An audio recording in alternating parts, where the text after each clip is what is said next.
All right. Let's see.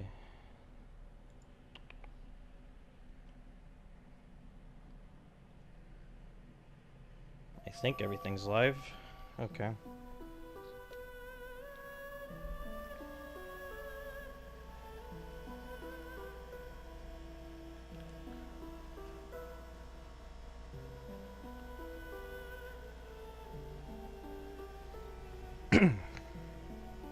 So yeah.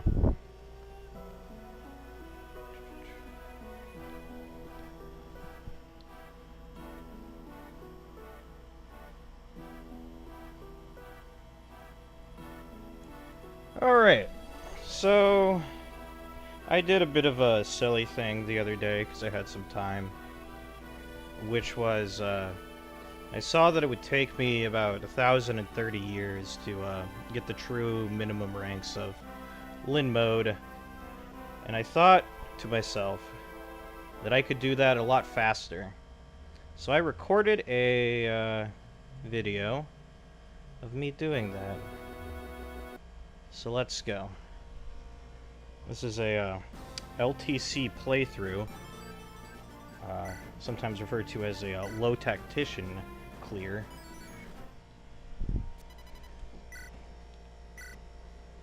So yeah, the first part of this run is pretty long, and I might fast forward it after we get the gist. Our tactician's name is going to be Garbo. He was born on December.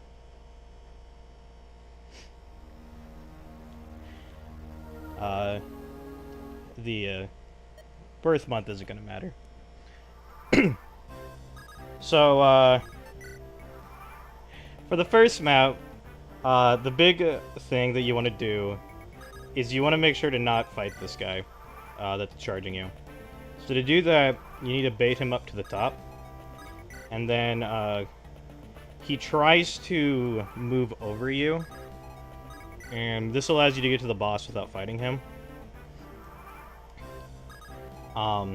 It takes Lin 2 rounds of combat to kill the guy, so we can afford to take 1 round of combat with him. What we're doing now is a very long rig, because Lin has a 1% crit on Bot of the Beast, so we need to actually get the 1% crit, and for whatever reason the FE7 RNG doesn't want to put out a 0 for quite a while, so this actually takes a pretty long time. For those of you who are unaware, the concept of minimum rank Lin mode is essentially there's 5 ranks in FE7: the tactics rank, the survival rank, the EXP rank, the funds rank, and the combat rank. And our goal is to minimize all those, but not just minimize all those for the whole playthrough, which is a fairly simple task, but also optimize those on an individual chapter basis. Each chapter has its own requirements for turn count, gold, EXP, and whatnot. And so we kind of have to... It's kind of every chapter has to play a little different. This is a bit different from runs that you normally see me do, because most runs tend to go fast, and this run's going to go very slowly. For this map, I have the Excel sheet. This map requires, for the minimum, of 8 turns, which we'll do. Also, here's Lin's cool crit. By the way, even after a crit plus hit, Lin does not kill him. I thought that was moderately funny. She does have to dodge these 2 bandits.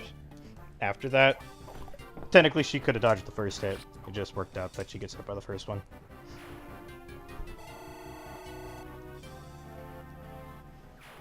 But yeah, once we have the throne cleared, this brigand decides he's going to be the new boss.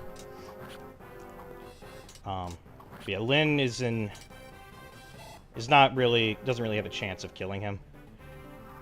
So now comes the part where we need to actually figure out how to get Lyn a lot of experience. So it might be counterintuitive to get Lyn a lot of experience, but the minimum experience rank for this map is 40, which, from killing the boss, we already got that. And because the experience rank per map doesn't really carry over, the way that we try to minimize experience on later maps is basically we just get Lyn as much experience as possible. And the way we do that is we drop Lyn's weapon so that she can't kill this guy, and he's going to attack her for 1 XP several thousand times. We put Lyn on the peak, which, or the mountain, can't remember what it is. It gives the most avoid. Ideally, we'd have her on the throne, but the throne actually doesn't give as much avoid, so it kind of sucks. He's running about 24 hit on her, so it's not, like, the most reliable. What we're doing here is we're rigging a level up for Lyn. I'm not big onto rigging everything. The only thing I'm rigging is speed and luck, and every other stat is just going to be what it is. The reason we're doing that is because that's her dodge stats. Every time she levels up, she's going to gain 3 avoid. So after roughly 8 level ups, she should be running 0 hit. Or this guy will be running 0 hit on her.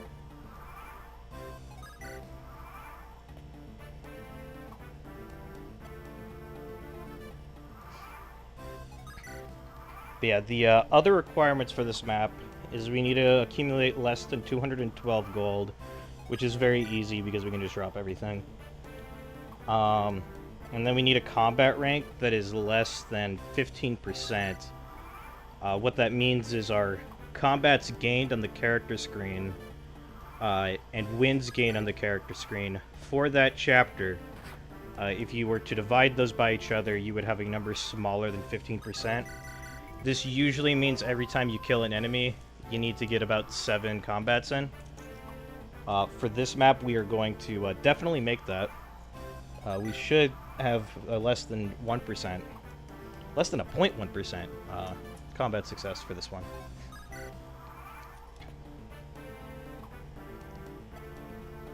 But, yeah. That's really all there is to talk about for this map, isn't it? Lyn's just gonna sit in the corner and get 1 experience until she's level 20. This is what true tactics games really play like. I'm somebody who has played a lot of tactics games in my life, so I'm well versed in talking about this.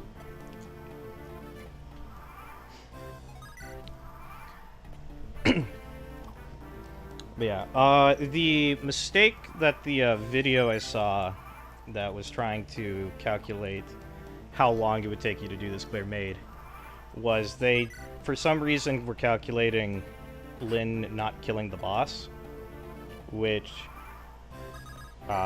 there's no reason why we should do that, because we can just save that guy and keep him alive. Some people don't know about that trick, which is understandable. He also didn't really account for Lyn leveling up, which it saves a lot more time to rig level ups on Lyn than it does to try and rig everything else. So, like, ideally you would just want to rig Lyn's level ups so that they are ideal for you. This still takes, I believe, about 3 hours, which is quite a bit of time.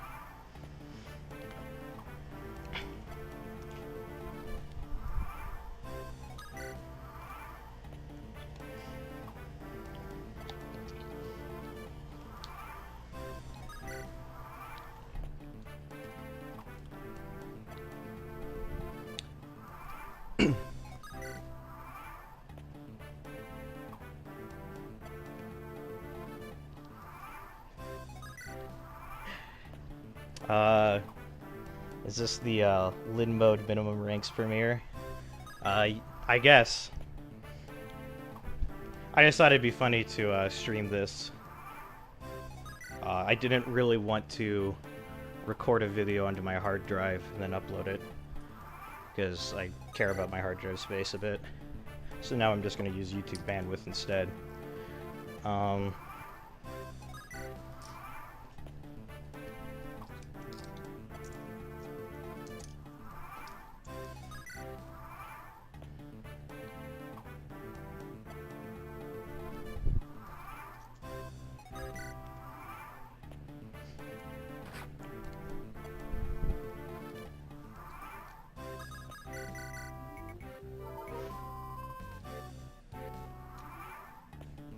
Yep, Lynn is going to keep dodging.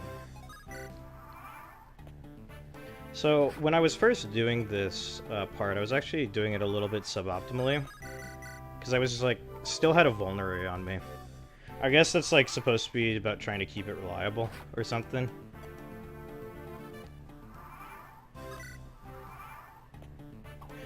But yeah, once we're out of vulnerary uses, it turns out you can just, like, hold down the, like, action button and it just goes immediately to wait, which saves a lot on keyboard presses. You can actually set up an auto key to just keep pressing the A button over and over again until you need to rig a dodge, which is, I think, what we're doing here. Yeah. He should have 21 hit on us right now, which is still, like, reasonable that he is able to get a hit in.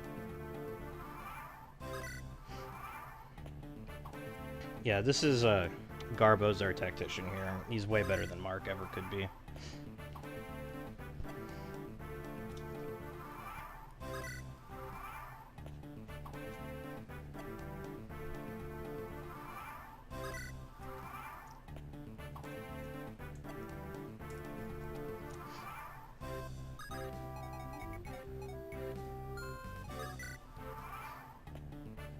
I'm a bit slow on the rigs. Normally when I do these kind of runs, I have to practice a bunch to get the movements down so they look cool and clean and crisp. I, for whatever reason, didn't feel the need to do that for this one. I felt the run was too beautiful to really need to put in that extra level of effort.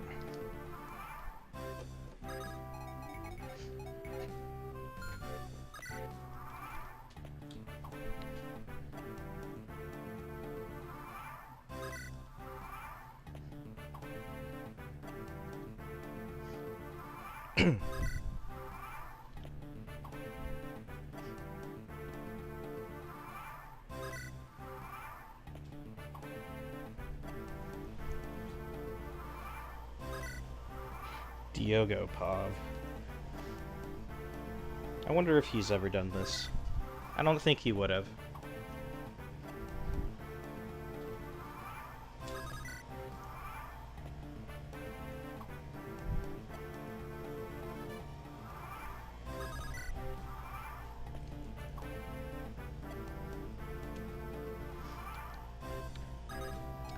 Greetings, USS Gordon Captain.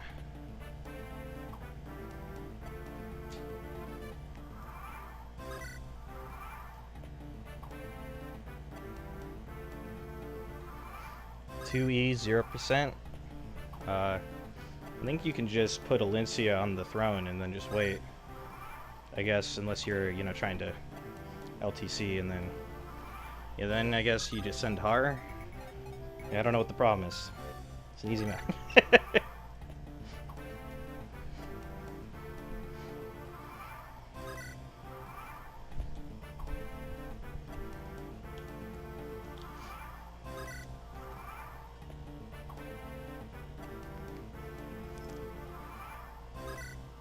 Oh, you want the energy drop, yeah. Yeah, that'd be nice to have.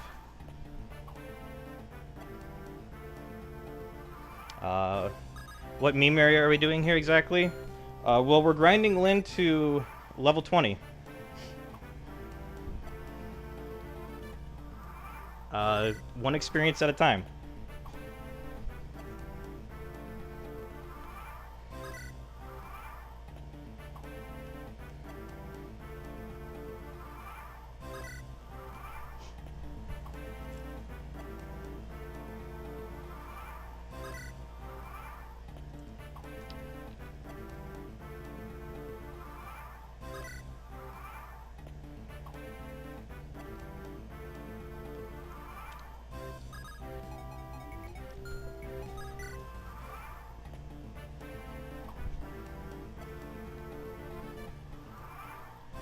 I can only hope that the new Fire Emblem game has a ranking system quite like FE7's.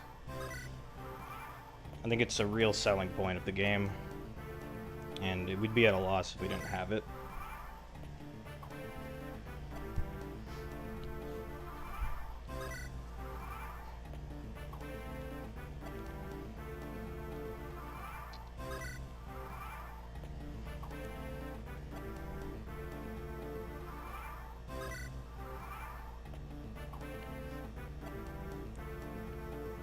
Oh yeah, and for those of you who are unaware, I'd imagine most people are aware at this point, but yeah, FE7 has a seeded RNG system, and it's the same every time.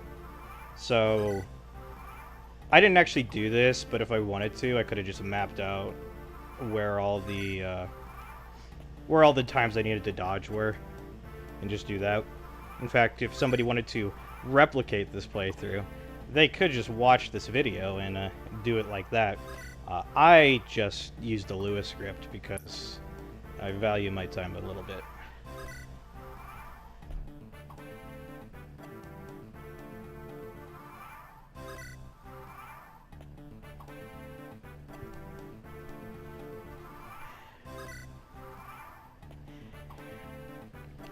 So the funny thing is I actually tested this, and if Lynn caps her combats, it doesn't go up anymore. So you actually have to tank combats with a unit that isn't Lynn.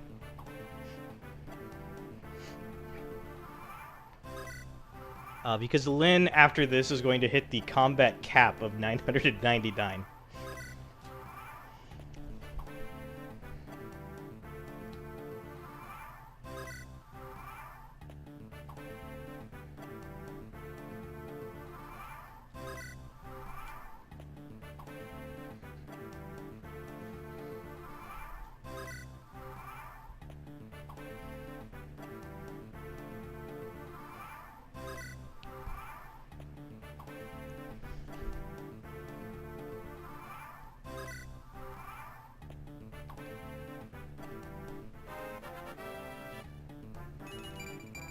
Oh, she leveled up again. She got HP that time.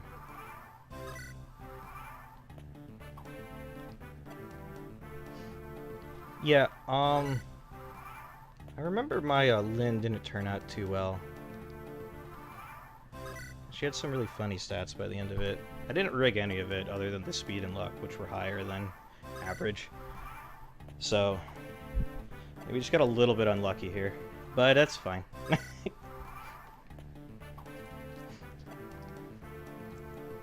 Lynn being good isn't really essential to this run. She just has to be level 20.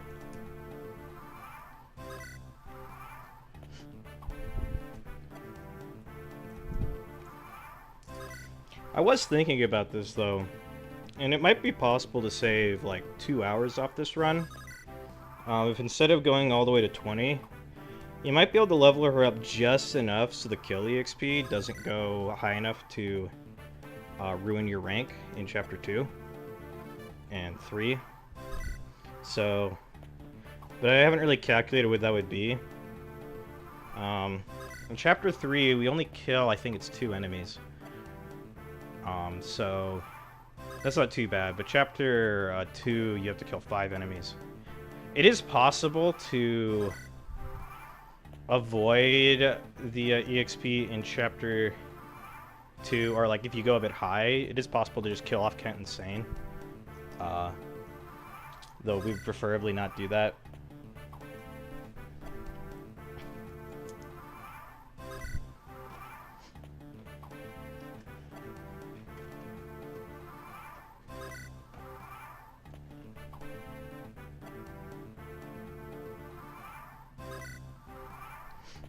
Yeah, so this is the first time, Gordon, this is the first time I've played, like, a Fire Emblem game in quite a while. I technically did pick up a randomizer at one point of FE12 and played through that, and that was kind of funny, but I've been really busy with stuff, so I haven't really been able to touch FE6.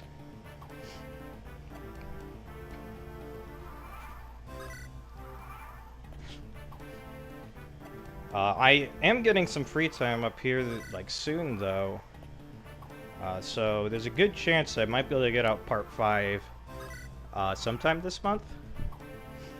I can't really make a guarantee behind that because I still have to do all the math behind it and actually solve the clear to be good. So that happens when it happens. But I should be able to get to work on it this month, which should be fun.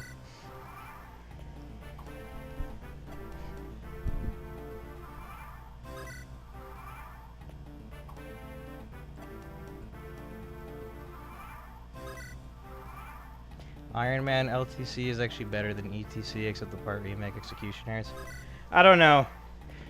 Iron Manning is never really... It's something that I like doing on, like... I used to like doing back when I first started Fire Emblem, where my first run I'd always just do Iron Mans.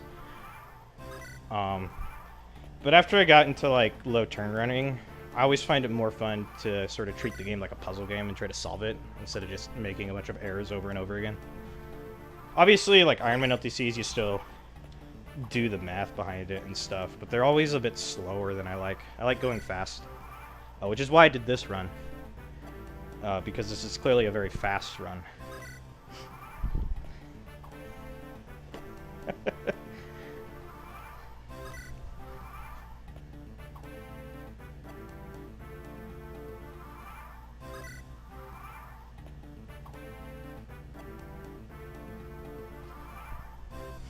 Yeah. Inputting in FE games is really hard. I have massive respect for speedrunners, because I have to, like, redo chapters several times to get the inputs I want, because I'm never happy with clears that I just kind of sit on the screen for a couple seconds trying to remember what I'm supposed to do.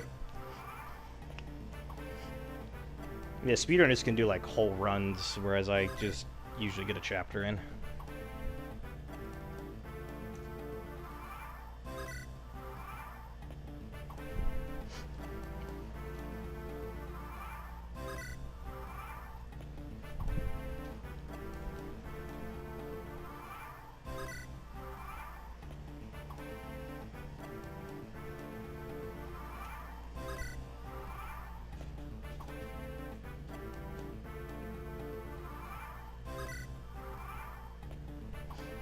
Oh yeah, 3 houses. That's a game.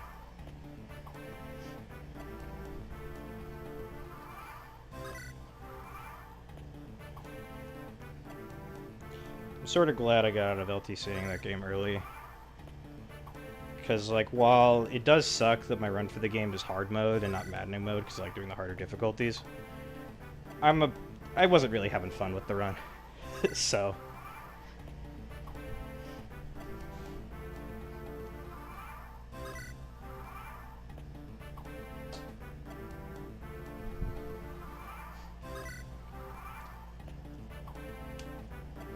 There's a lot of runners that have, like, way cooler runs than my run at this point for banding mode, so there's not really much point to go back and do it.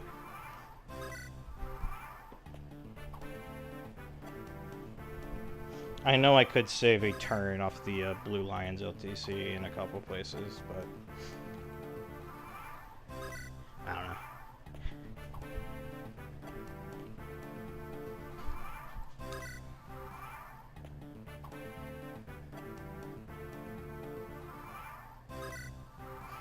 Yeah, I think I might be more interested in 3 houses from a just absolutely skipping the exploration segments perspective.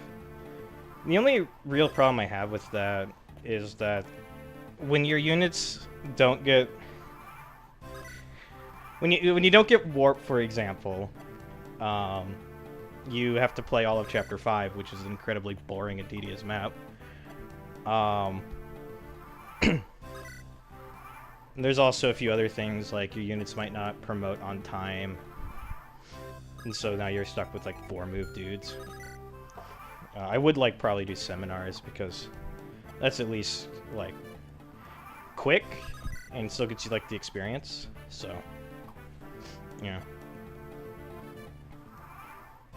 Also, rigging lectures is just not fun.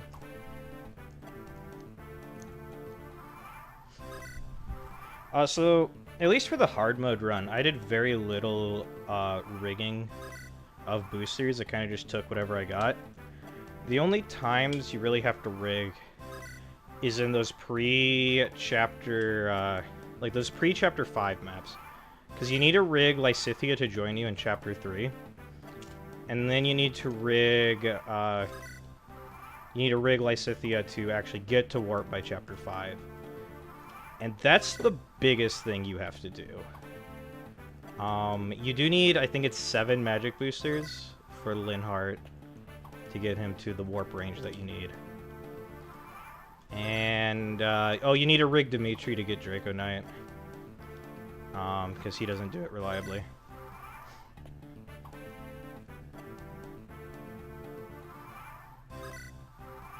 Oh yeah, I've played both the Visteria Saga games. I played the first one entirely in Japanese, and I only really touched the English version a bit for the beta test. I kind of just skimmed around maps for a while just to look at the text for a bit, but I didn't really... I don't actually know what the story of Visteria Saga 1 really is. So don't ask me any plot-related questions of it. But yeah, I played through the whole game, and it was fun.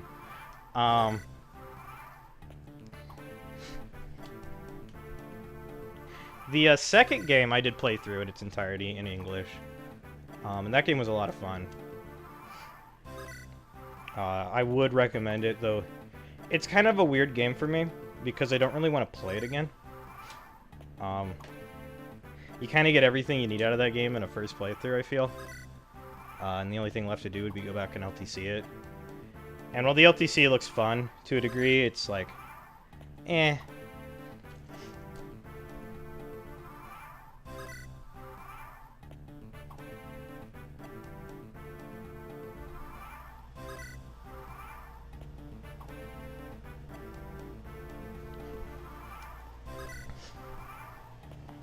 If you don't warp skip chapter 5, you probably don't have promotion issues.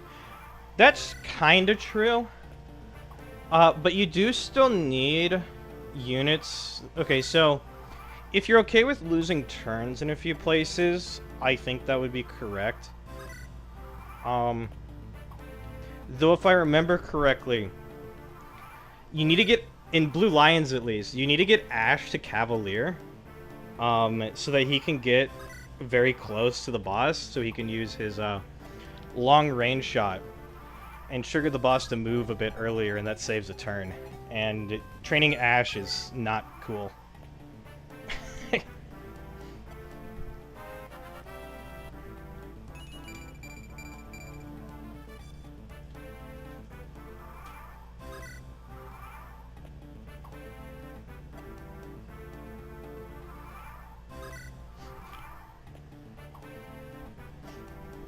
Yeah.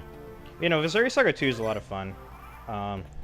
It's quite clear that Kaga just kind of wanted to have fun with all his characters in that game, so, like, all of them are pretty fun to use and unique.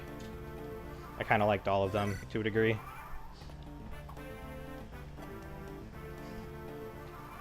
Even the sillier characters.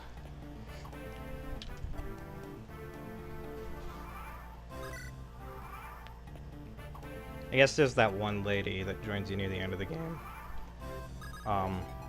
Haldia's sister, I think. She was kind of whatever. But, like, everyone else... Oh, and the Armor Knights. Armor Knights... They were unfortunate. But, I mean, that's just Armor Knights, isn't it?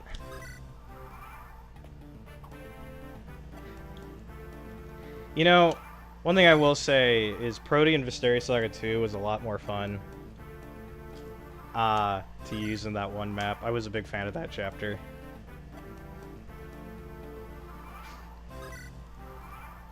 It takes... I understand why an LTC would hate that chapter, because the skeletons move randomly. But the entire concept of taking your stupid little dudes and trying to build them up so you can escape a prison was fun. Not quite as much fun as the Thracia chapter 4, but it was still silly, and I liked it.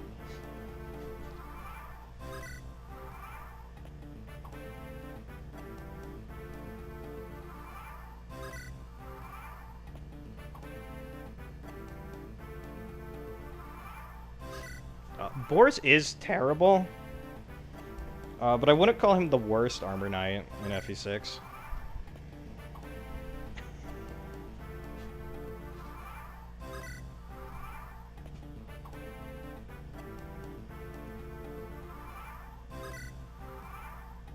A worse starting armor, okay.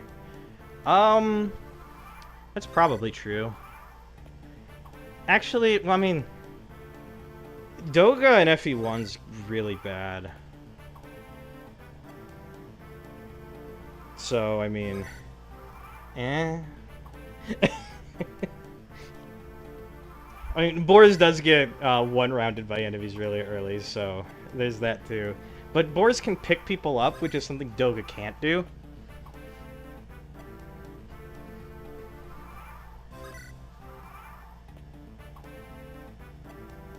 Yeah, you can't triangle attack many people. FE12 Prologue Doga is like Garbo. But why would you... But you don't want two Garbos. There's only enough room for one Garbo.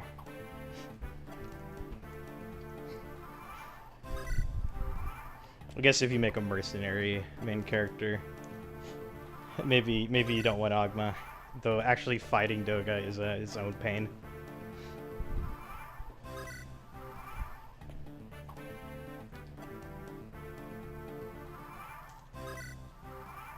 Hello people joining. This is FE7 minimum ranks. In order to obtain the minimum ranks, we are grinding Lyn to level 20 in the prologue.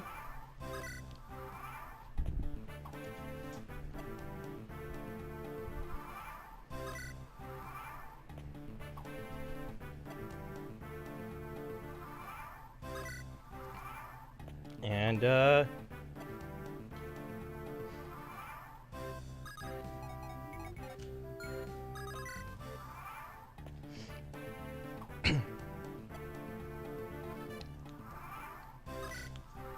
Boris versus Meg is an interesting question.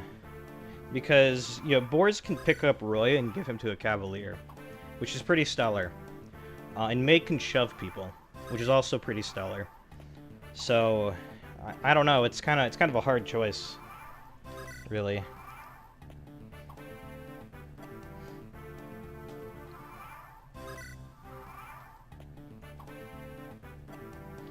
Meg can only shove Soth. Yeah, but Soth is like your best unit until chapter 5 or something, right?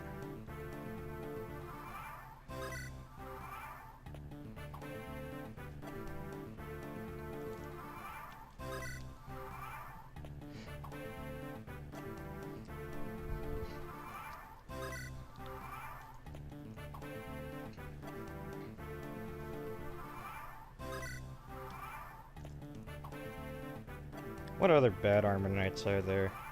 I guess there's Kalam. I don't really know what he does. It would kind of been funny if I forgot about him.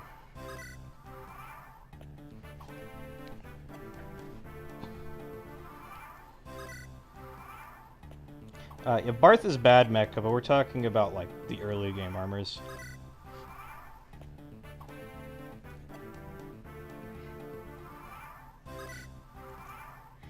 Derek. Oh, Derek. That's a question, right?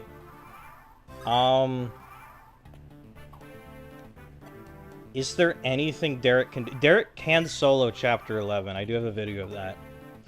And he can do it within the ranked objective. Though, if you do that, you technically don't get the ranked objective because you don't get all the items, but he can do it.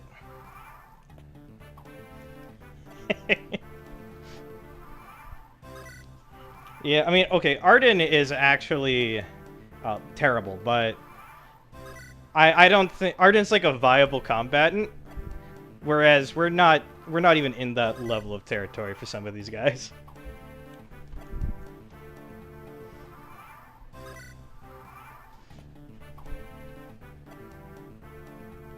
Darren? I don't know who Darren is.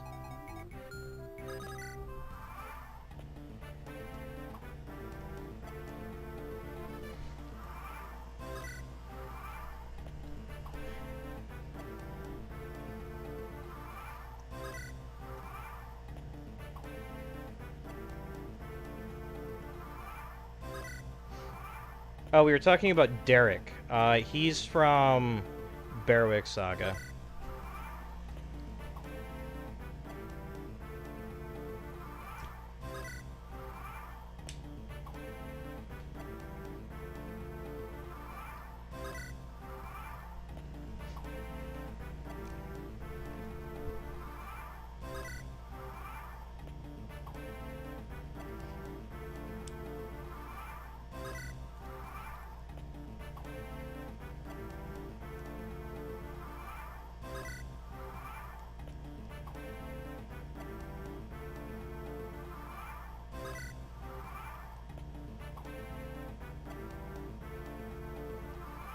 Gatry isn't bad. For like those first few maps, he can do work, and so that's kind of nice.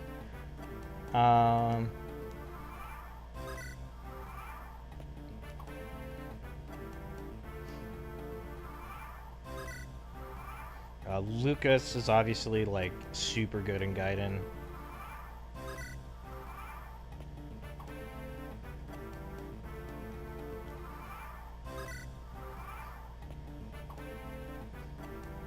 FE3 Doga is definitely one of the weaker units in the game.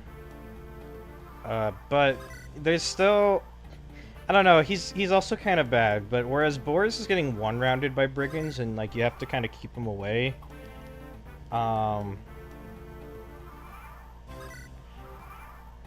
Like, Doga is just... The Draco Knights pull a couple percentage crits on him, and that's kind of sucks because if they crit him, they kill him. But, I mean, it's not really the same level, I would say.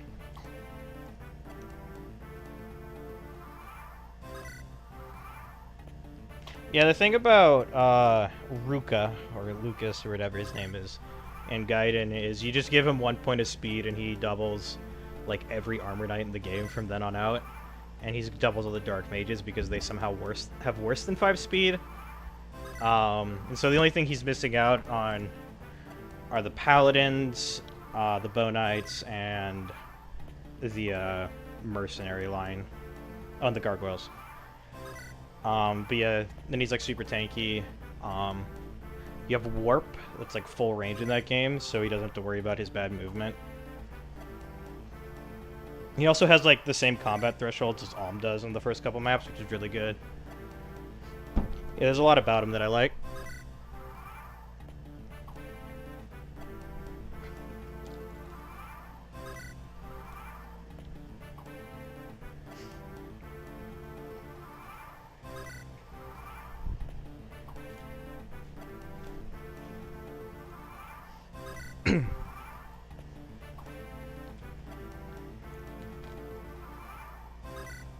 Yeah, FE5 has Dalson, and he's okay in 4X.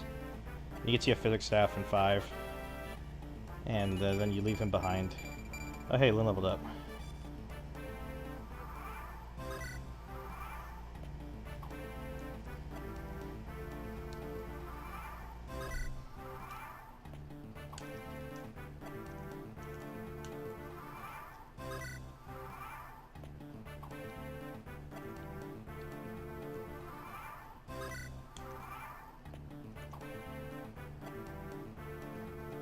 Yeah, Dalson unlocks 21x.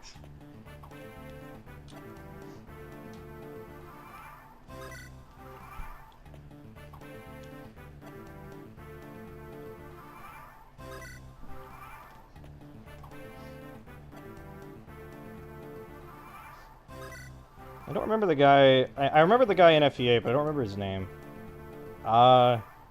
He's kind of bad, but he's like a usable kind of bad, so I don't know if that's Boar's level.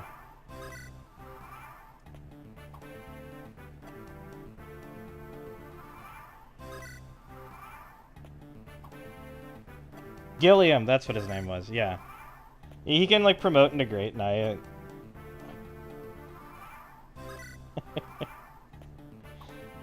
Yeah, I used him in a, I think the Erica mode run that I did of that game. He had 6 move, so he wasn't really any better than a hero. Except now he had terrain penalties that heroes didn't have to deal with. He didn't double anything. He was always, like, short on getting anywhere I needed him to go, and you couldn't, like, carry him because he weighed like a brick. But, I mean, he was usable, so I can't say he's the worst.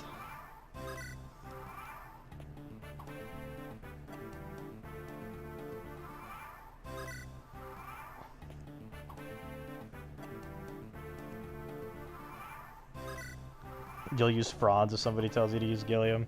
Yeah, I've never actually used Franz in FE8, because every time I use him, he gets like 2 blank first level ups, and so then it's just into the trash with him.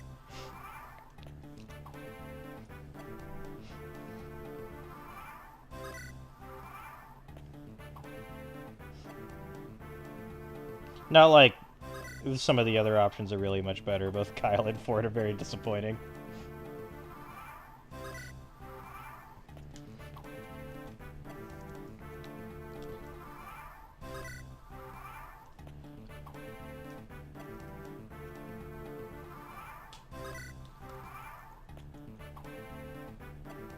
Yeah, we've been over Gatry. He's fairly solid. In that the map where you get Mia, he can be really good in. And then he gets you an elixir.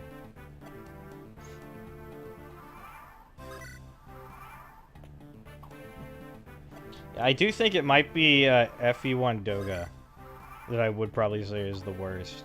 Because his combat isn't good. He can't really go anywhere from, like, a leveling standpoint. You'll never make him good without, like, a huge investment. Like, you have to give him boots and whatnot. And yeah, it's just... He's just not great. He's not the worst armor in that game, though, so, I mean, he's got that going for him.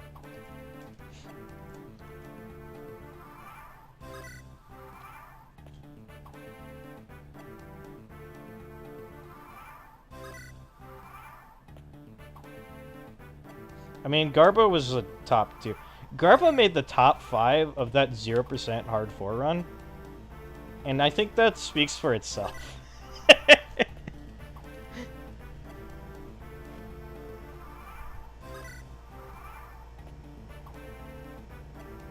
Am I trying to beat Emblem's tactics ranking? Yeah. Yeah, he didn't do it right. So we're gonna beat it.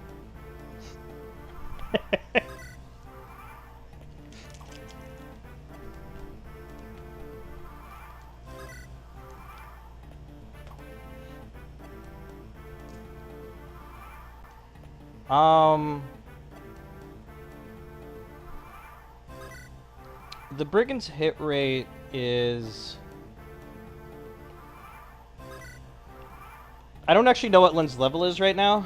But you're gonna take Lynn's level up, or whatever Lynn's level is, and multiply it by 3 and subtract that from 27, and that'll get you what his hit rate is. I think the last level up was 6, maybe it was 5, so... yeah, he's gonna be at like 9 hit right now or something like that. He's either at 9 or 12 hit.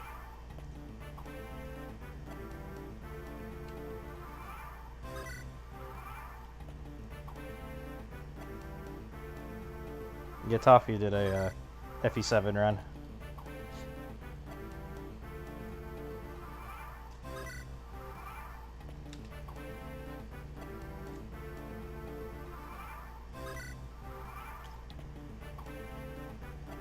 How am I gonna kill him? I'm not.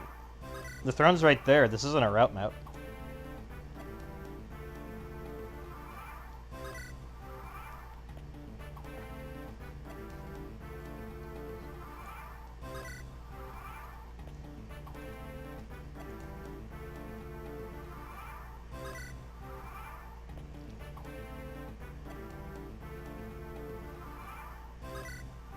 That's not Bada. That's just a random bandit. We left him alive and killed Bada.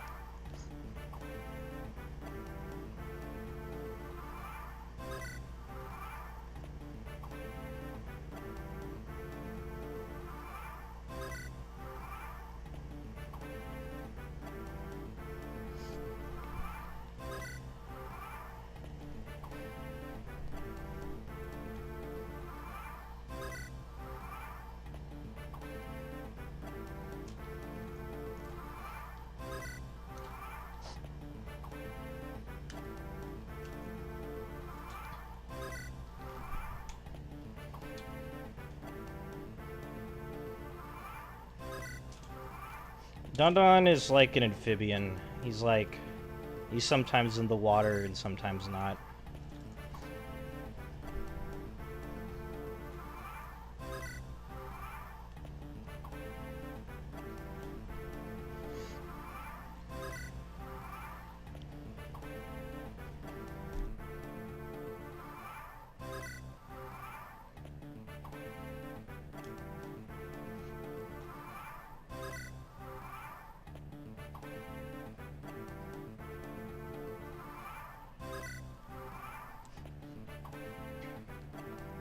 Yeah.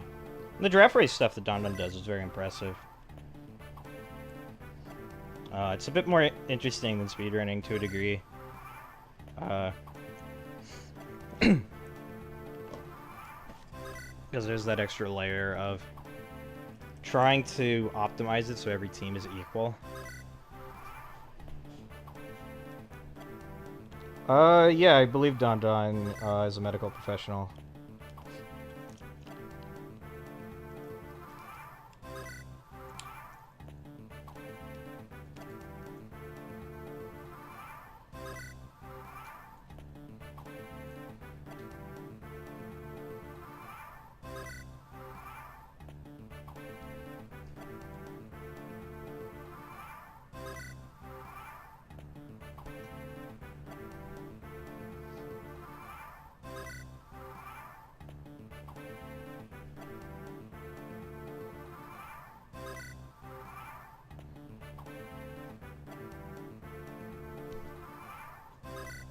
Yeah, I'm not gonna lie, one of the reasons I've stayed away from running GBA games for a long time is I absolutely hate the RNG system of the GBA.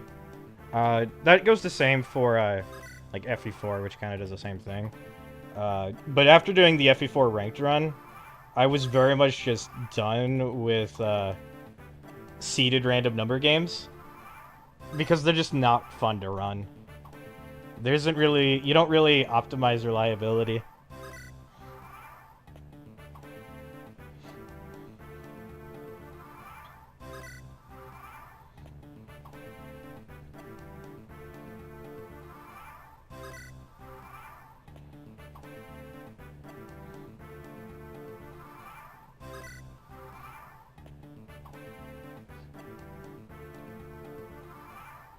Is FE10's random number... Okay. You can memorize the RNG if you know exactly what frame to press A. Okay. Oh, now she's level 6. Okay. Okay, so now the Brigand's at 9 hit.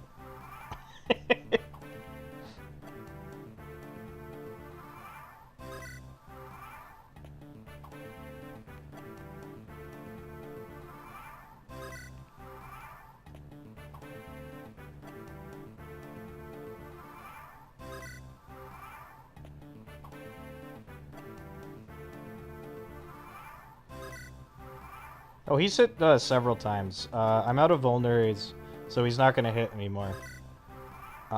No,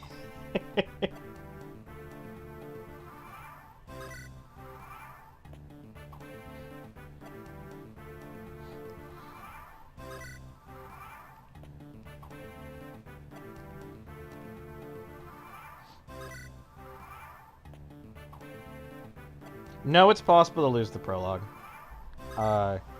But we're not playing on a scrambled ROM right now. We're playing on a seeded ROM. So we know when we need to dodge and when we don't. And I think we only have to dodge like 2 or 3 more times, actually. I know once we get down to 3 hit, he never hits us again.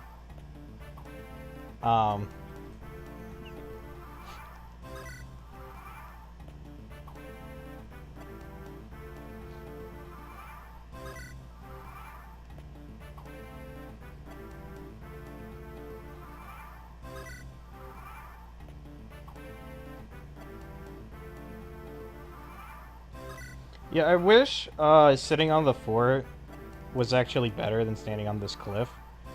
Because yeah, she's on a mountain, which is 30 avoid. Because the fort has healing, which would make this run, which would make this more reliable. We wouldn't have to dodge as much. Though I also wonder how practical that would be, just because we'd have to sit through healing animations, so that might make this take longer.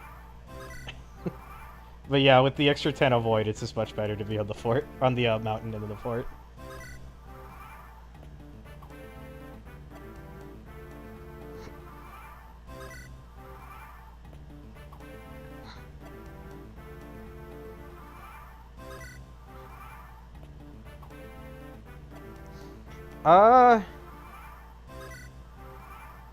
Yeah, so the problem with the Thracia, right, is while the RNG is pretty predictable, it's not 100% because the 64 seeds are still frame based, and unless you're like slowing the emulation down, that's very hard for a human to replicate reliably.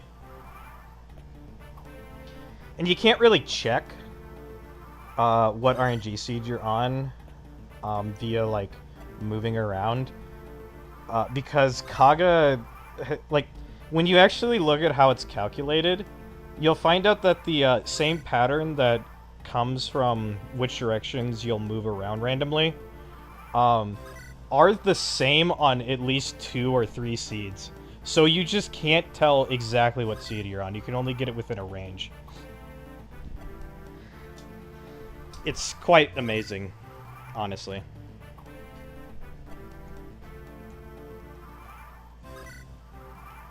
But there are certain things that you can memorize, like Ronin, you can always rig him to get move star procs. You can always rig Safi to miss staves. Stuff like that is pretty reliable to rig.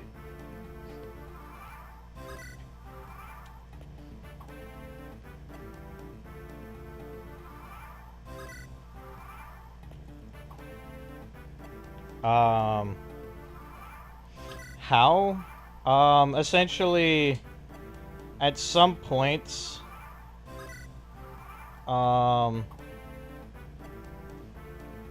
at some points, the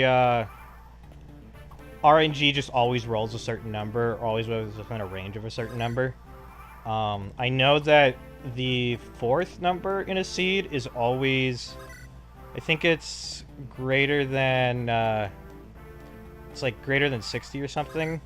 So most staff, or it's always like less than 60. So most staff users can't miss, except for like Tina, whose accuracy is terrible. If you use that seed. So that one's nice. Double 99s are interesting. I decided to look for those. And it's actually very unlikely that a player that has animations on would ever see a double 99. Because it's around position 128 when they start to show up. So if you are playing the game, and you have animations on, and you're not spending time just constantly like checking how you're doing against individual enemies, you should never really run into a double 99 miss. It's extremely rare. Because every time combat animations play, it resets the seed, so...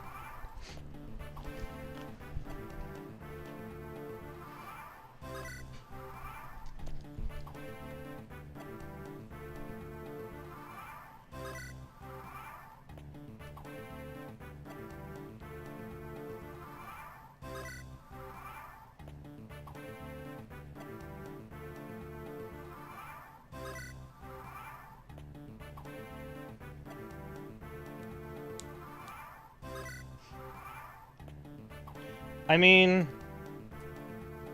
maybe you weren't playing with combat animations on. That's pretty common.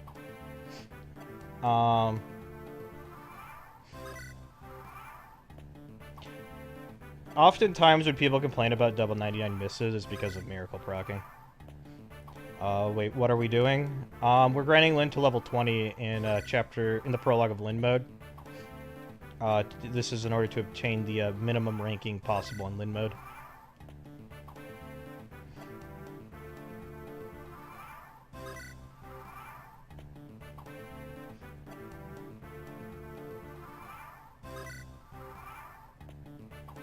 Yeah, this run is coming 1,030 years too soon.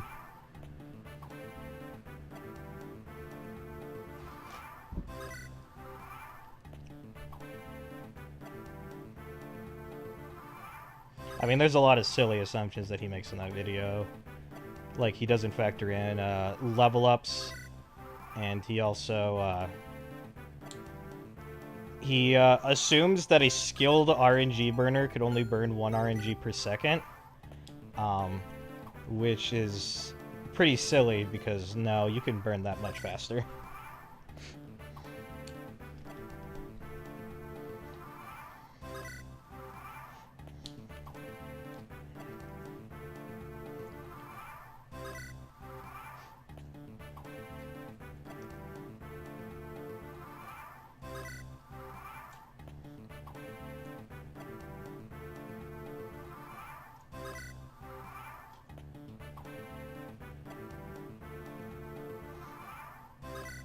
You could. I didn't really use much scripts other than a RN viewer for this run. So... I did use my, emulator's, auto button clicker, though. I was not actively sitting at my computer ending third over and over again.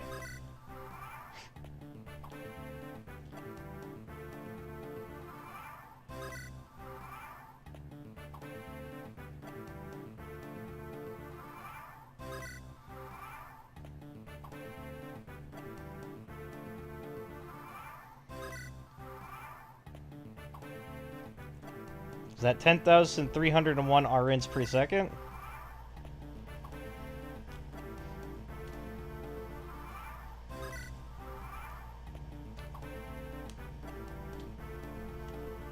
As per usual, giving the wrong answer was the most efficient way to the real answer. Yep.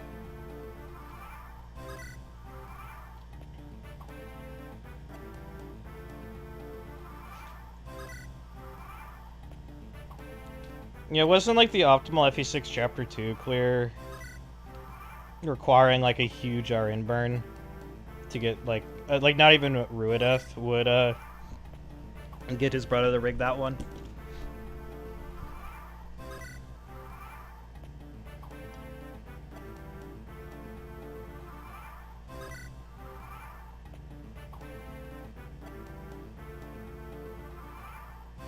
We're getting close to a level up.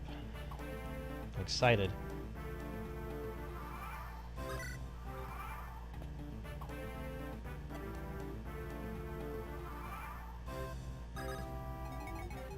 Yeah, pretty much.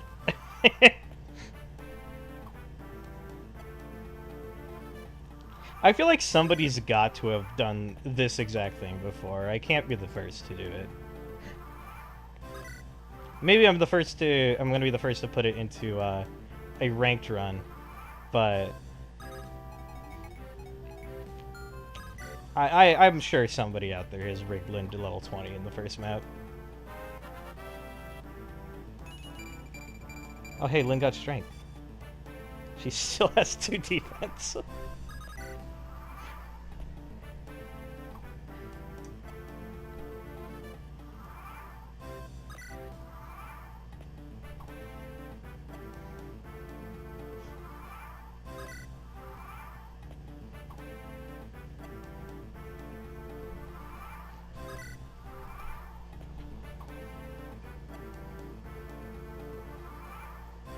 Yeah, we don't need defense when we have enough avoid to not get hit.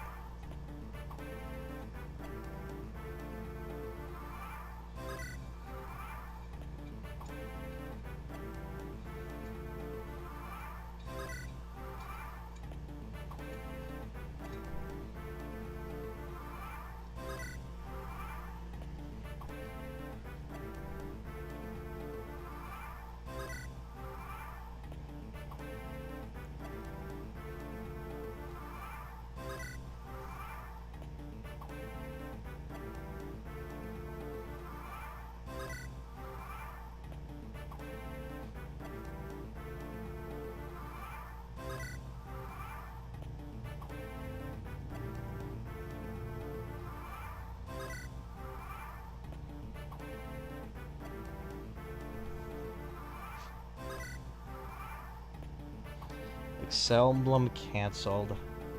Yep.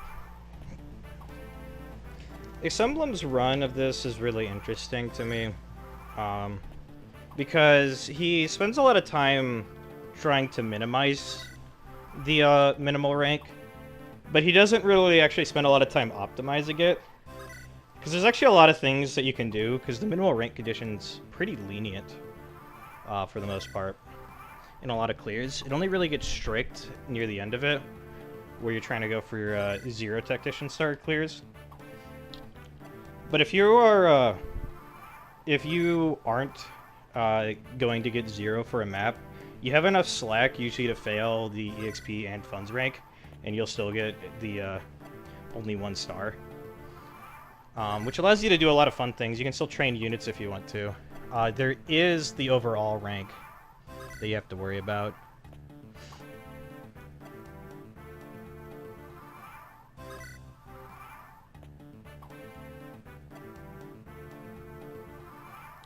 The funds rank is pretty easy. Yeah, we just chuck the items we don't need.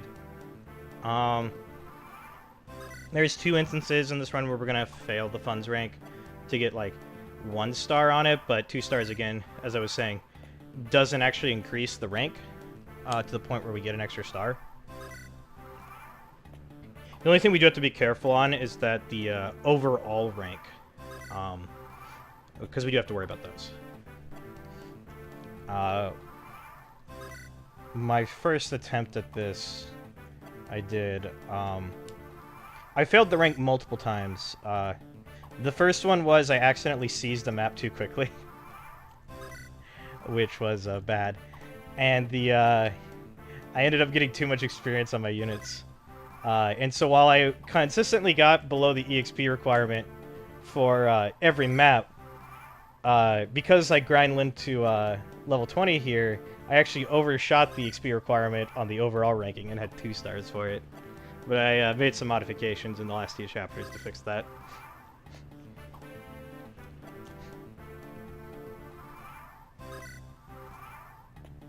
It only takes about half an hour of real time if you're using emulator tools.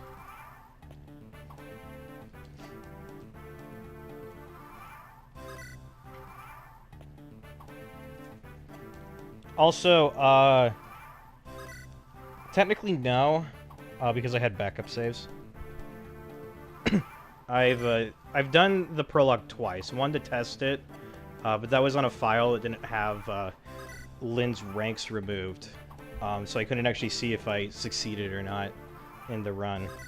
I had to go download a save off GameFAQs, which was also kind of annoying because most GameFAQ saves don't have what you're looking for. I would like to not have any of the ranking saved for the hard modes.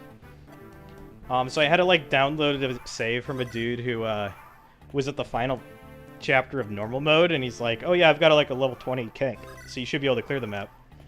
And then you look at all his other units, and they're all terrible, and it's like, oh, it's an Athos solo. Except for some reason he gave the body ring to Eliwood, so Athos can't double things.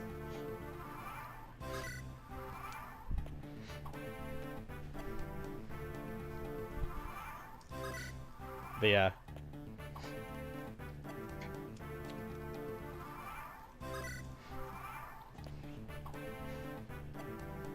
It's like we got a 2020 Kent who gets doubled by Uhai.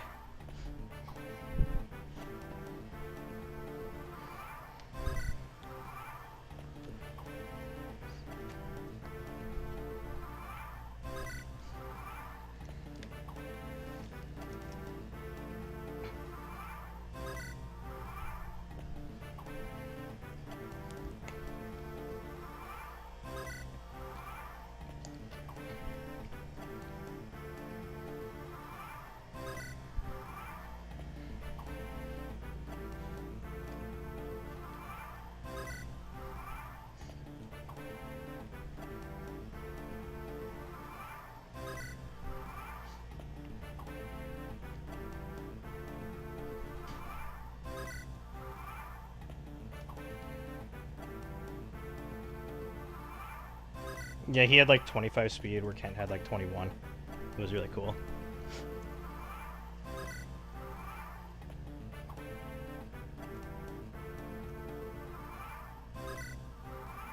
And negative growth to rank trend. Yeah, I don't know if I'd ever want to do like an actual ranked run of FE7 where I try to obtain the maximum ranks. Just because what they expect of you just isn't really fun. A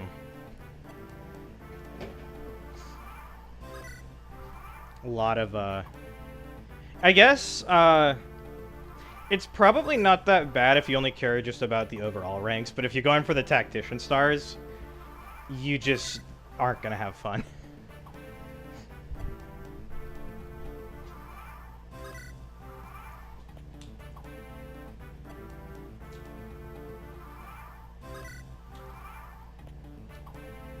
Dude, if I found out that this was Diogo's save file that I downloaded, it'd be so fucking great.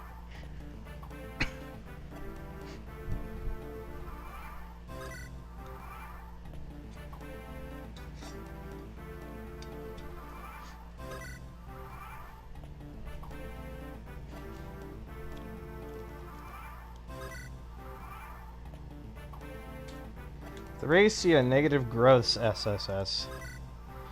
I never really got into negative gross. Because, like, the problem is I'm kind of just encouraged to, you know, rig bad level ups. I know a lot of it's the honor roll, right? You take what you get. It'd be nice if there was, like, a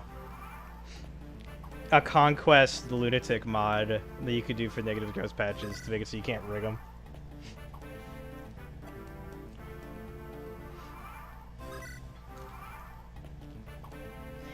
Negative move growth just sounds silly, though.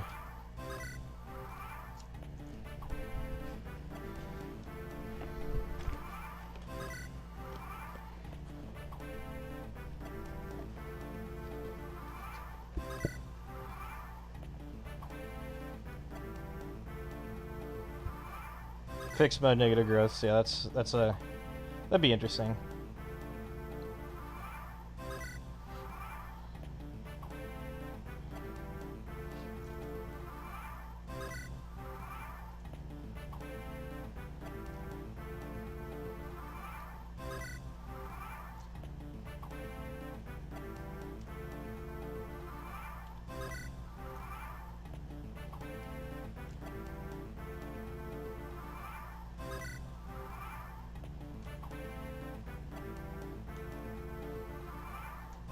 We can do, we can use the binomials patch for negative gross, except we set it to 10% binomials instead of 90%.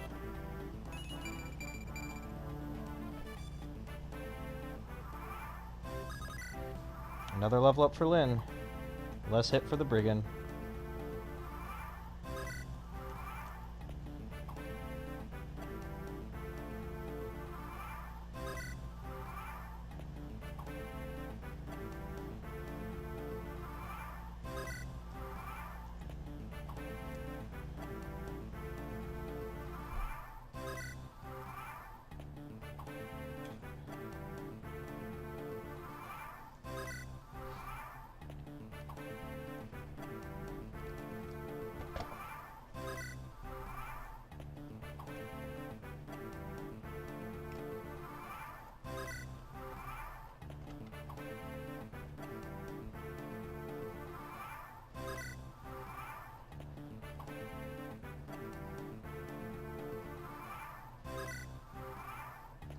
Every time I see people talk about doing any kind of run for FE8, it makes me glad that I've never considered doing one. Because FE8 sounds like the absolute worst game to do any kind of turn clear efficiency in.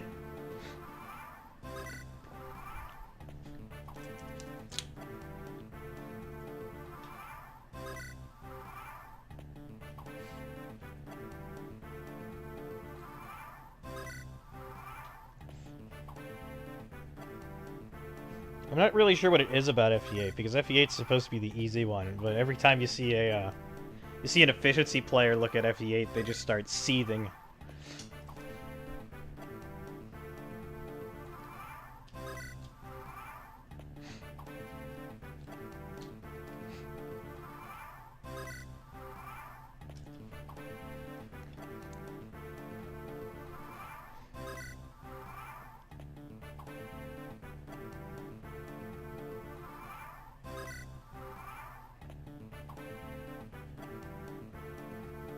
Oh yeah, I know. The problem with FE8 is Seth. And, he kind of just, yeah, does everything.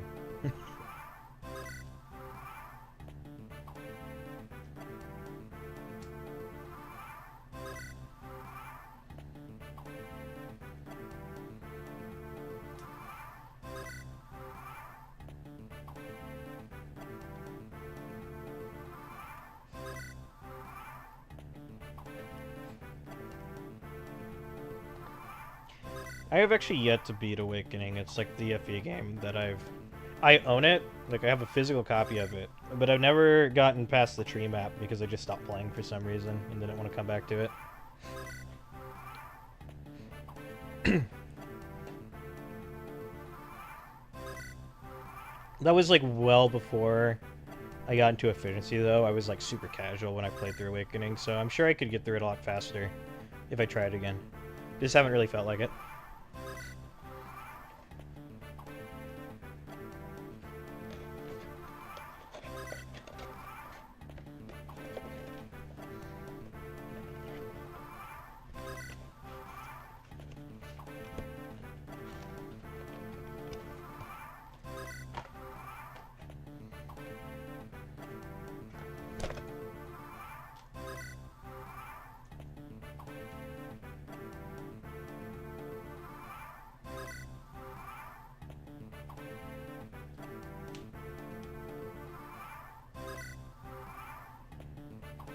I don't usually mind games for unit second combat. I usually prefer it to games where like you have Har do everything or something like that. Because I mean, yeah, obviously you're gonna have the problem in FE8 where Seth is doing everything and then everybody else sucks. Yeah, that's usually the worst case scenario because then runs are just kind of boring. But yeah, I mean, in games where like everyone is kind of sucks, like I mean FE6 is a good example of that. I think it's gonna be a lot of fun.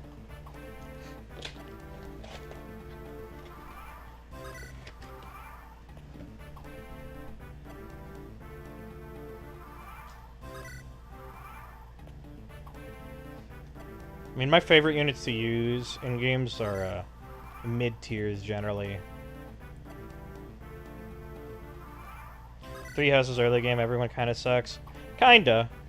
Benchmarks are a lot lower than you'd think for a lot of things.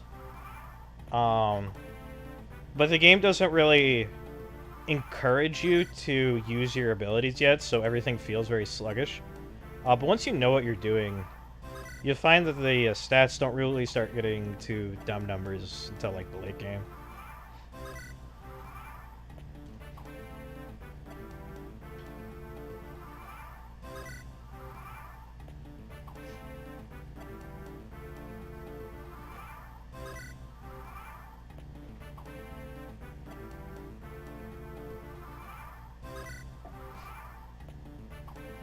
I honestly thought Three Houses was more fun to play through on hard mode for a lot of maps than it was on maddening difficulty. Even though like hard mode was piss easy for pretty much the entire second half of the game, the early game is a lot more fun on the hard difficulty, I find, because there's a few clears that you can do a bit faster, and like for example the prologue in maddening mode you have to do that in 5 turns, which isn't a very interesting clear, whereas the hard mode prologue is 4 turns and is a very interesting clear because it's all precise movement.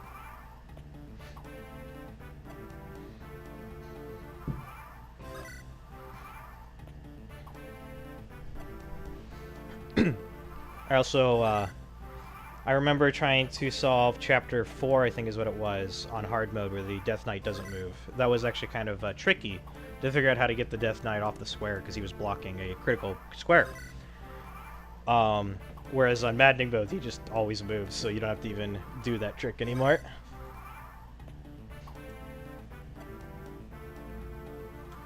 Are we trying to promote her here or something? We're trying to level cap her so she doesn't gain experience anymore.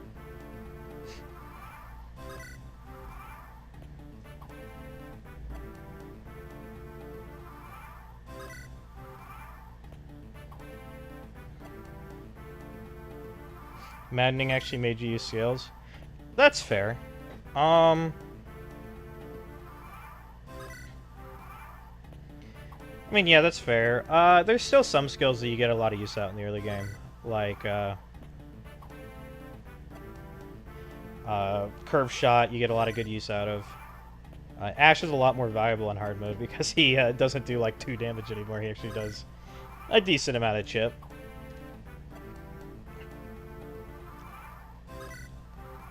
Dedu on hard mode is, like, such a good unit because he just takes 1 rally from a net and he just starts doubling and 1-rounding everything. The only reason Dedu sucks to use in LTC is because he leaves. If he didn't leave, he'd be, like, the go-to pick.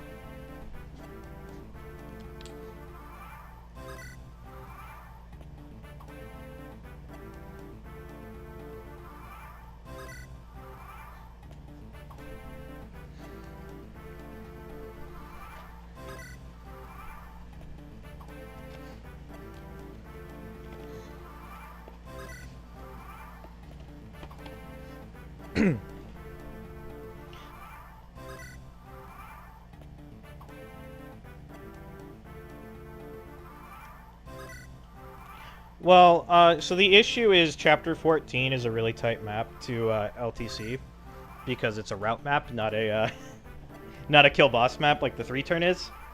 If you want to go for the optimal objective. So the issue with losing to do is that's 1 less combat unit. When I did the run, I was using my trained combat unit, which was Annette, and Gilbert, and Sedith, and Byleth, and Dimitri. I had to use all of them. So, yeah, it's like, it's really just, he's not around for Chapter 14, and if he was, you would pick him over Annette or Felix or whatever. Yeah, so, like, there's the Chapter 2 7-turn, which sucks, right? It's like the 1-turn save on Maddening. And then it's like a 7% crit. And so it's like, oh, that's just not fun.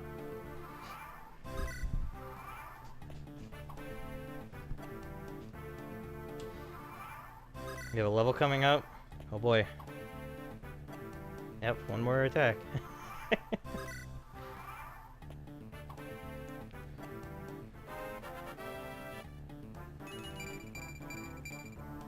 Yeah. Alright, I think at this point, Lynn actually does have 100 avoid, or not 100 avoid, but enough avoid that the bandit has 0 hit on her. So now there is, like, no more rigging that has to be done.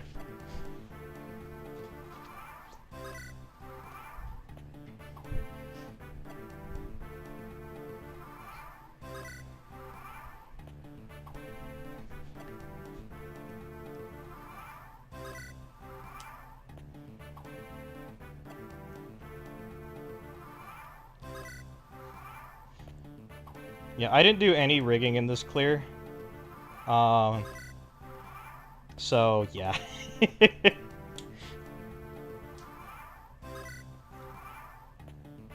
How many tactician stars does this strat save? It saves 1. I couldn't find any way to get less than that.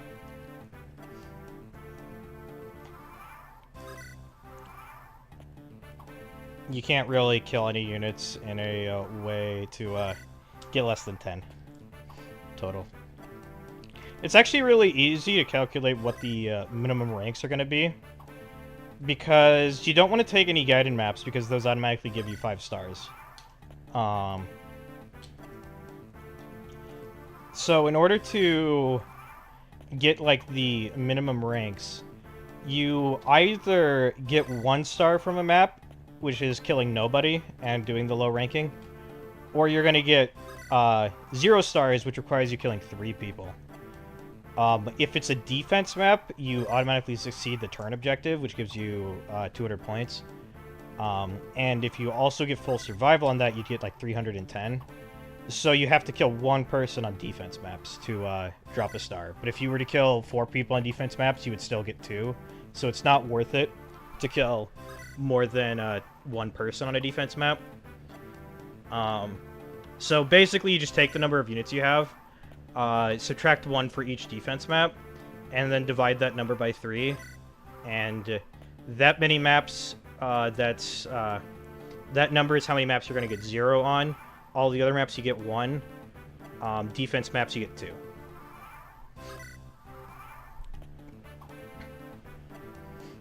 So it's pretty easy to calculate what minimum ranks are going to be.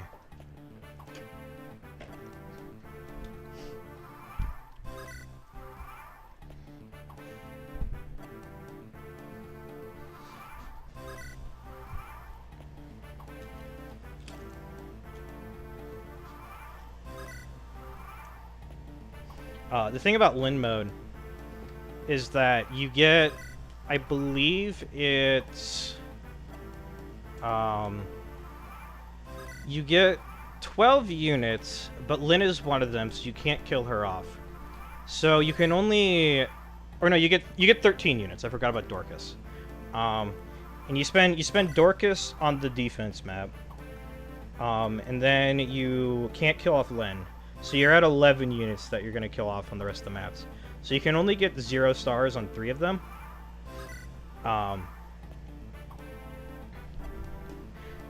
So what you end up doing, what end up happening is you have 2 units left over that really just don't do anything, and there isn't any viable way that you can kill them in any meaningful way, which is kind of interesting. Because I was looking at Hector mode to see how that would go. I'm not going to do Hector mode, by the way.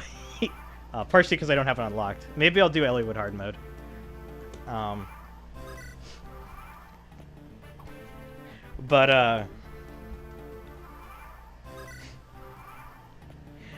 I was looking at that map, and yeah, there's like some weird ones, because like Jafar and Nino, you can't really count them as recruits, if I remember correctly. Or maybe it's just Jafar you can't count. But you don't want to go to that side map, so you can't really get them. You can't get Carla, because you don't want to go to battle preps. I don't know if you can skip the map where you get the weapon. I know it's an optional map. It's like a Gaiden map, but I don't remember if you can skip it or not.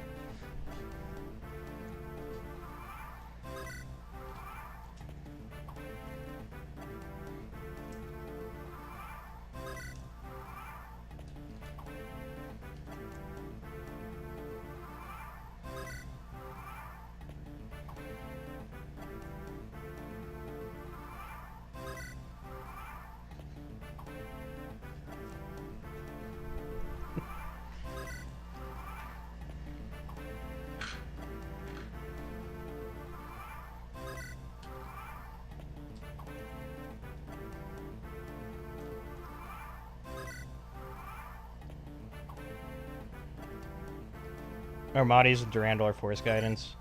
Yeah, okay. Because, yeah, the problem with those 2 maps is the fact that those are going to give you 5 stars, and you can't really do anything about that. Because Gaiden maps, for whatever reason, have objectives of 0.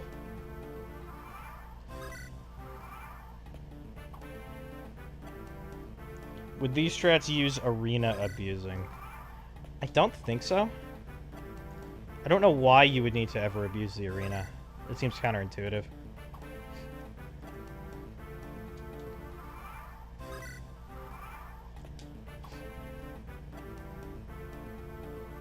You can just have Marcus. I imagine you could probably just have Marcus do most of the work in the early maps to avoid the XP rank.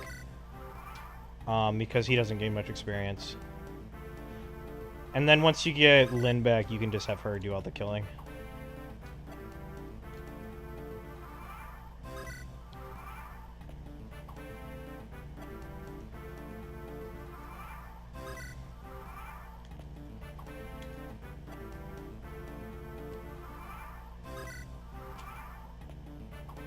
Using the arena to kill funds actually does sound kind of funny.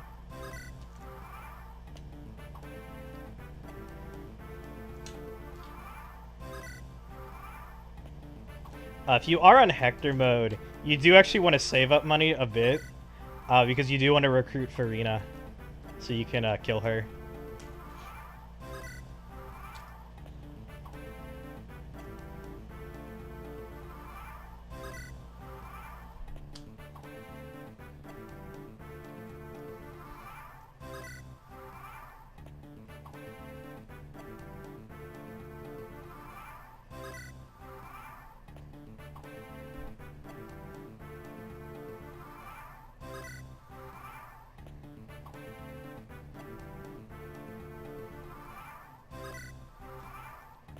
The bandit's gonna keep trying every day of his life to punch this lady.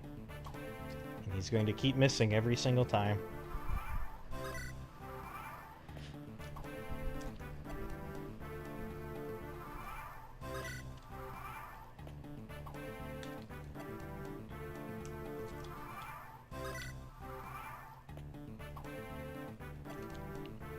He's incredibly mad that Bada was killed, and he's taking it all out.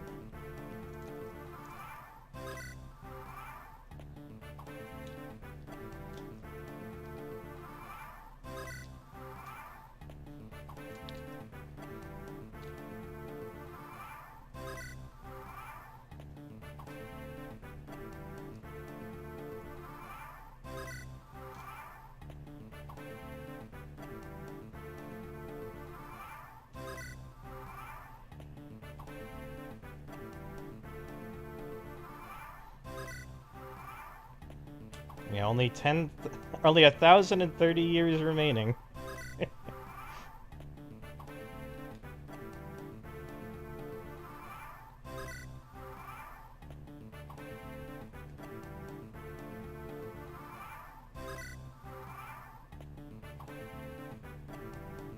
The goal here is to obtain the minimum rank, so we are grinding Lyn up to level 20.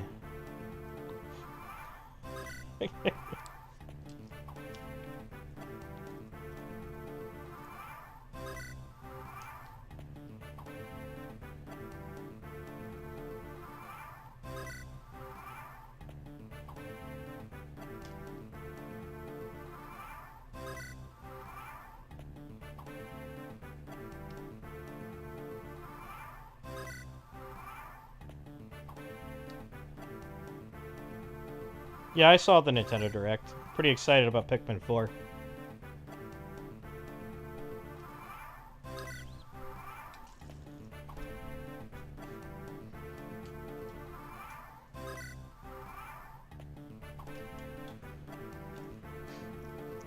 Yeah, I'm always a big fan of tactics games. Pikmin's right up there.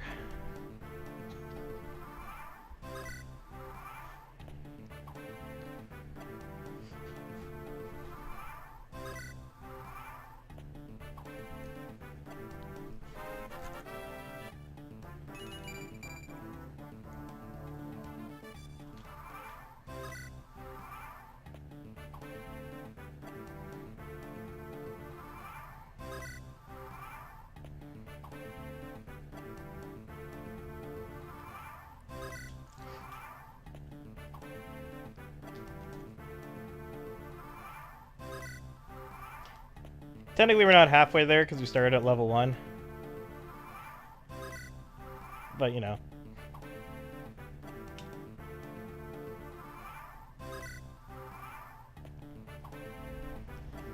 Considering we don't have to do any rigging anymore, this is actually probably going a bit faster than it was previously.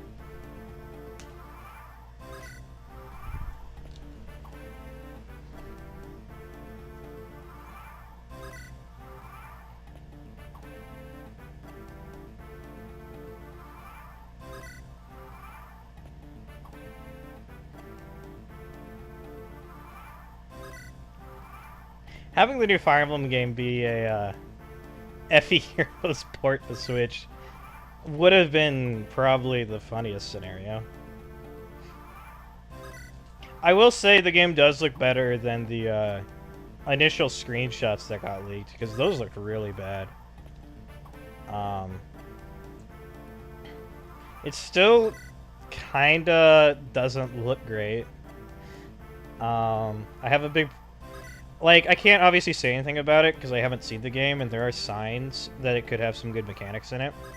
But the 5-move calves are worrying. I've played games with low-move units, though, where they make up for their low movement by having a lot of skills that add movement. And you can kind of see that with, like, the lance charge and whatnot. And there was that one lady that had the warp skill. So, it's not to say that it's entirely, like, bad that the calves have 5 movement. But Intelligent Systems has not bred confidence in me.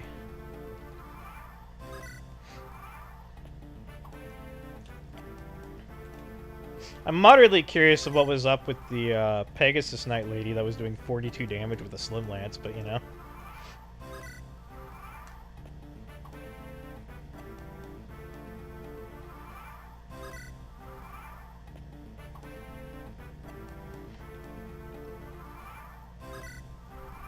Bro, if I was leaking, if I was leaking a Fire Emblem information, and I was like had enough proof about something to be like correct on something just monotonous like the new game's coming out or something, I would put in some bullshit just to put it there. Not to say the FE4 remake isn't the thing, but we can't be 100% confident.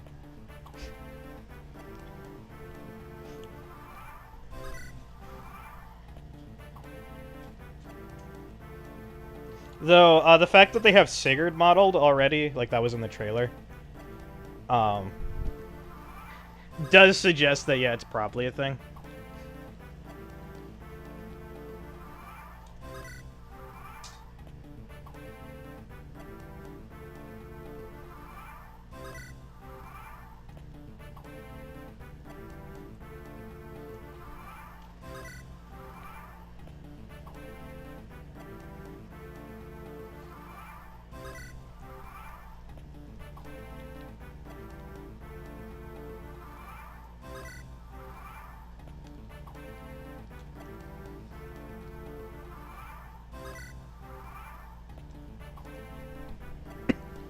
Yeah, they did buff the hit and avoid formulas, I noticed in the trailer.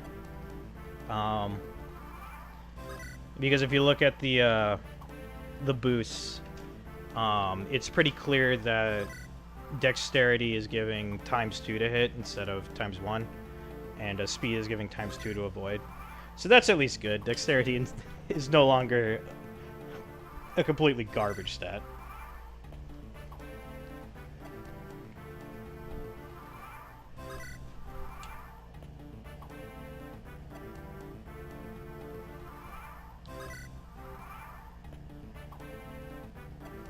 I believe luck over 2 was always in the 3 houses formula.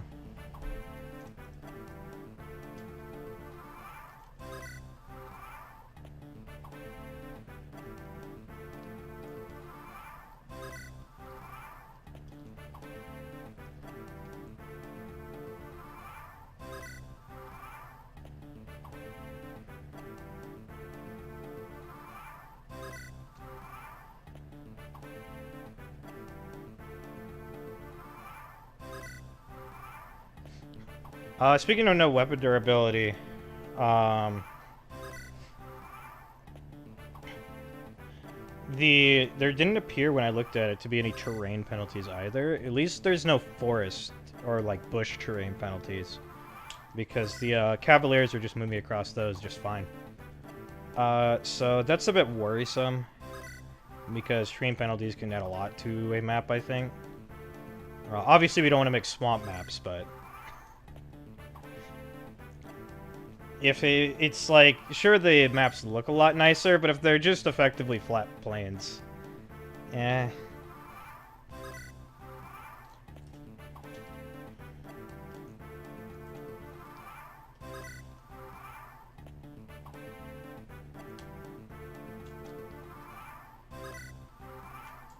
I didn't check what the AS for doubling was. It's probably still 4. They haven't really changed that in years.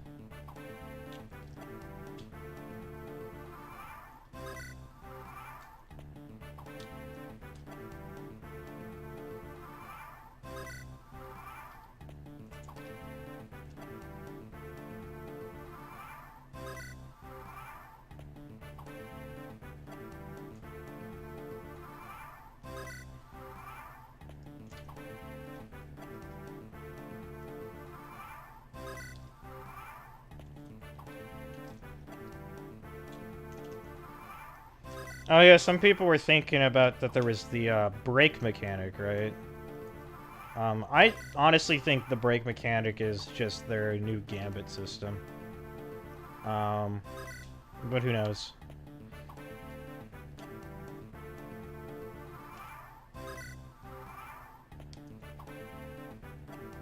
It did conveniently always happen when they were at weapon triangle advantage, so.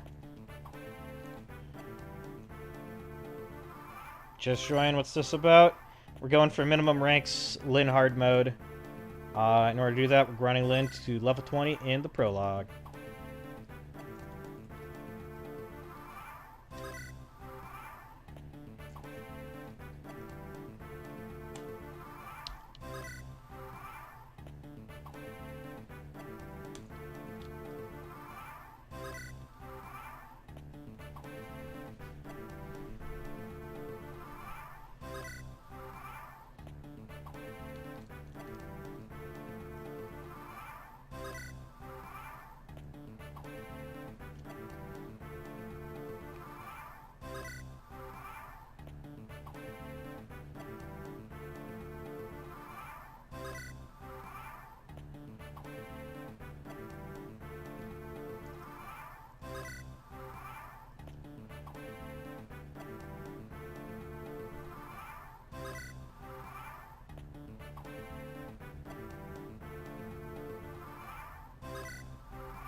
So maybe it's related to break?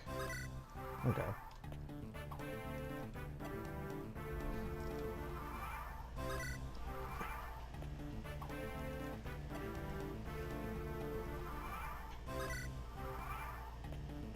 The issue is, for at least for me with that, is that they did have skills that procced when they did the breaks, like Martha had the defense break, and Sigurd had the overpower skill. But, you know, maybe that's just a coincidence, I don't know.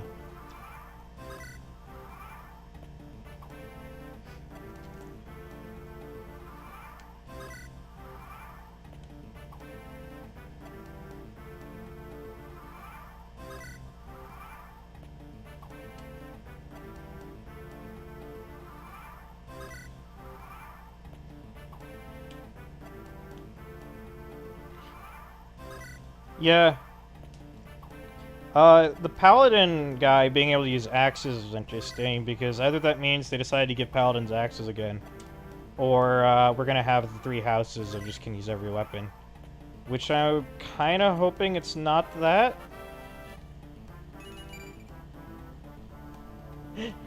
Good level up.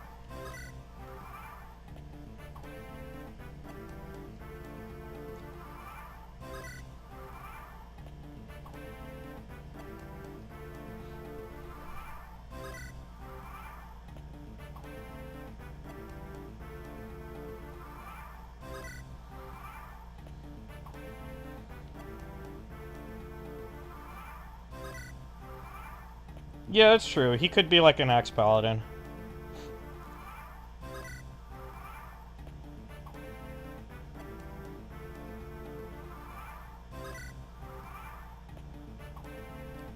Combat the enemy. Yeah.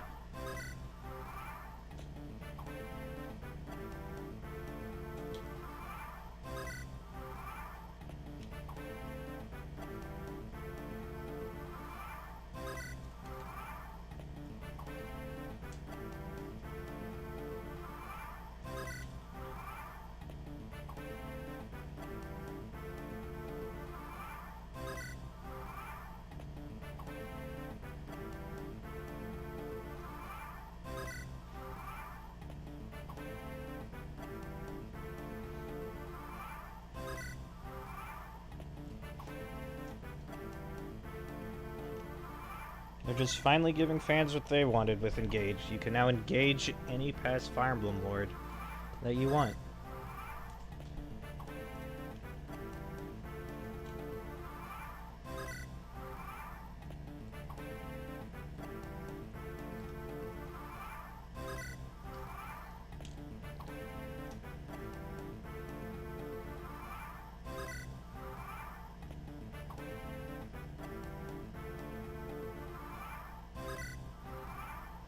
Ah, it showed that? Okay. Maybe bows will be different? I don't know.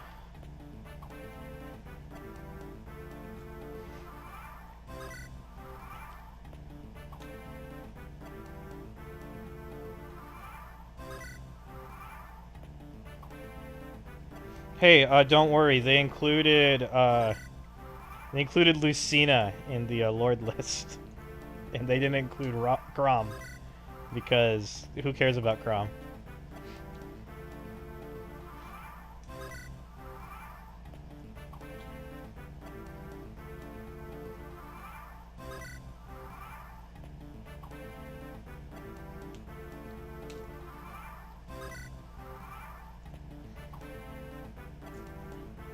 I think it was also female corn that they had there.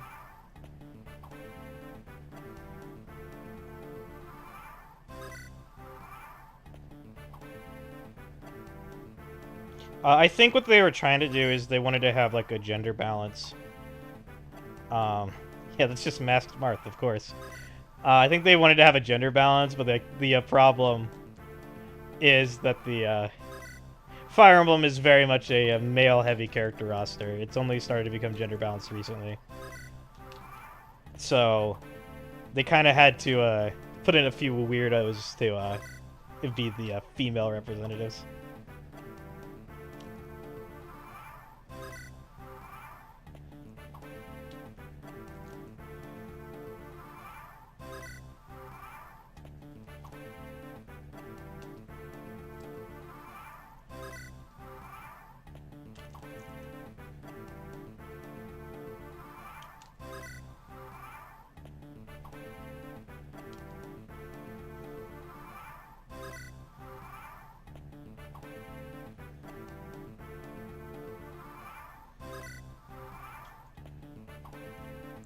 Oh, so there's only gonna have 12. Interesting. I guess they'll probably do the 12 deployment limit. Though they only showed off like 4 characters in the trailer, or 4 or 5. Yeah, you had like there was 6 characters shown off in the trailer. There was the 4 dudes you start with.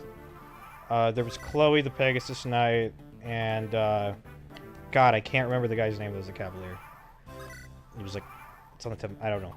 But yeah, they had like 6 characters shown off.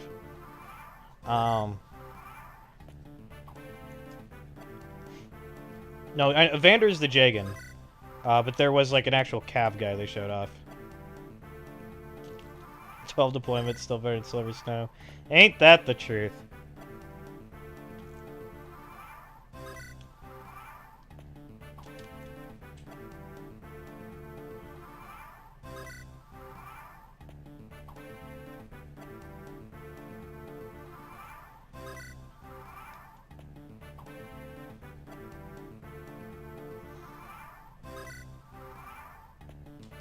I mean, Jacob and Felicia are kind of like Jagens. They're pre-promoted if they join early.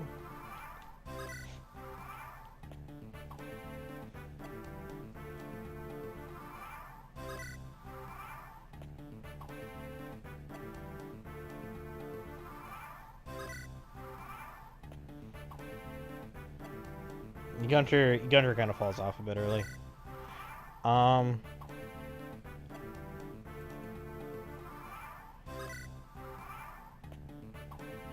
Oh yeah, in Rev, Gunter is definitely the Jagen. Yeah, that's true.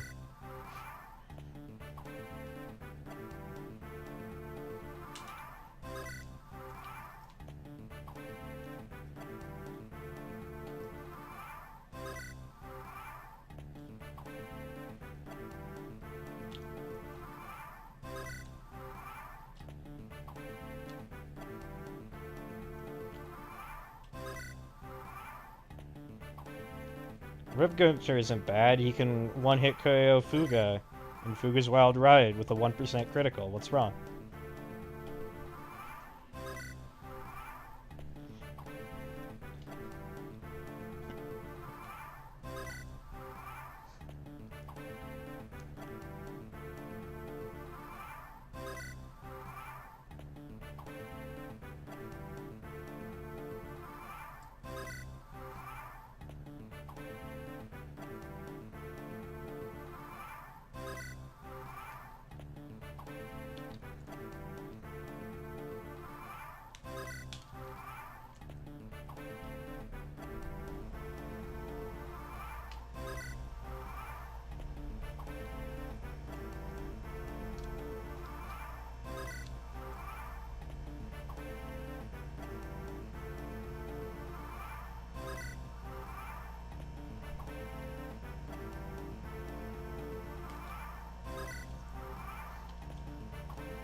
Just go to My Castles, get your reputation up, get a bunch of items really early, and go to town.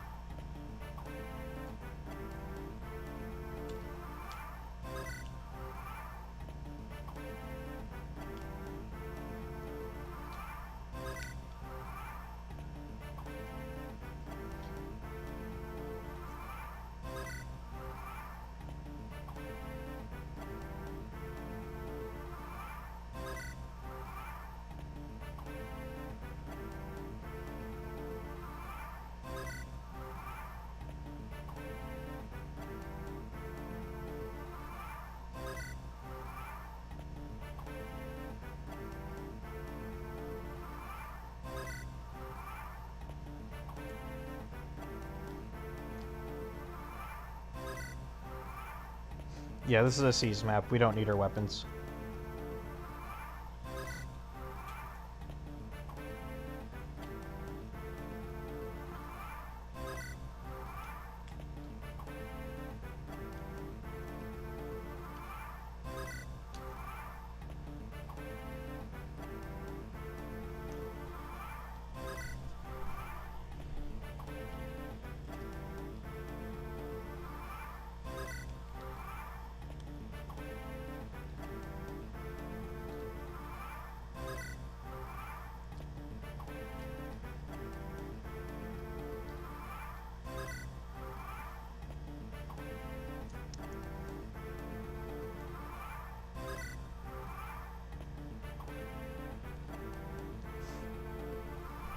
In this run, Islin S tier. I mean, yeah. It's either going to be her or Florina. They're the only two units that are really going to do anything. Technically, I use another unit quite a bit, but that's mostly just for tanking enemies.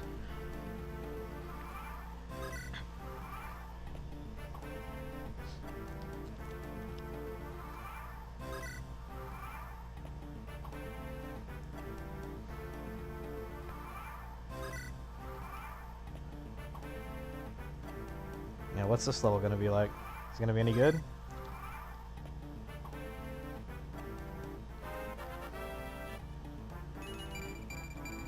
Oh, she got defense. Wow.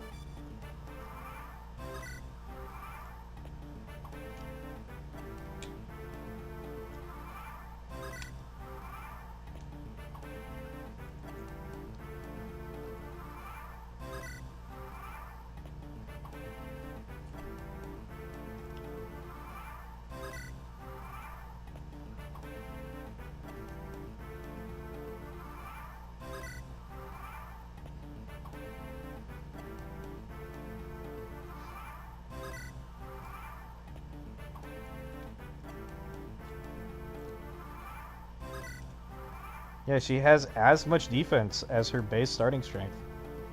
It's quite solid.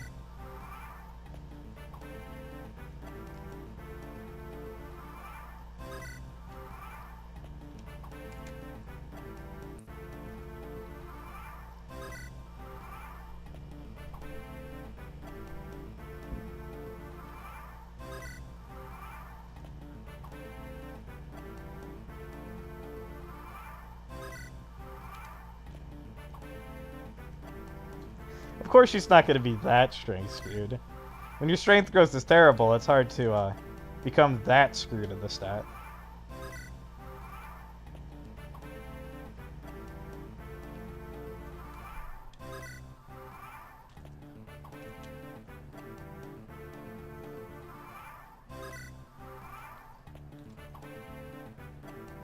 What's level is she at? I think that was level 12, or was it 11? Yeah, it was level 12.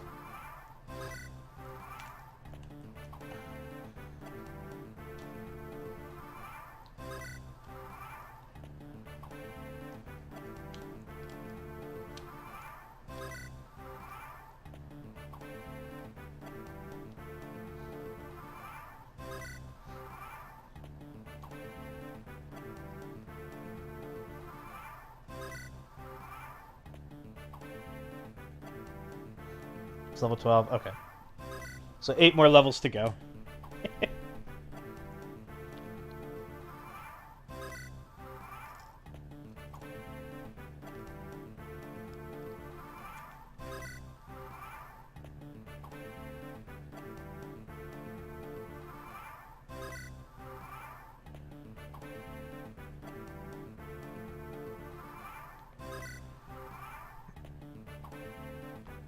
Oh, the brigand currently has 0 hit on her.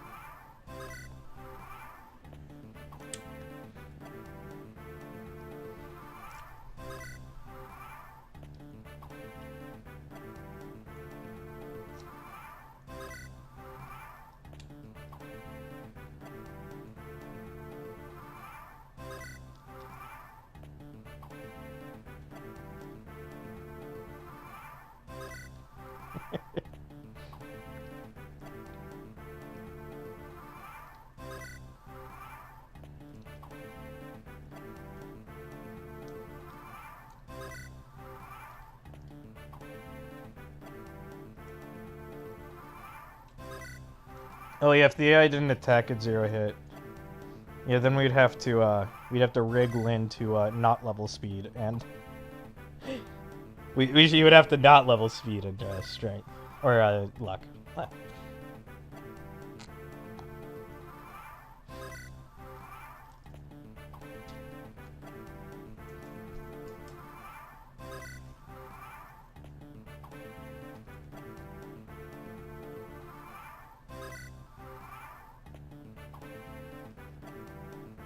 Now, what you'd probably want to do is rig it so that the brigand has like 1 hit on her, and then stop rigging both stats.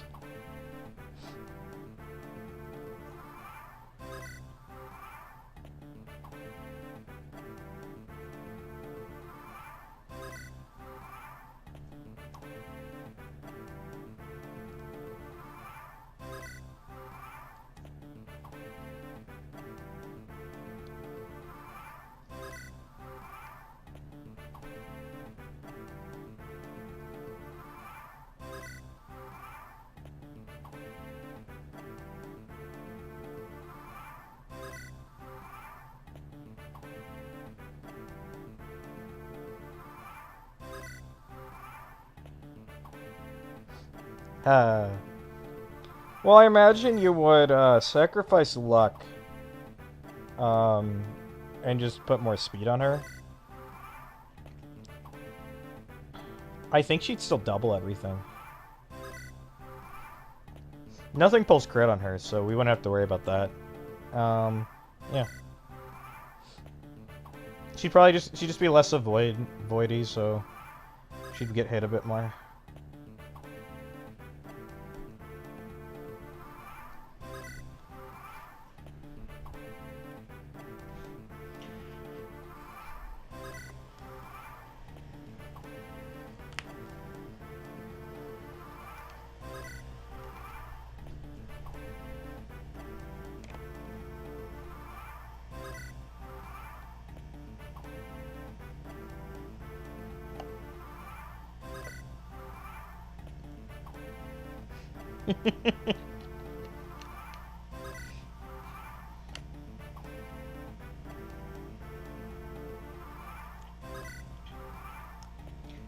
I like to imagine that the Berwick Saga turn time is how this game operates, where 1 turn is half an hour.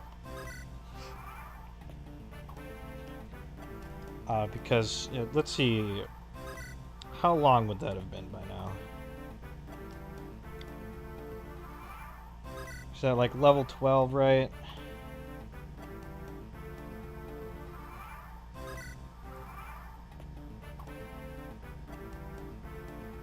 So it's like 11 levels times 100 divided by 2. So that's like 550 hours. So like 23 days. It's almost been a month.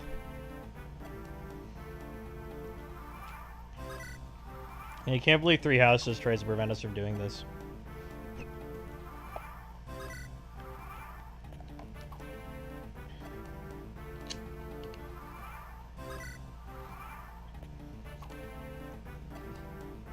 I bet you we won't be able to grind to level 20 like this in the new Fire Emblem game. They'll almost certainly enforce a time limit on those maps.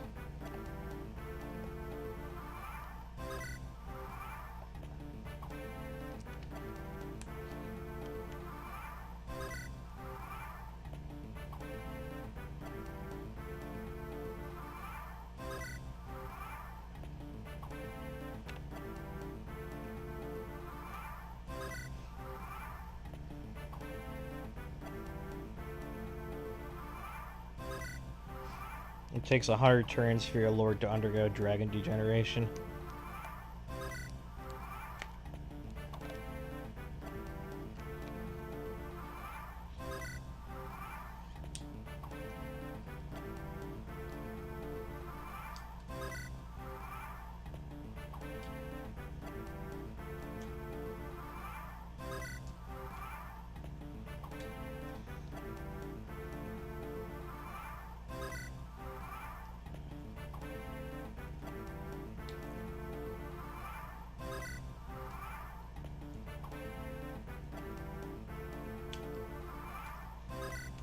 This is the content you subbed to me for. I'm glad.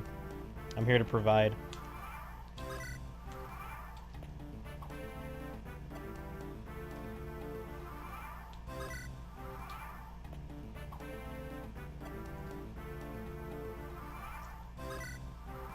An all-guided speedrun of FE7. That doesn't sound particularly fun. Oh, right. That's right. All guidance includes level 7 builds. How could I forget? Oh, God.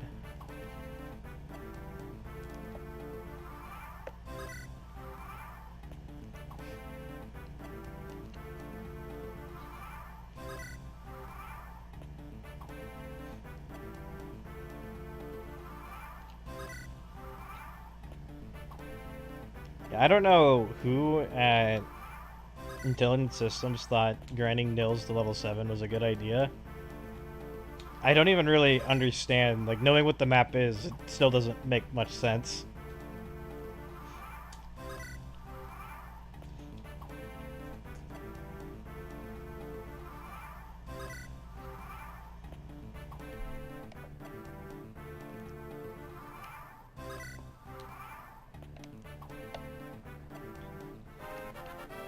Oh shoot, we gotta level up. Oh, she got strength that time. Wow.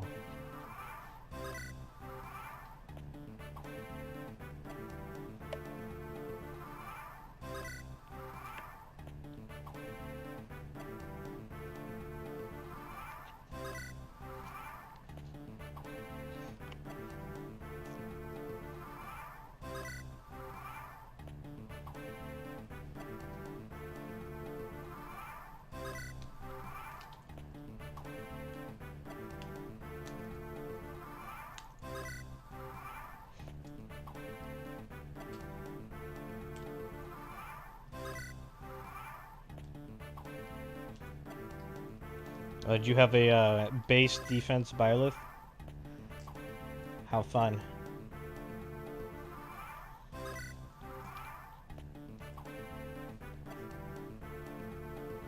Just gotta get that giant shell in Chapter 9 and patch him up.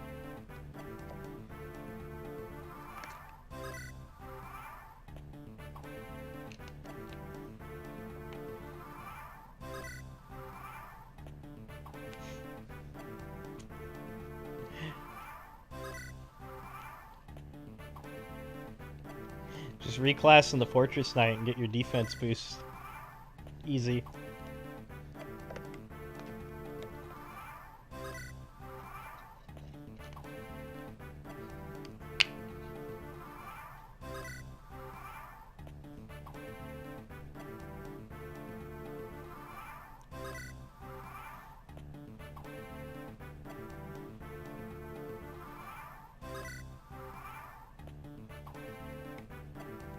Master Soldier for +2 defense. Yeah. There was a 3 houses rebalance patch that I saw that had a bunch of quite wild changes to it.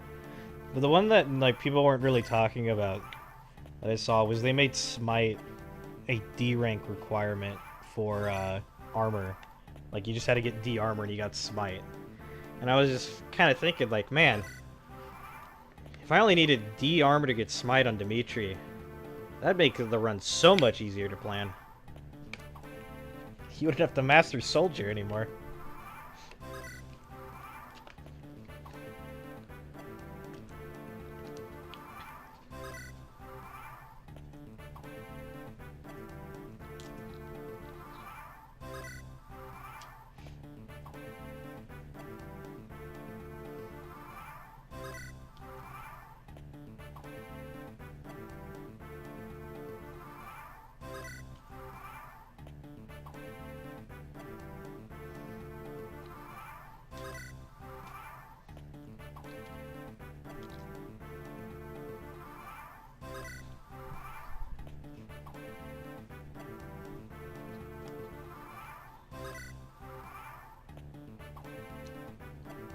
I don't remember everything that was in that rebalance patch.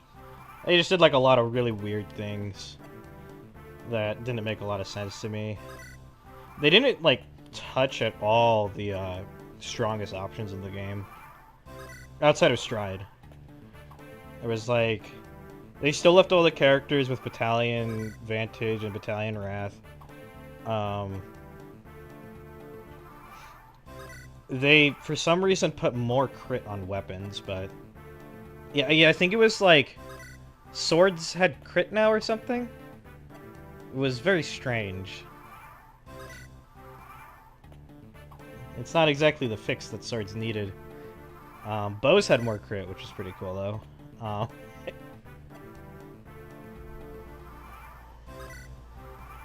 They gave Vantage to Armor Knights, which is a...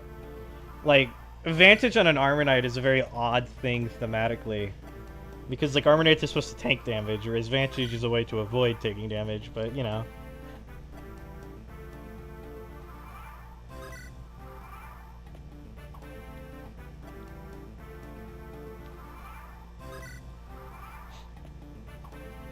Oh yeah, Sword Prowess only gives Avoid, yep. That's why axes are the best. You get hit rate from axes.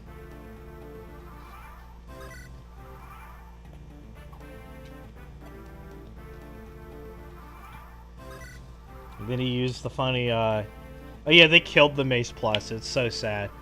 They made it so the Mace Plus doesn't have 90 hit anymore. It just has like 70. And it's what's even the point of using it at that point?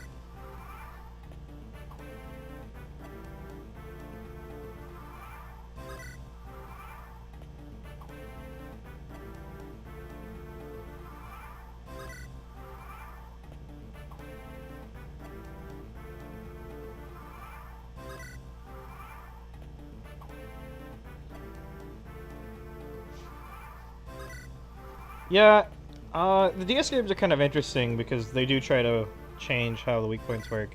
Though I do find it funny that axes end up being the weakest weapon because of it. Because axes technically have one less might than lances and swords do at full rank. But they do believe they get the most accuracy. Which is just a little strange, but yeah.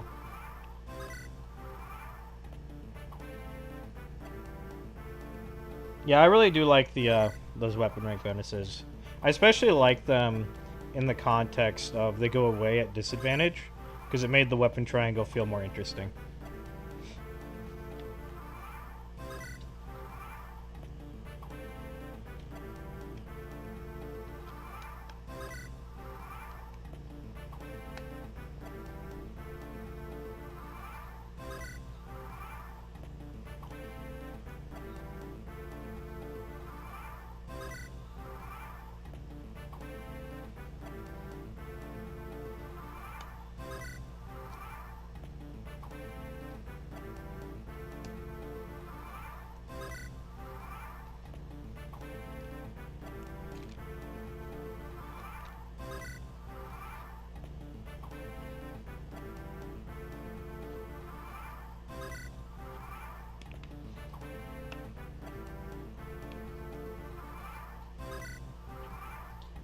Yeah, Laguz ranks in the strike ranks. Those weren't... I didn't really like those. It's basically you just take a unit, you have to see a lot of combat. And then they just do, like, super amounts more of damage, and it's kind of just whatever. I get they wanted to give them something interesting because they don't have weapons. But I don't know. It doesn't feel right.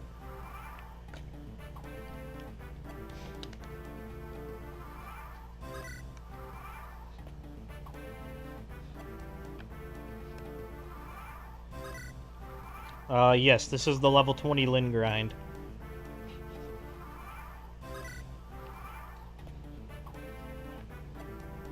I think it would have been fun if Laguz had like more unique equipment.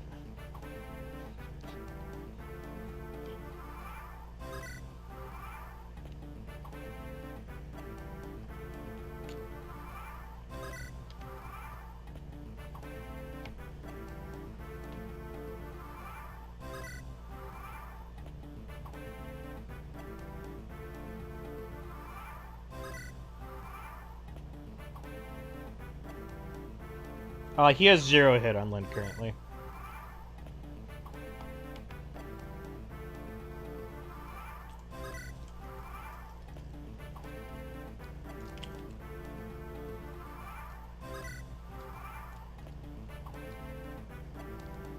It's level 9 when he hits 0, yeah.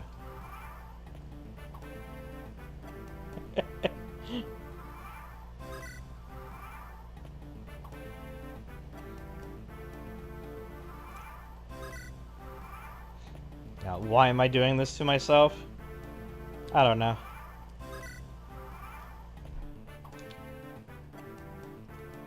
It's my, it's the first thing in quite a while that scratched my FE itch. So I went for it. I saw the goal and I went for it.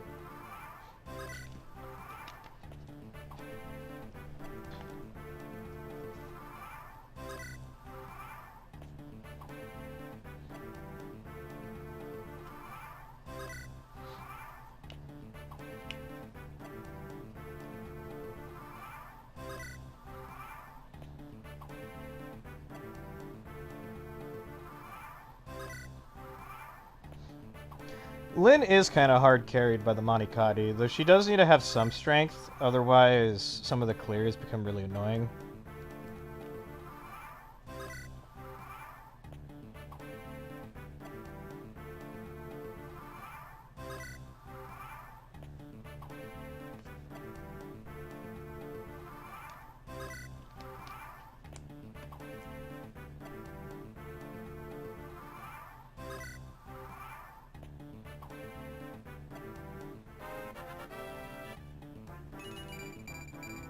Oh, there she goes.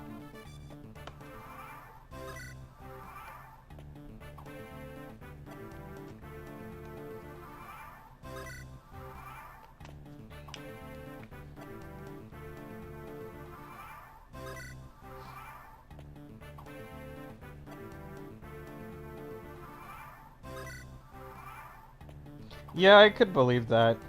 In this run, she barely reaches the 2-shot threshold. She might be better against, like, Eagler with the ×3 strength, maybe. But that's all I can really think of. I don't know why you'd fight Eagler with her, but yeah.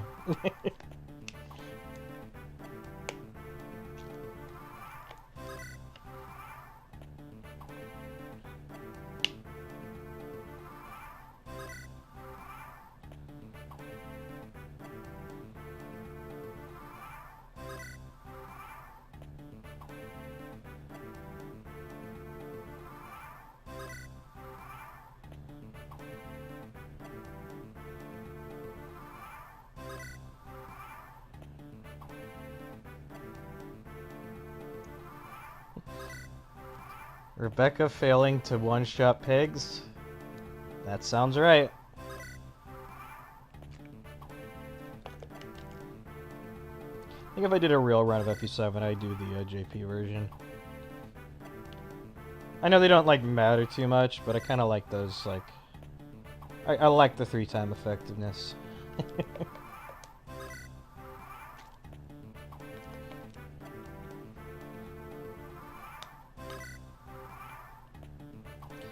The only thing I don't like about FE7 is that in order to actually do the real runs of the game, you have to get all those saves unlocked, and that's just tedious.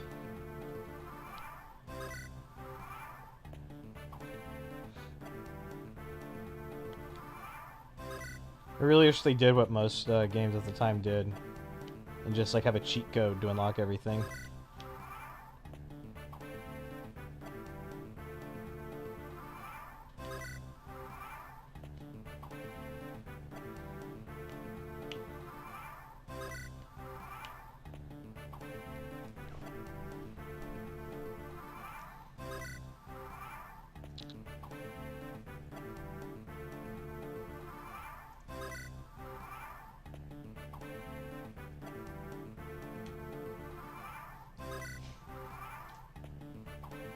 Yeah, you can import save files, you just have to find them. I know people have, like, already unlocked save files, which is nice. Though finding a save file to do this run was quite tedious.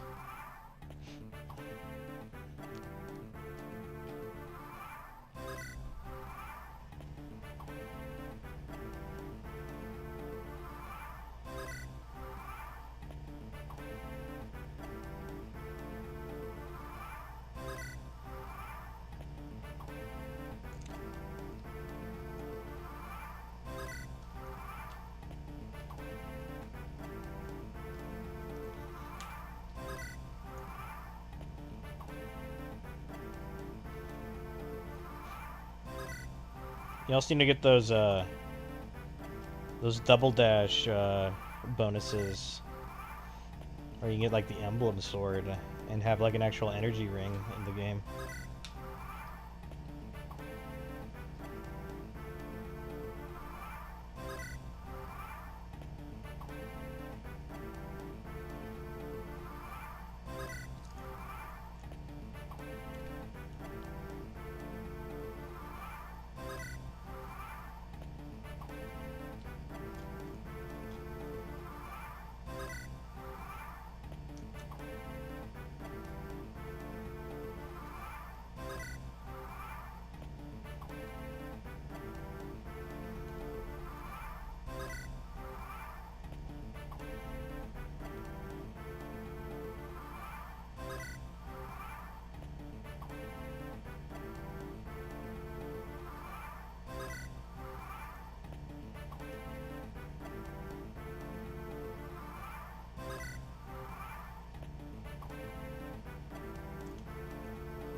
Effort is the problem always.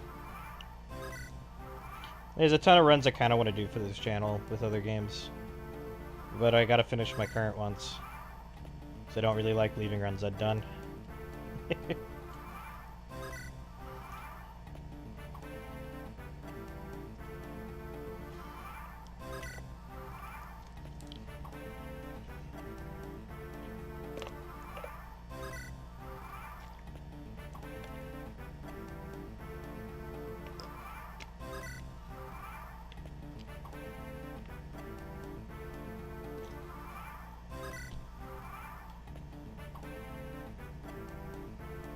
Oof.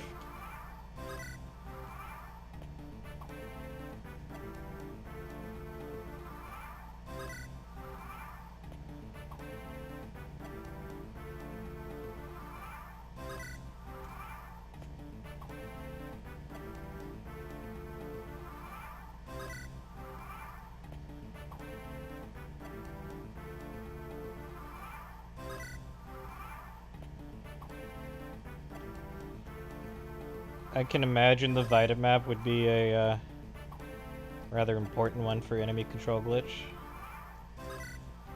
because defense maps suck.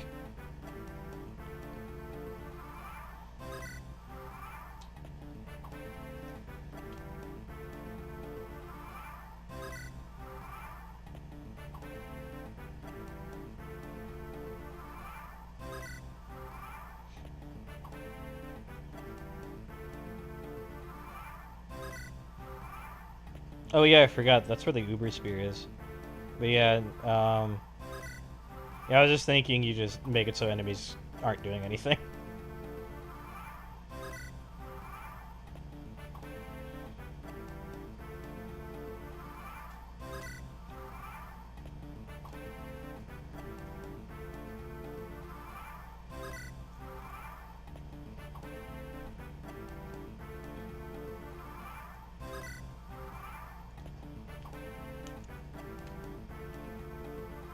Thrasia's defend maps are actually pretty easy to speedrun, because they're super cheesy.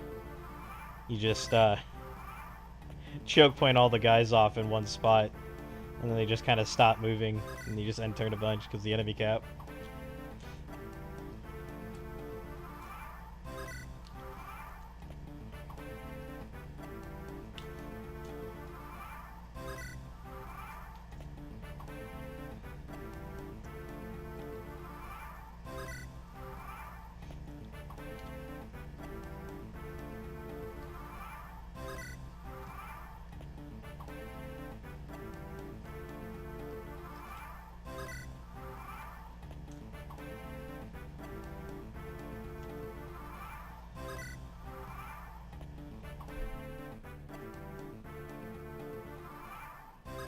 Nice.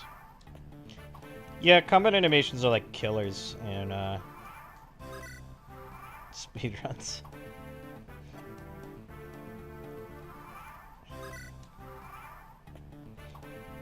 One reason I'll never be able to speedrun these GBA games is I always forget to hold down the A button whenever it's an enemy phase.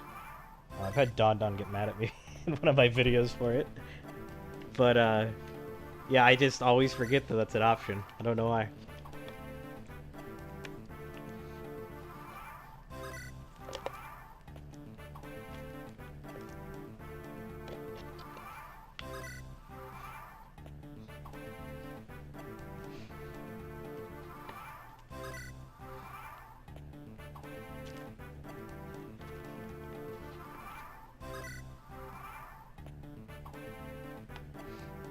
Oh yeah, I totally get it. Like, especially like watching FE games can be really slow, so like anything to speed them up. But also, when you're playing it, you're kind of just like in the zone.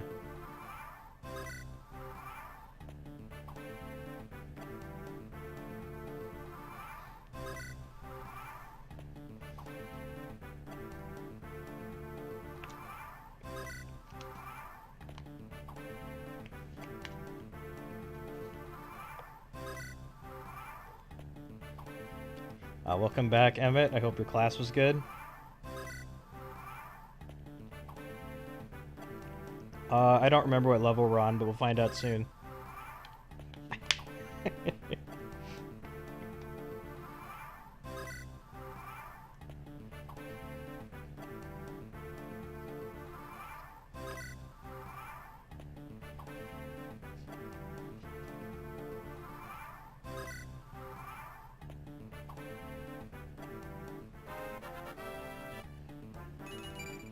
The goal is... Oh, nice, level up. We're on level 15. Anyways, the goal is so that she doesn't gain EXP from combats, which allows us to minimize the experience rank in chapters 2 and 3. That's really it.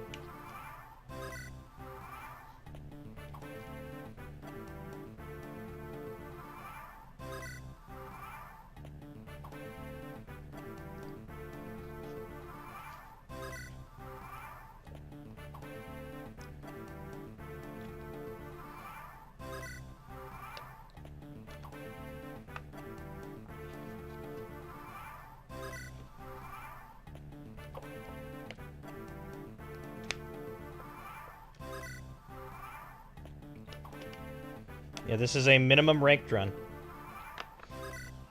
Our goal is to achieve the lowest rank possible and get the lowest number of tactician stars.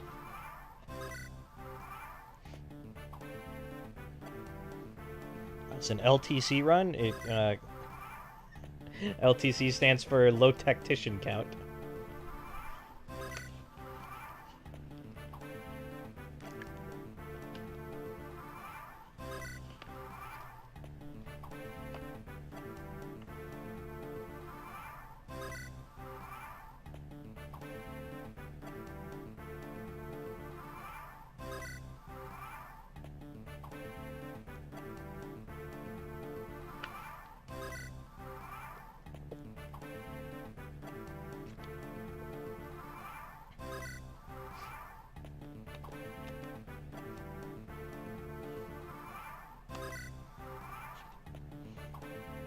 Yeah, it's not surprising that that's the case, especially with very simple maps.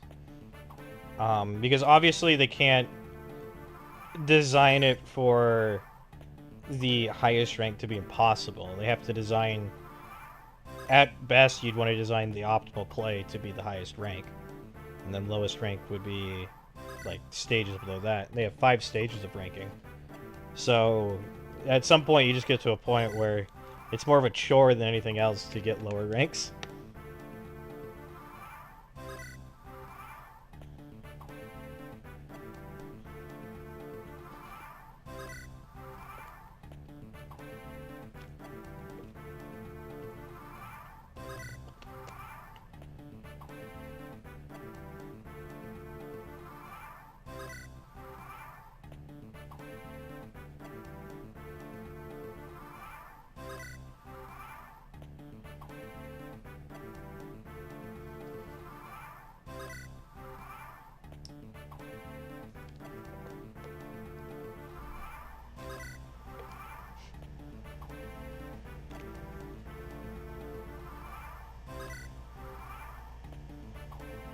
So the EXP bar isn't shown anymore. Yep.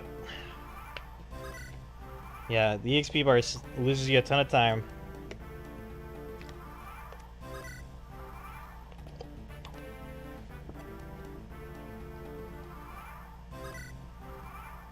Also, level up screen itself kind of takes a bit of time, I'd imagine.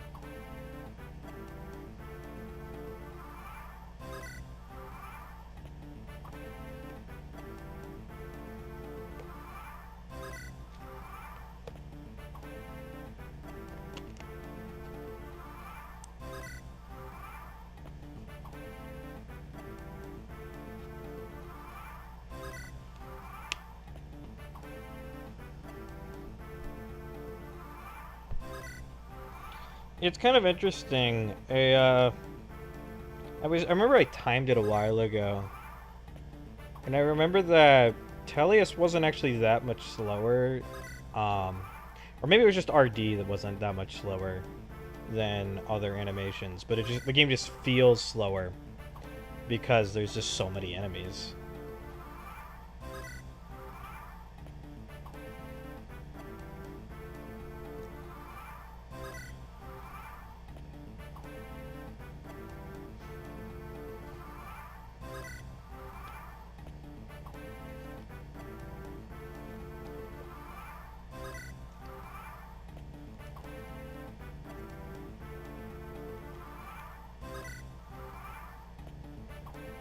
That is true, already has the death animation.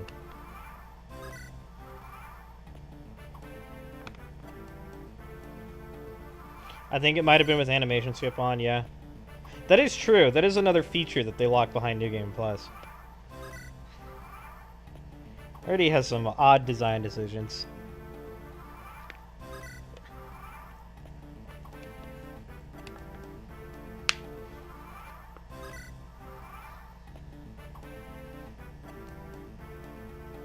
Yeah, I remember, like, the amount of time was, like, on par with, Gaiden, I believe. And Gaiden's not actually as slow as people think it is. The reason Gaiden feels slow is because there's so much input lag. But, like, the actual, like, going from one point to the other is actually about as on par with the rest of FE. It's a little bit slower than the GBA games by, like, 1 second.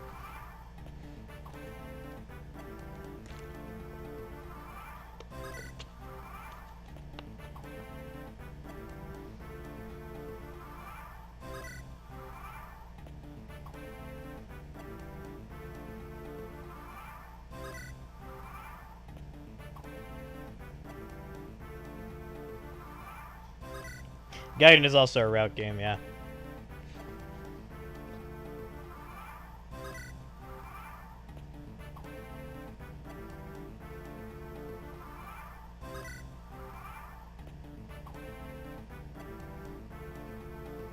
Yeah, invisible enemy ranges. What a hard mode.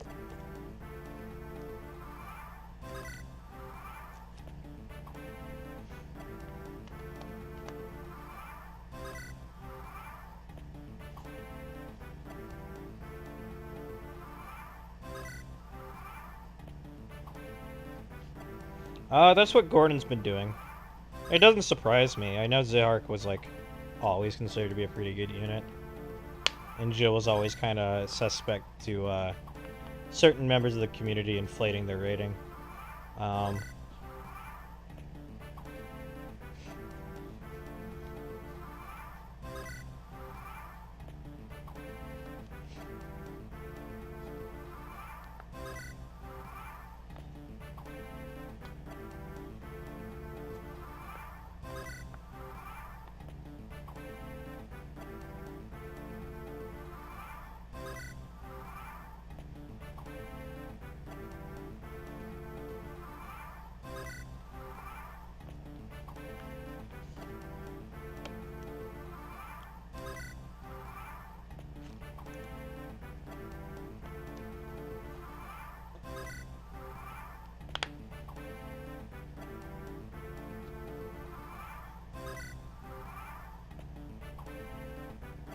Yeah, but I've only really played through RD once and seen a couple LTCs of it, so that's mostly where my knowledge comes from.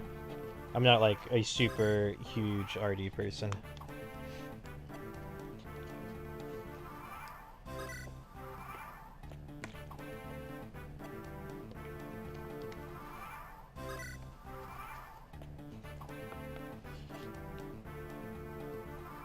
Yeah, I know when I played, I did have a plus strength, speed, and defense transfers Jill. And they kind of just killed everything, and I didn't really worry about much.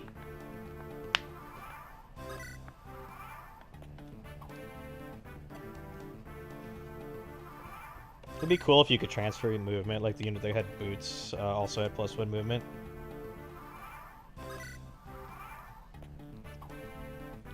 I'd love to see people talk about optimal boots candidates.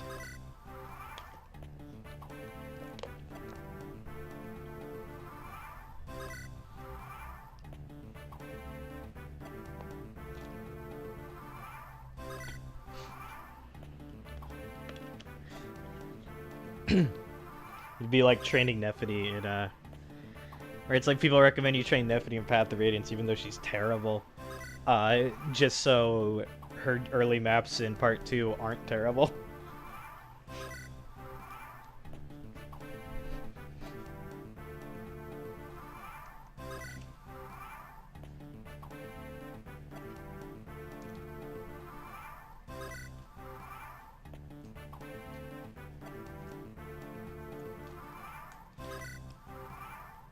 Two strength and 3 speed out of 5 levels. Easy. Just get lucky. Yo, Lincap speed.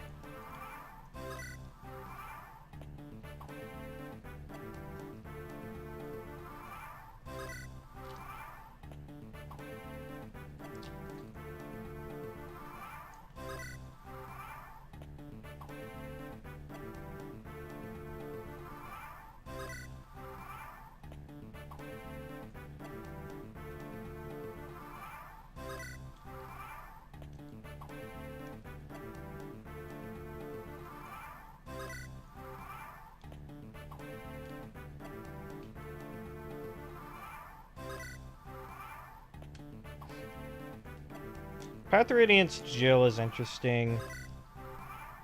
Because she is super good, but like, yeah. Especially if like you're playing casually, where you definitely are almost certainly using Marcia. Jill can be a bit underwhelming.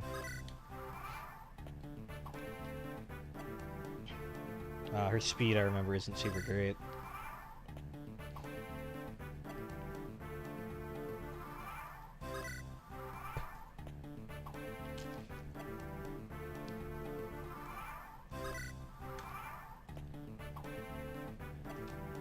And Path of Radiance is like a weird game, where it's like everybody kind of starts out not super great, and then you just force feed them a ton of levels, and then they just one round KO everything.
Just play the JB version where you can rig Slim Lance crits, and then you don't have to worry about Marcia's bad strength.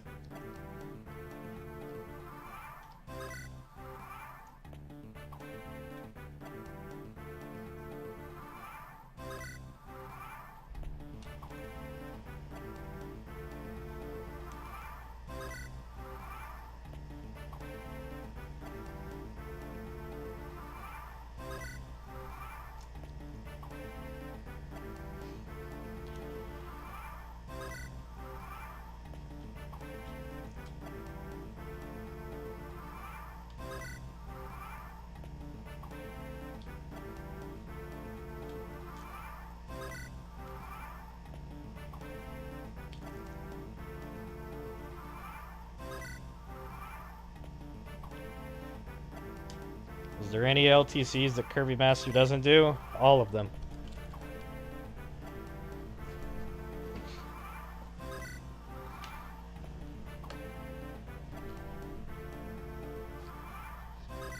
Yeah, I'm winning. We're at level 16.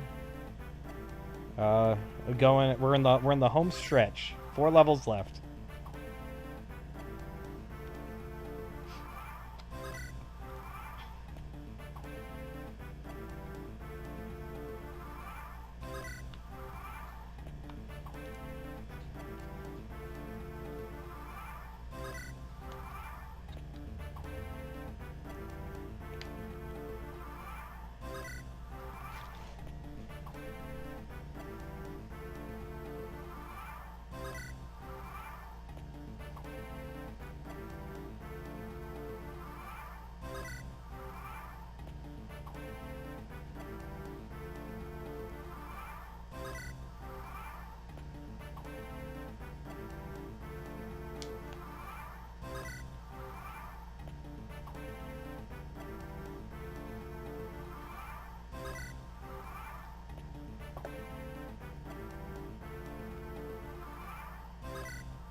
Can you reach Lynn's non-JP age? Yep. We've already surpassed her JP age.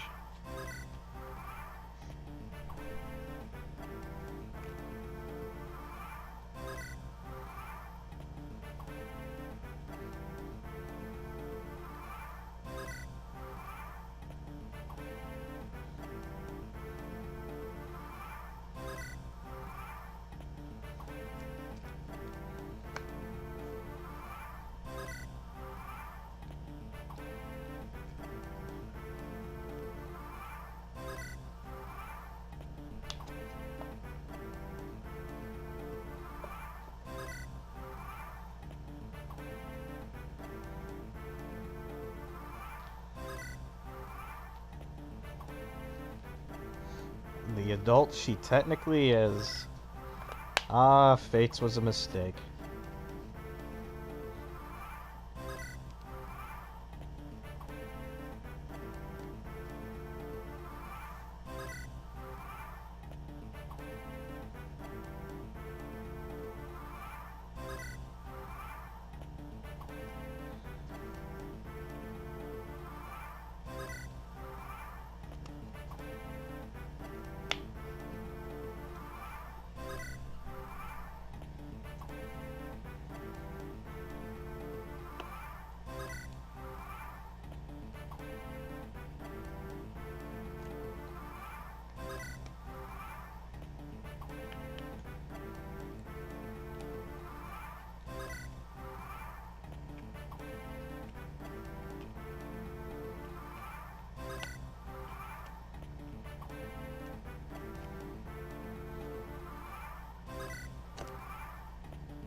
This stream has been going on for 2 hours and 40 minutes, actually.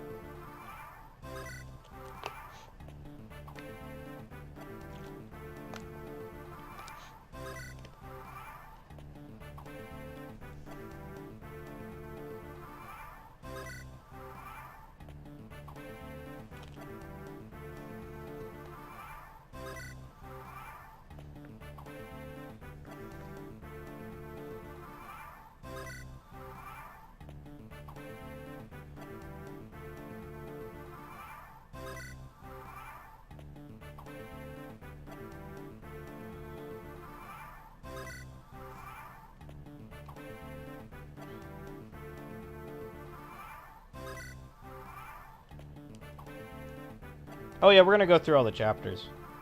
The rest of Lin mode doesn't take that long.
Woo!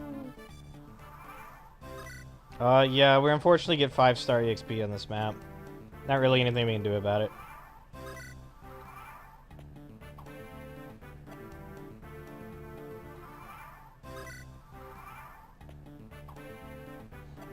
Yeah, the rank requirement I believe for this map is like 40 EXP, which is insane because like you get twice that from killing Bada.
This guy currently has 0 hit.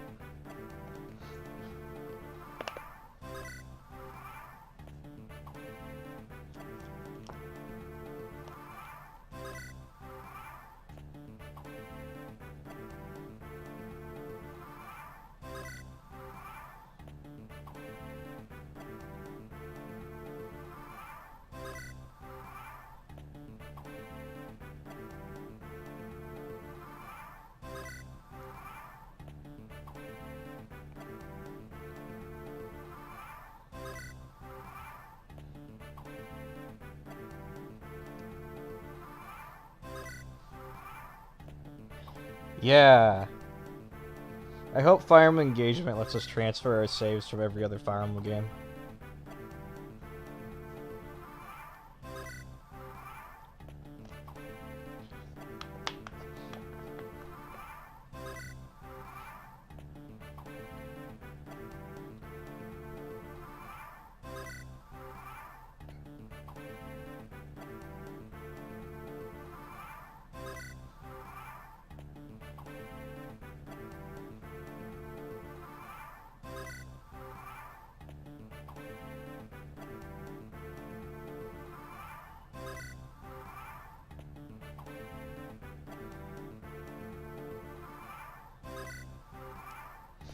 I'm going to mint my Fire Emblem 7 save file as an NFT onto the blockchain.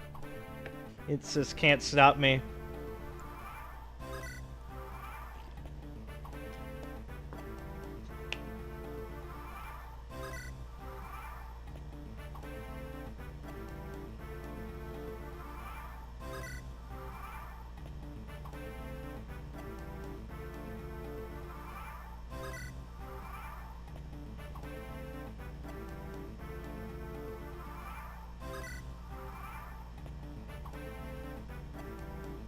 2-3 is the Joffrey map, right? Remember that right?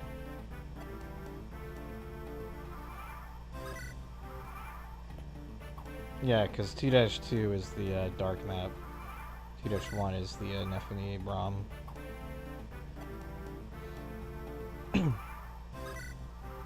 And 2P is the cloud map. But that is such an odd map. That pacifist objective just ain't very good. I know most people don't do it, but the intended way that you get the bonus experience is so odd.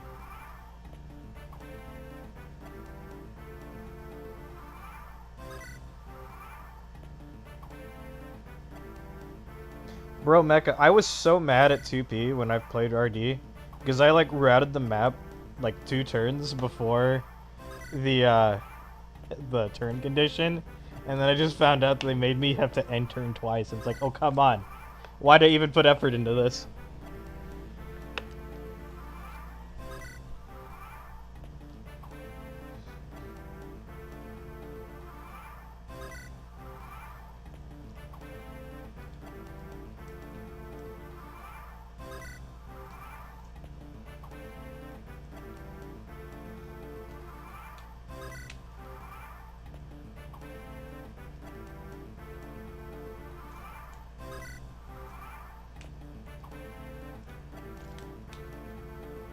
Oh, thank God, Fire Emblem Engagement has fishing.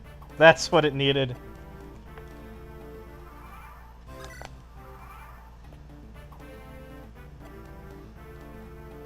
I think it was the director of Platinum Games that just tweeted out once that JRPG gotta have fishing. Or was that Nier Automata? That might have been Nier Automata. I don't remember who it was. But yeah, it's not a real JRPG if there isn't a fishing minigame.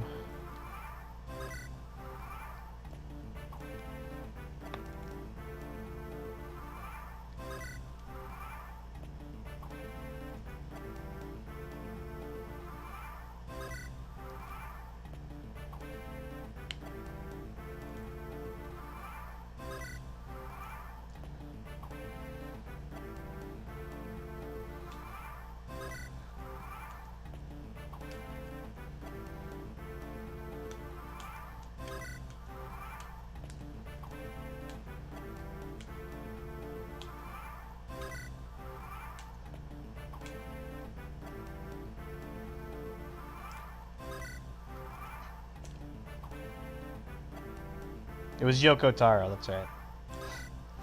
Okay. So that was the Nier guy.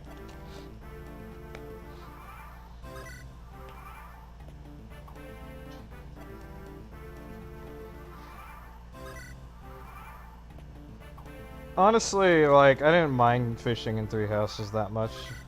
It's obviously annoying, and I wish it wasn't in the game, but I would say, of the monastery aspects, it's the least tedious.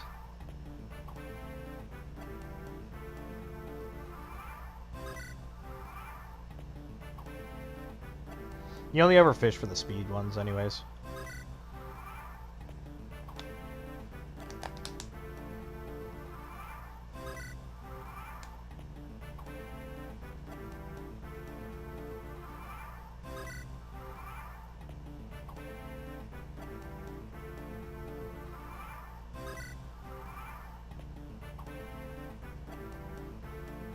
Yeah, I've never fished for Professor rank.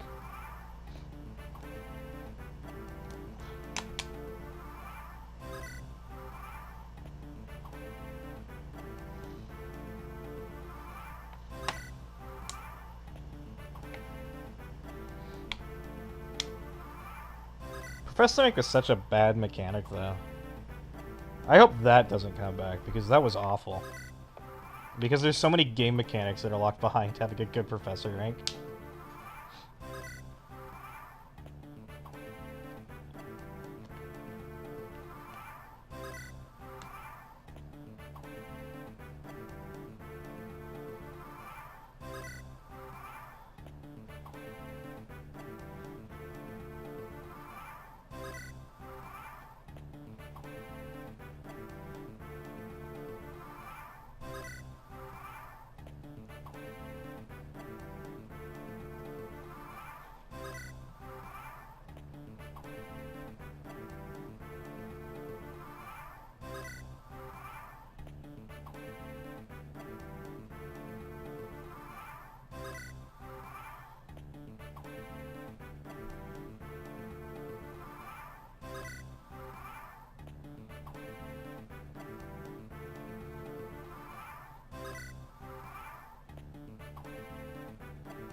Yeah. Professor rank, yeah, I think if, like, you gained it on a per-map basis, it would be okay. But the way it's currently implemented, it's just not fun.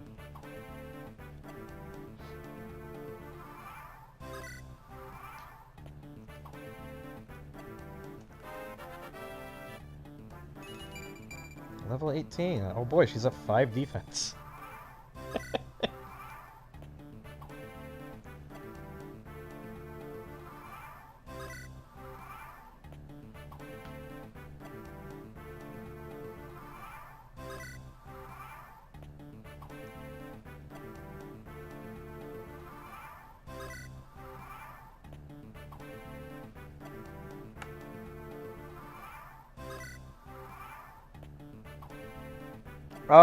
Is this one massive video file I'm streaming? Yeah, essentially. I've already done this. I'm obviously not not doing it right now. Though if I was, I also wouldn't be touching it right now. I just have the auto fire button going.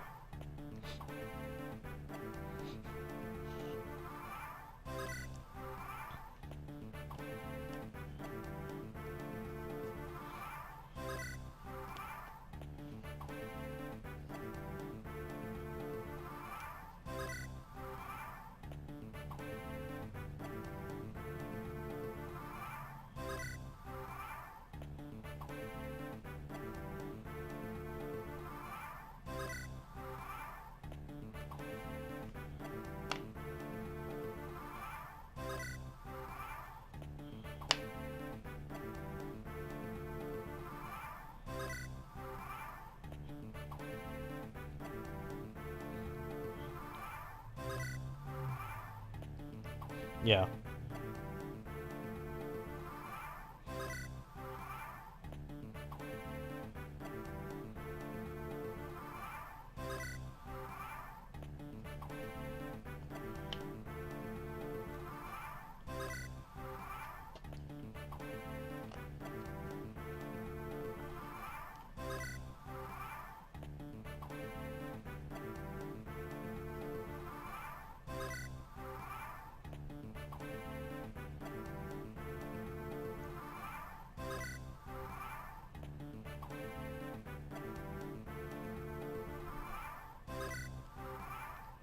New Game Plus is wild because you just buy weapon ranks and stuff, which lets you skip, like, the worst parts of the game.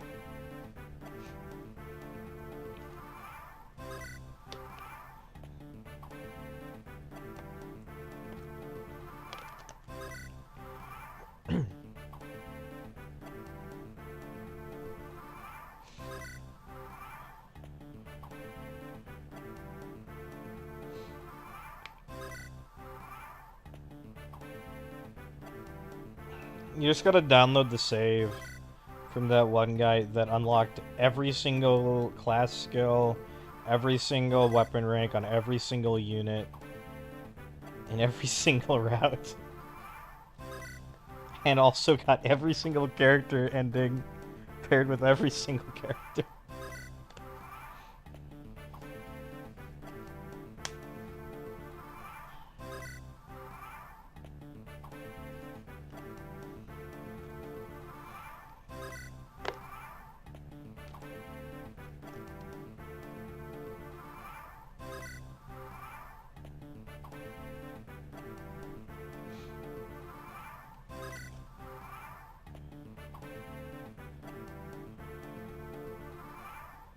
Two goddess battalions, nice. Yeah, I guess it would be Dance of the Goddess because... Oh wait, yeah.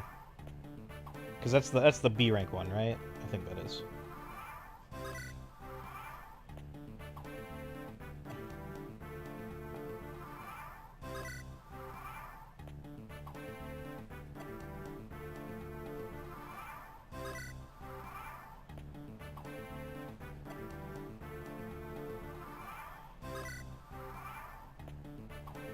Oh yeah, it's the opera dancers, yeah, B, the lines say, okay.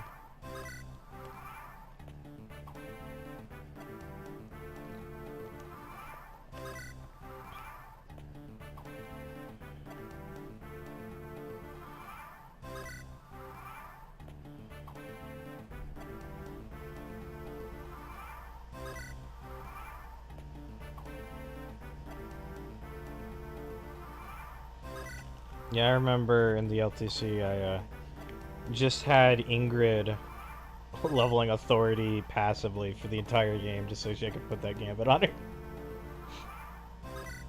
for the final map, and that's like all she did in the entire run. Or, you know, she did her Prologue.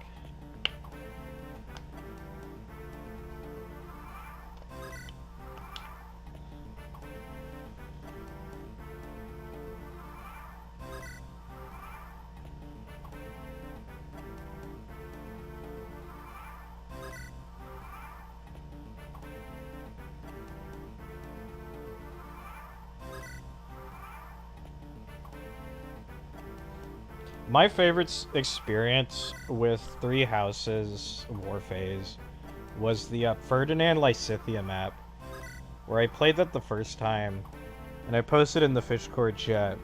It's like, guys, I don't think I could one-turn this map. There's too many enemies. And then it was like an hour or so later when it's like, guys, I figured out what the one-turn is.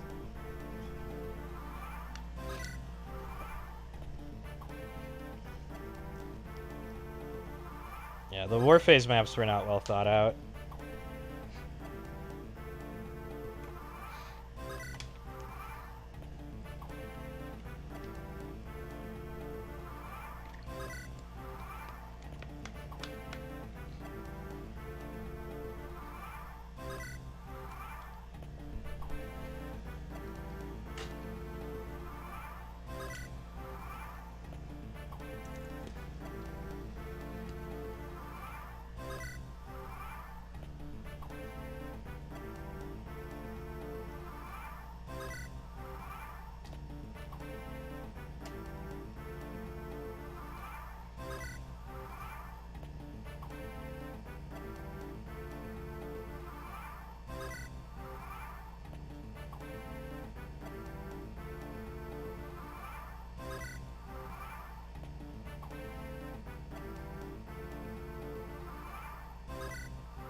Oh, the Cornelia map is so bad. That's like one of the worst maps of the game. I just don't know how they... Like, this is like one of those things where you just... It's clear there was no playtesting. Or like the playtesting that was done was done by people who aren't actively trying to break the game. Alternatively, there was playtesting and they just didn't listen to it, because that's also an option, because the game was also kind of rushed. But, yeah, it's like, how do you miss that?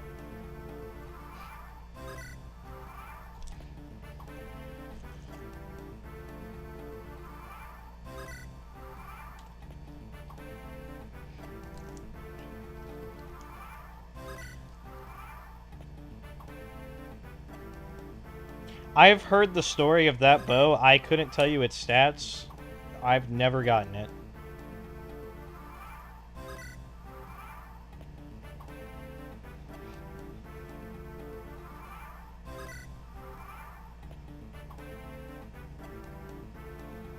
It's maddening mode. You just have to deal with it.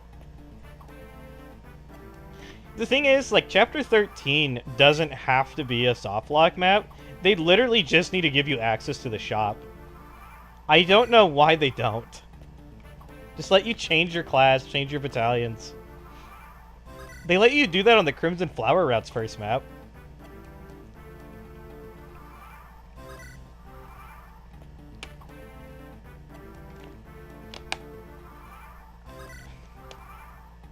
Yeah, just it doesn't even have to be, you don't have to go to the monastery, like, we don't have to do that. We just need, like, basic preps. That's, like, it. It doesn't even have to be preps for all the students. Just, like, your Lord and Byleth getting preps, that's all you need.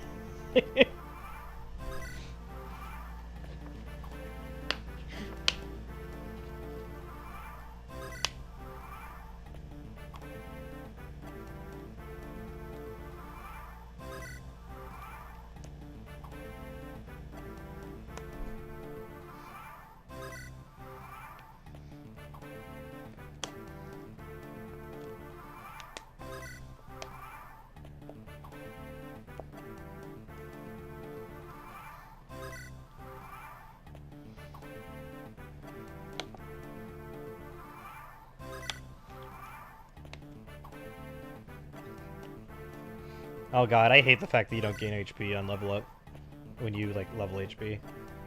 It just, like, raises the max. It's so annoying.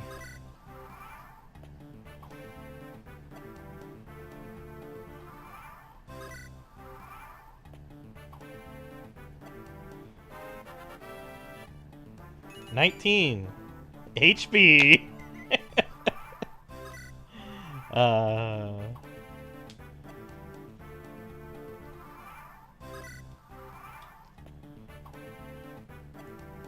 I think Lynn is currently -3 on strength.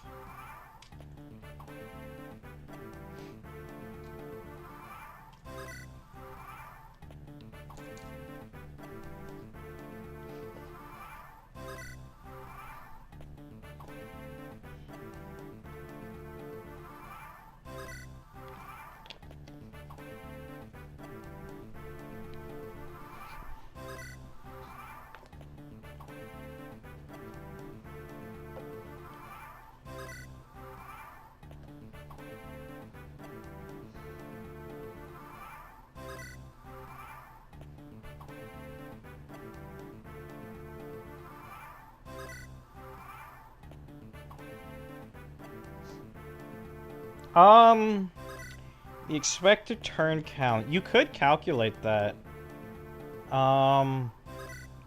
Because essentially we only have to dodge 800 times. In every 100... Actually, no, we don't have to dodge 800 times. Because we get a lot of XP from Bada and whatnot.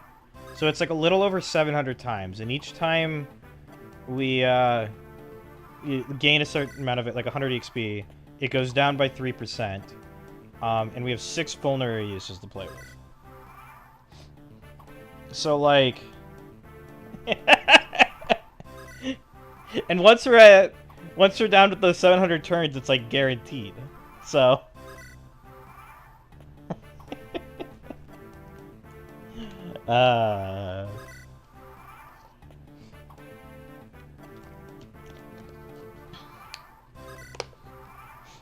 So yeah, you could run a sim for that if you wanted to.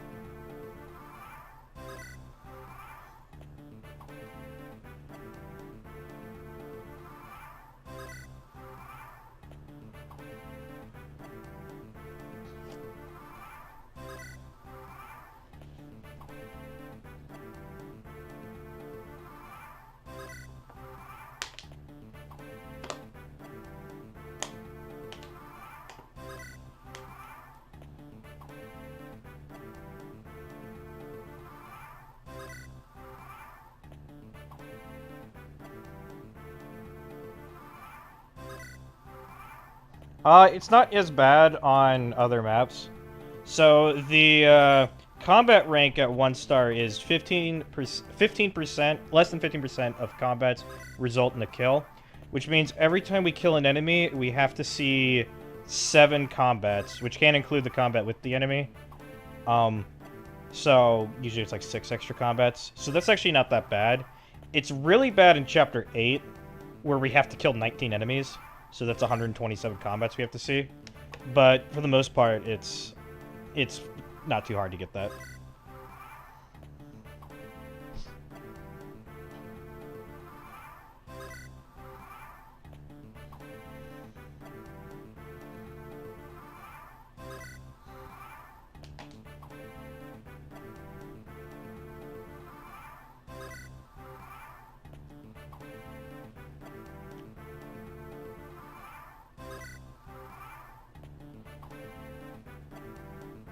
Oh yeah, also,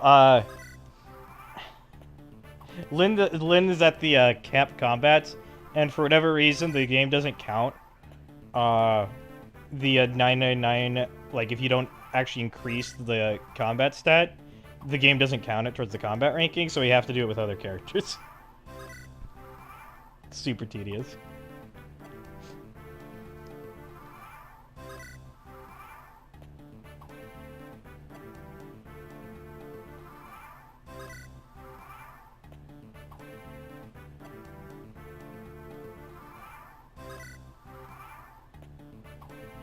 Also, worth noting that it is less than 15%, because that can throw some people off. At like 6 kills and 9 kills are the relevant ones. If you were to like take 15% of that, that's 40 and 60 respectively. But we actually need to do 41 and 61, because it has to be less than 15%.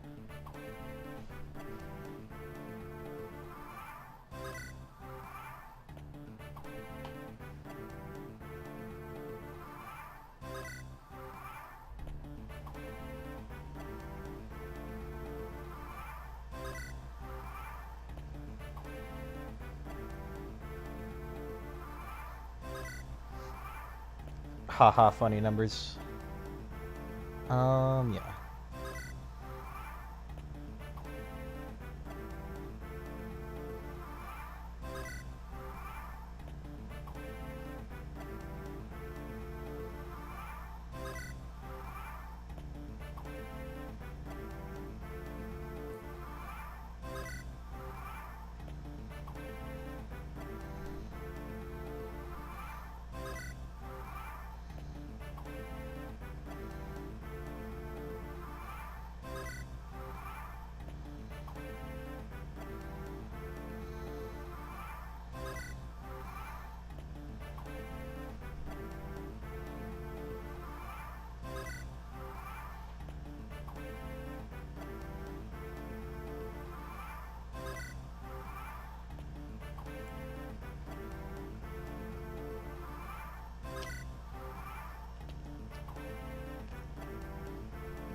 Alright. Let's see.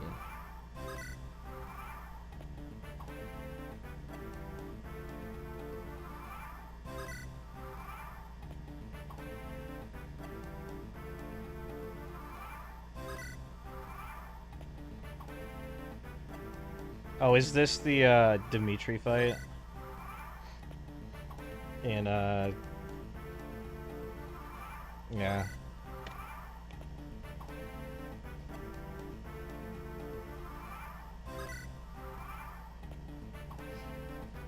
We're almost done. 85 experience.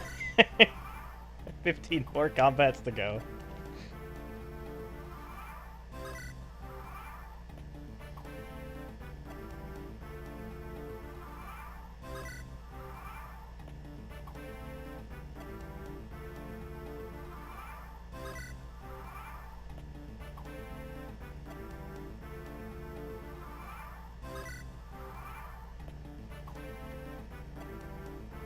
Isn't the most accurate thing to do in the game to use a Mace Plus with a good Axe rank? Because Mace Plus has like 90 hit, and Axe gives just a ton of hit.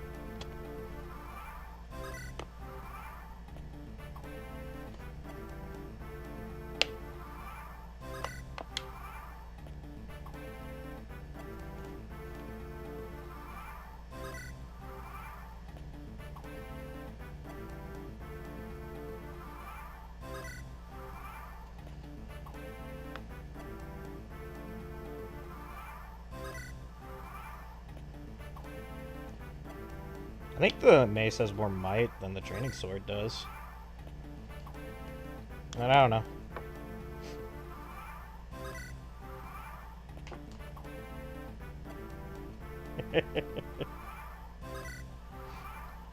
It's almost here. It's almost time. Here we go. Kaplan. Oh yeah, I forgot. She gets a good one here.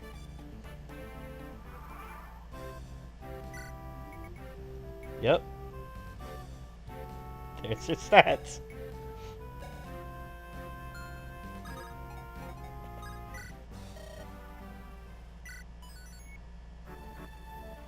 I believe she's -2 in strength. I checked. Anyways, now that the run gets to continue, uh,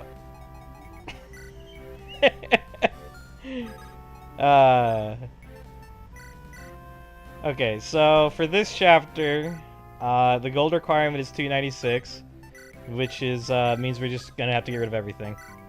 Actually, though, if I remember correctly, yeah, that's right. We actually can't hit the gold requirement, because we can't use the iron sword enough to break it down to the point where we would be under 296. So we are gonna get a 2-starred gold for this map.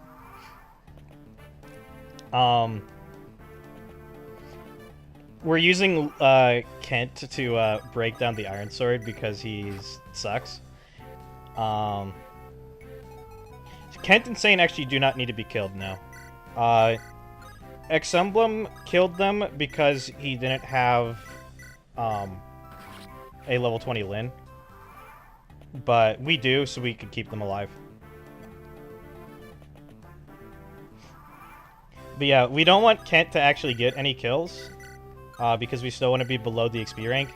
But we do want him to weaken enemies with the Iron Sword.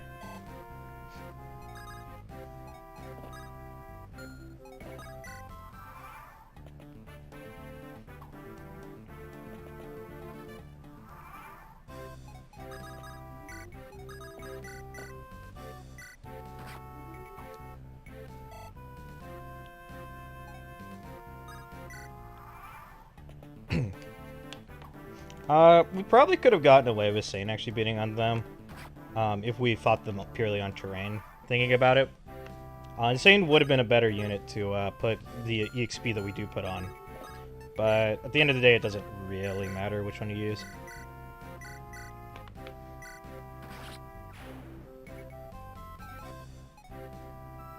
No, we don't actually have to kill everybody. We can keep 2 units alive and still get the minimum rank.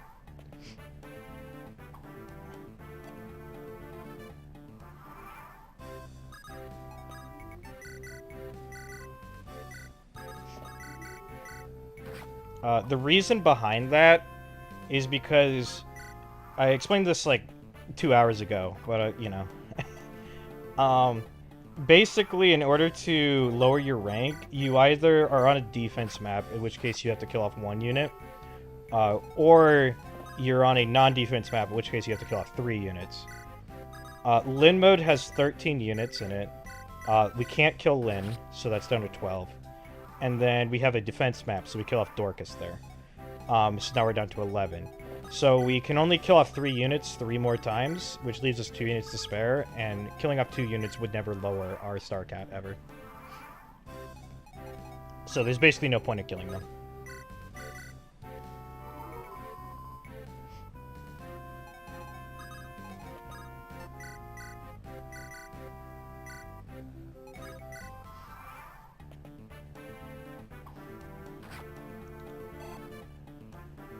Yeah, for this map, I believe there's 5 enemies on it, which 5 enemies means... Let's figure it's Ludwig to attack at 1 range. I don't remember. But, let's see. Yeah, so it's 5 enemies on this map, which I believe is 34... Yeah, 34 combats. So we're gonna leave that 1 brigand right there alive, and he's gonna beat on Kent for, the rest of the map.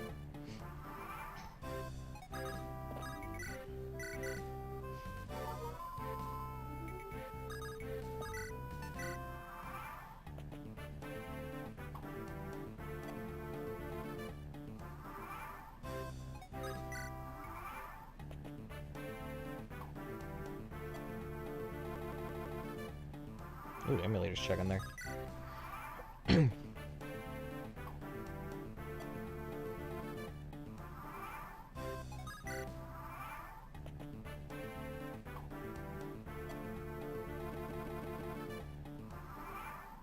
Huh. I wonder why the emulator's not doing well. Oh well.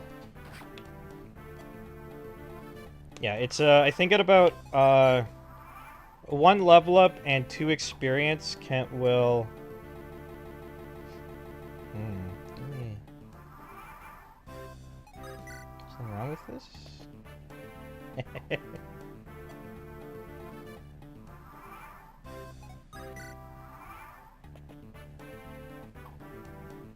Seems to be working now. Okay, weird. Yeah, at 1 level and 2 experience, Kent will hit the benchmark I need him to. So.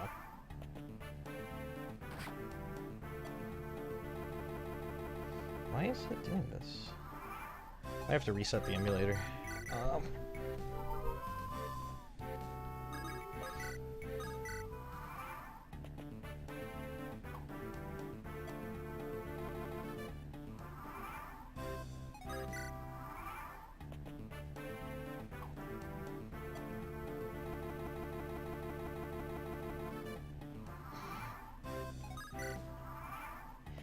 Okay.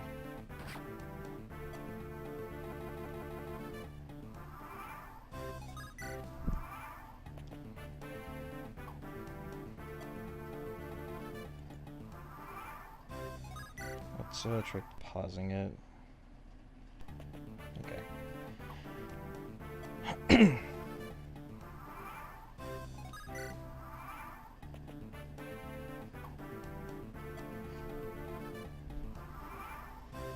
I guess the emulator just hasn't really experienced running the loop of the song for this long in quite a while.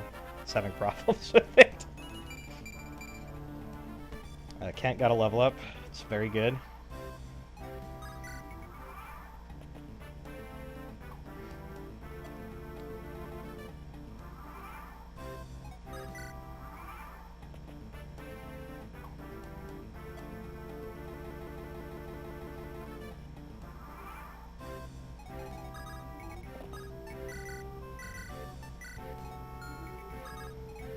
Alright, so now we're going to move in for the boss.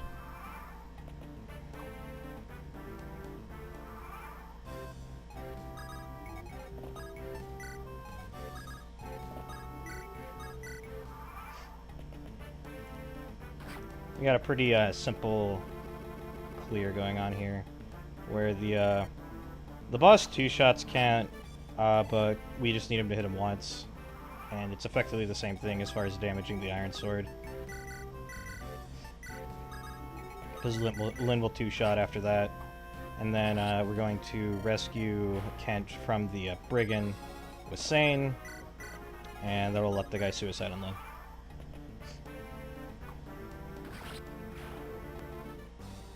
Yeah, I'm going to, let's see.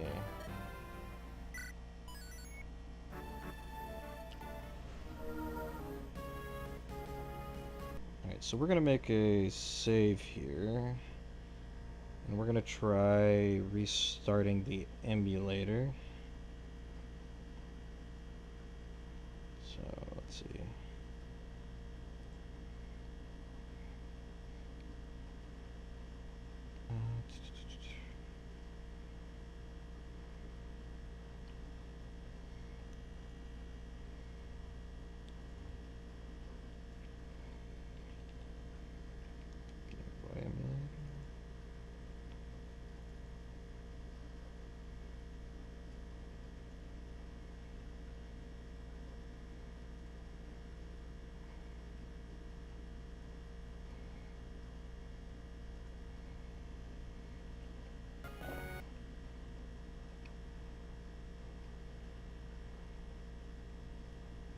Okay, so let's see if we can get the stream back up. Let's see here.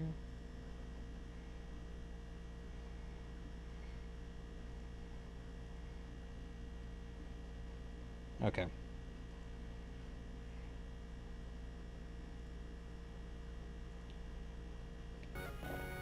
All right.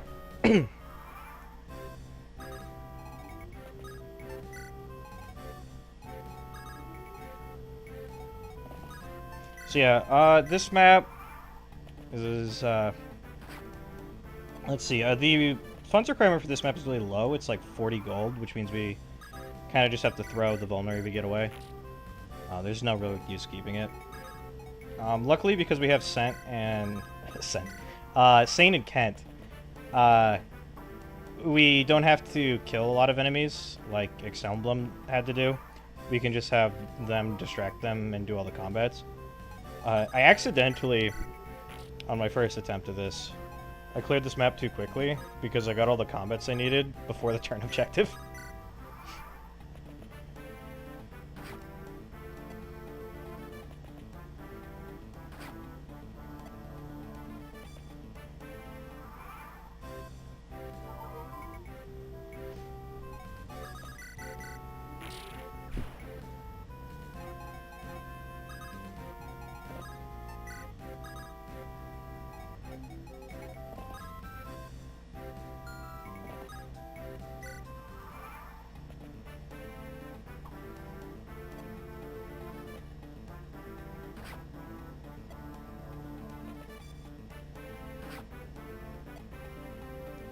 We are putting the cabs in the forts for the combat rank. That enemy we might have been able to do something about, but I just decided it was whatever.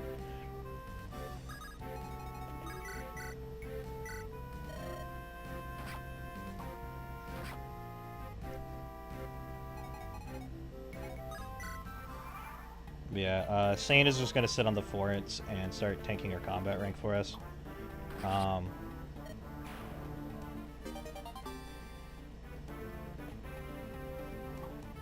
The Manikari that we get doesn't add any gold, so we don't have to worry about that for funds rank.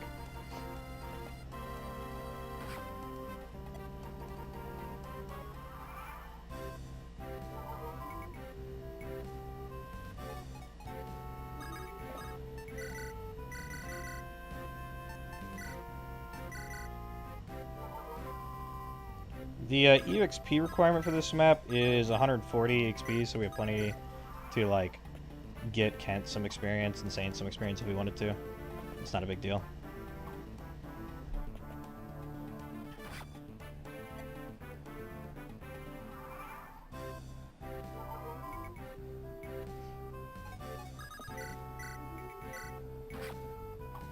The only real reason to train cabs in this run is A, if we want to use them,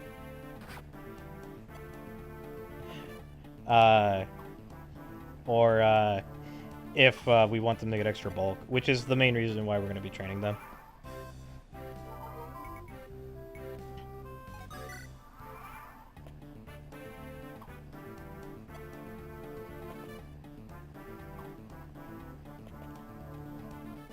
Yeah, I believe at this point we have the combat rank, but we do not have the turn rank. So we're just gonna have to keep going. I said earlier on, I don't actually have a Hector hard mode save. I do have the Elliewood hard mode save though, so maybe we do Elliewood hard mode, who knows.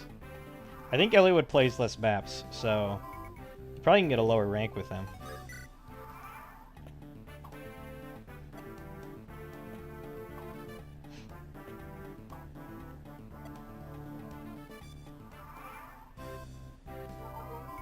I guess I could make a side save and just play through Hector mode incredibly quickly, and then go through the hard mode. Yeah.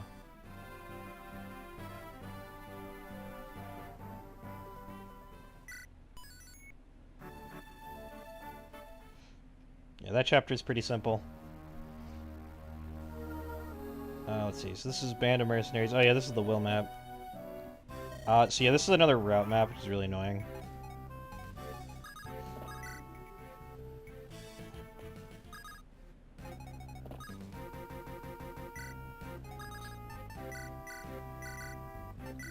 Anything about hard mode is you always get 1 EXP per combat. Yep.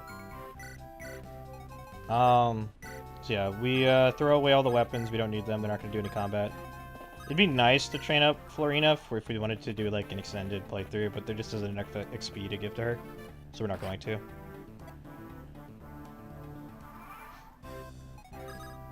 One thing that Emblem did that was somewhat unoptimal here is he killed the archers, which is something you don't want to do because the archers are the easiest way to get your combat rank going. So we just want to leave them alive and let them peck at us for the entire map.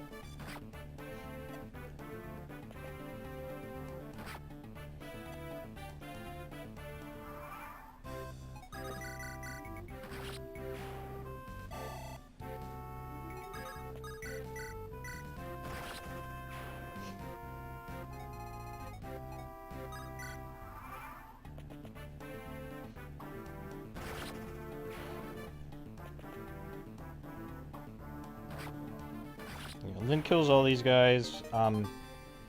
We could have theoretically fed it to Kent, but it just gets it over with faster if we give it to Lynn.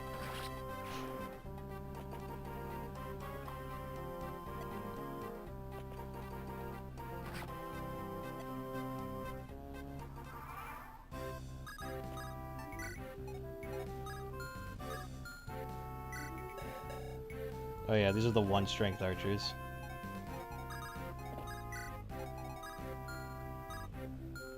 Don't actually know what I was doing here, but I guess it was important. Like, maybe I was worried that Kent was gonna die. I don't know.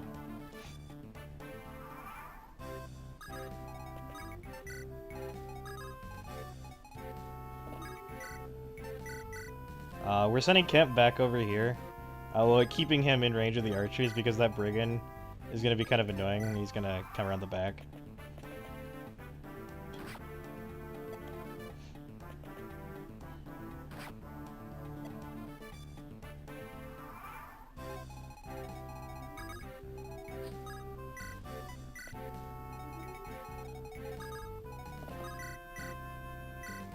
It'd be really cool if Kent was a better unit and could actually, like, double enemies, but, you know.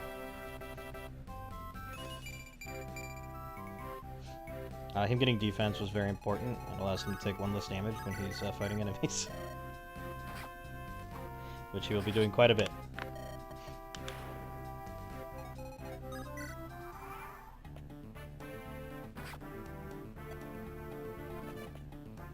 They're all going to attack Sane because Sane doesn't have a weapon equipped. So why it's important that we fly Sane out of here. Because we don't want him taking all the damage because he's not as cool as Kent is right now.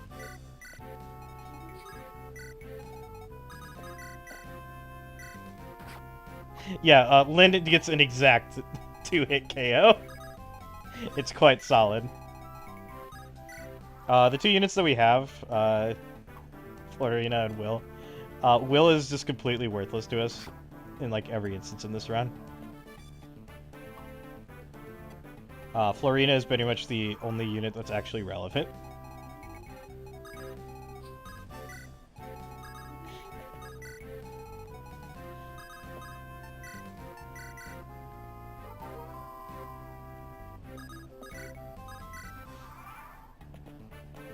Yeah, as it turns out, it would have been better to train up Sane, because Sane has higher strength, so even though he doesn't double, he 2-shots, whereas Kent is like 3-shotting and not doubling.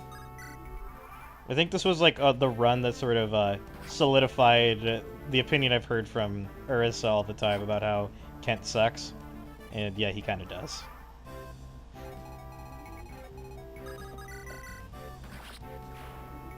I guess it is helping the combat rank go up. But we could go faster if we, like, weren't finagling around with enemies. It's just wasting real time.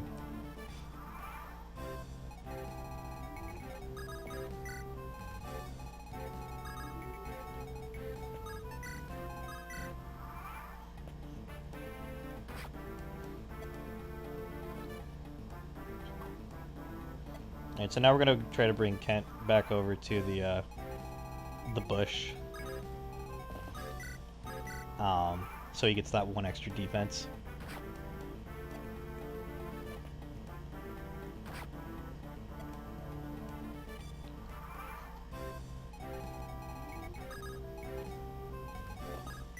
I need to make sure Kent's in range of the archers, so we keep the combats coming in, though.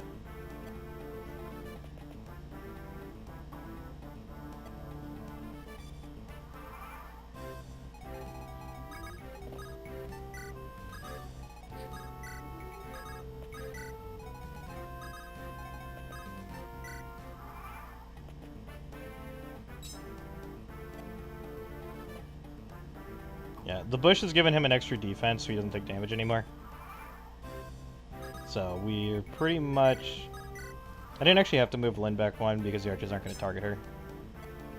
Even though she's weaker, they still go for Kent for some reason. I guess it's because they're going to hit. I'm not quite sure how targeting AI works.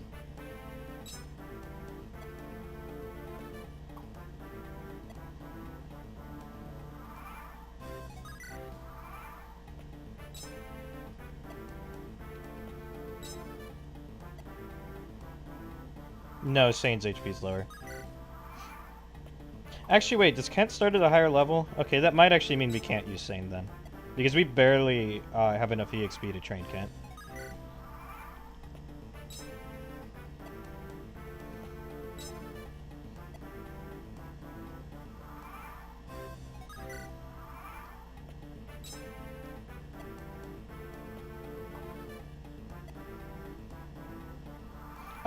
Oh, yeah, Lynn's got like 29.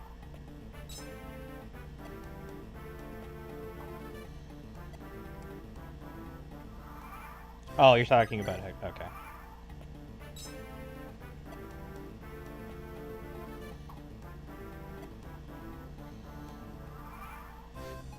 Yeah, that's the minus under 20 HP thing.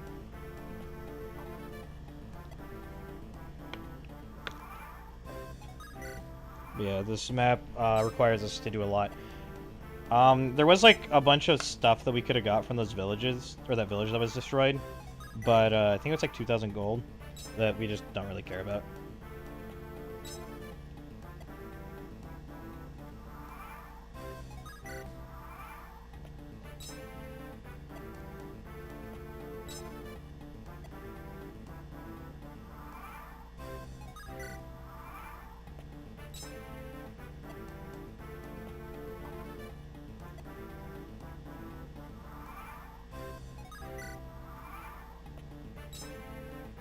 Okay, that's what you meant.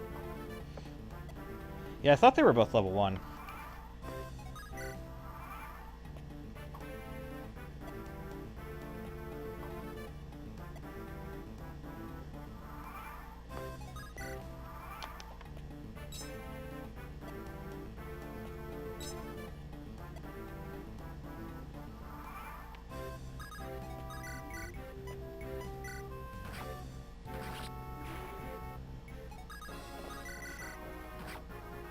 Oh yeah, I like how Kent doesn't even one-round this archer.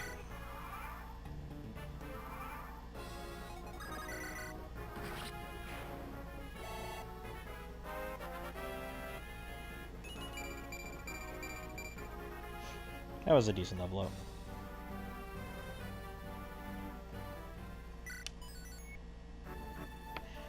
Alright. Okay, chapter 4, this is a joke map. So this is a defense map, which means we're guaranteed to get the turn objective. Because the people who made the ranks weren't stupid and realized that on defense maps you can't go any faster, so they just made the 5-star turn objective the defend objective. So the trick to doing this is we basically park Lynn in front of the doorway. Dorcas is going to then move next to her. Specifically, he's going to move down from her. And this allows us to recruit Dorcas, throw away all of his weapons, and then let him get killed.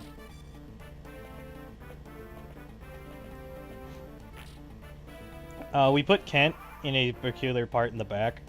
There's the guys that are trying to break that wall on the left. The archer's eventually going to get through. And he's going to be able to shoot somebody, so we put Kent in range so he'd shoot Kent. As I mentioned previously, the best thing to do in defense maps to lower your rank is to kill 1 unit. You can't lower it anymore if you kill 5 or whatever, so you just want to kill 1. And so that 1 unit's going to be Dorcas, because Dorcas is terrible and has no use to us for the rest of the run.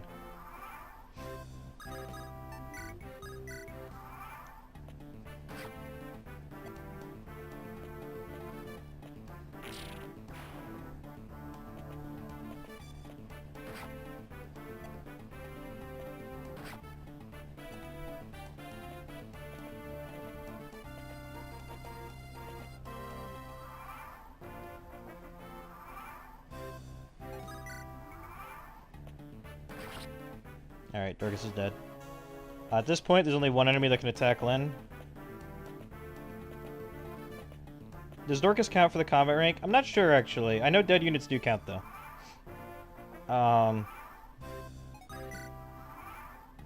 Either way, we're not killing anybody, so as long as we see one combat, it doesn't matter.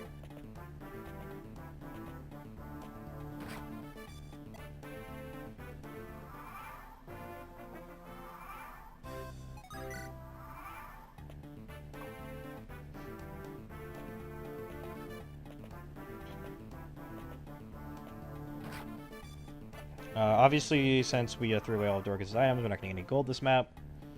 So, yeah. That one, pretty easy.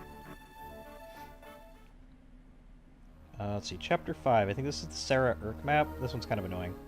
Because this is another route map. So, we have to have a lot of combats. Yeah, this is like the really big one. So we want to get rid of, take all the units that aren't going to do anything. We want to hide them in the corner. We're going to have Kent go up and beat up some people. Sarah joined with the heal staff. Emblem use Sarah for the healing. We don't actually have to do that because vulneraries are good enough. So Sarah's is kind of pointless, and Urk obviously does nothing.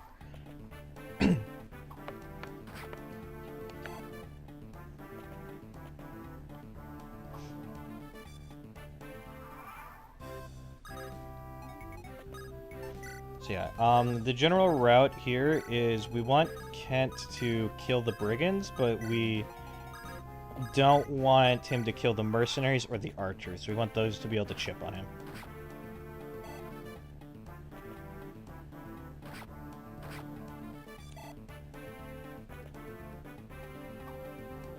Luckily, it takes so many rounds of combat for Kent to do anything, it doesn't matter. We're doing Lyn mode minimum ranks.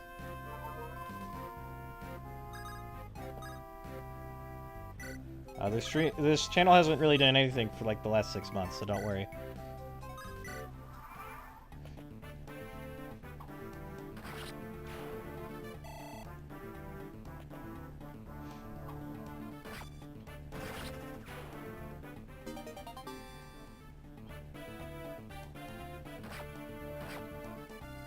Lyn gets an iron sword there, which is kind of nice. The gold requirement for this map is actually like 400 and something, so we can actually keep that if we wanted to. We're gonna have Kent discard his iron sword because it's almost broken and we don't need it.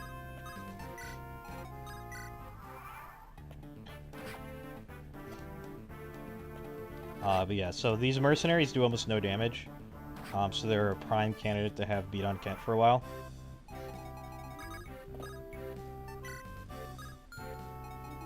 Oh yeah, we have to move Urk because he's in range of the archer.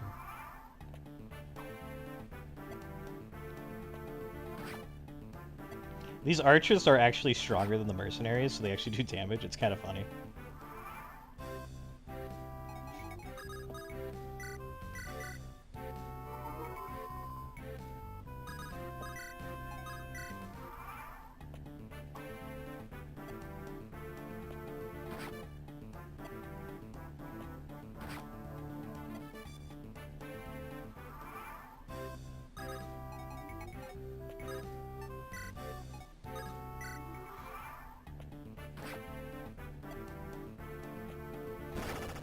Oh yeah, Kent actually has really bad luck, so he can get crit by those guys. That was another reason why he might have been a bad option. Lyn actually doesn't one-round this guy with the Manikati, so it's better to just use the Iron Sword. We trade the Vulnerary because because Kent got crit, and we're gonna need some more healing on him.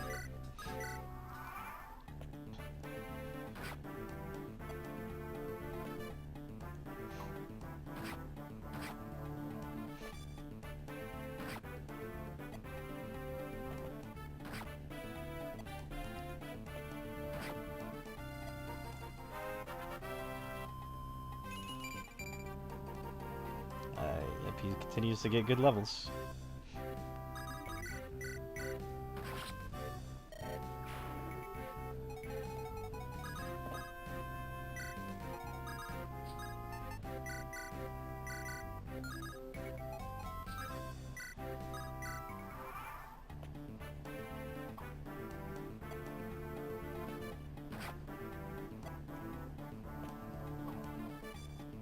We don't get enough tactician stars for it to even matter.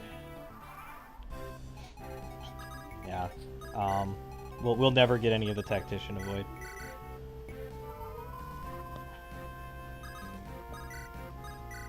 Which does mean that, yeah, enemies are gonna crit a lot more in this game when you're doing minimum ranks. But yeah.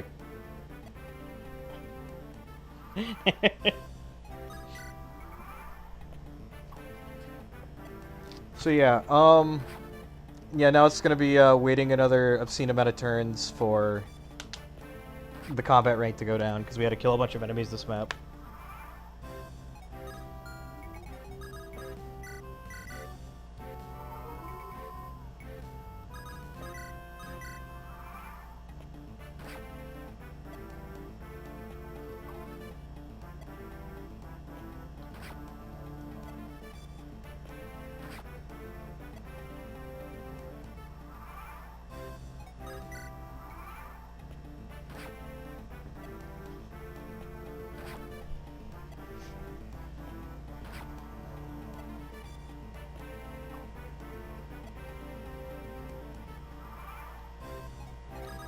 Let's see, the experience objective on this map is 190, so we can get about 2 levels with Ken if we wanted to. But, we have no reason to, and also it's like, whatever.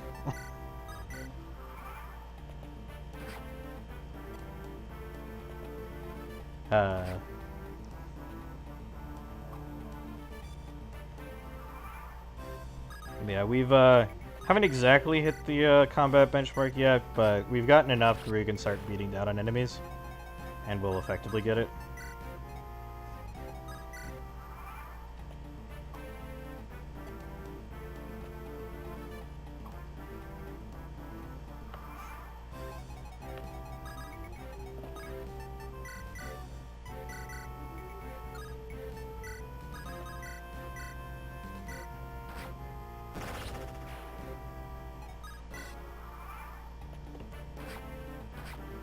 It's gonna take Kent 3 turns, I think, to kill this guy.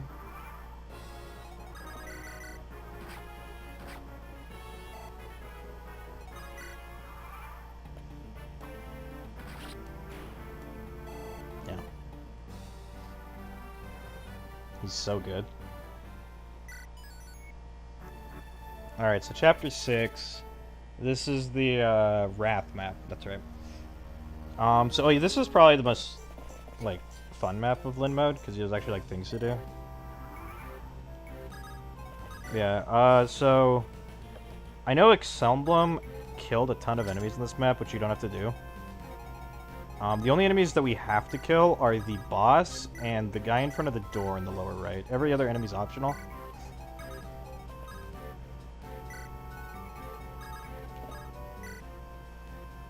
Yeah, those guys run like 1% crit on him, if I remember correctly. Yeah, we send Sane to get the door key, and Kent is going to follow behind to kill the enemy. Wrath is going to make sure that Mercenary can't get to Urk. It is worth noting that in the start of this map, Wrath kills an enemy, which does go to our actual kill count. So we do have to account for that when it comes to the rank. Though if I remember correctly, this is another map where we hit the combat rank before the turn rank. We have Sane wait in front of the door because there's no point in opening it right now.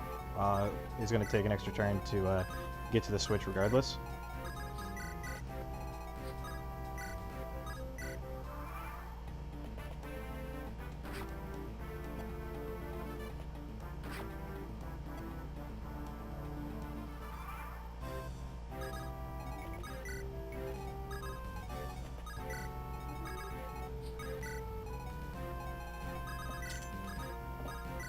So yeah, the soldier on that button actually moves.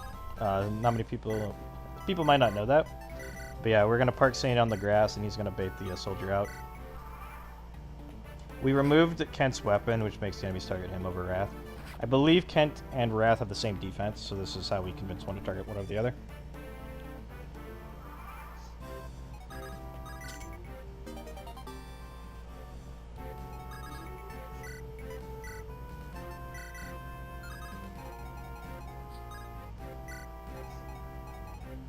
We're gonna have Wrath at the button, because we don't want the enemies actually targeting Wrath. And if we put Sane on there, the enemies would go for Sane. But by putting Wrath on the button, this is going to convince them to go for Kent instead. Also, the boss is a joke, so whatever.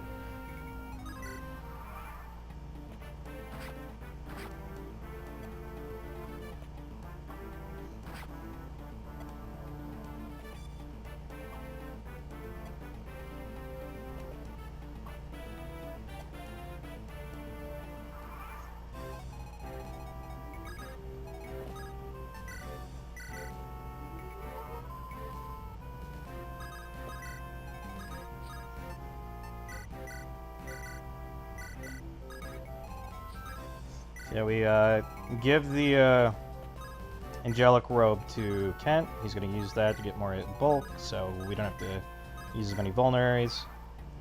It's like eating a vulnerary. Only it gives 7 HP instead of 10.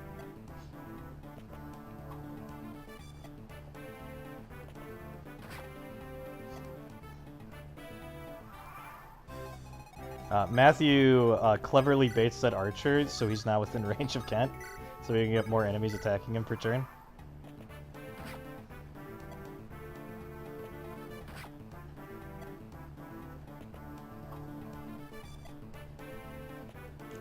This map has like an abhorrently large turn benchmark, if I remember correctly. Let's see. Yeah, you have to wait like 10 turns on this map. It's ridiculous.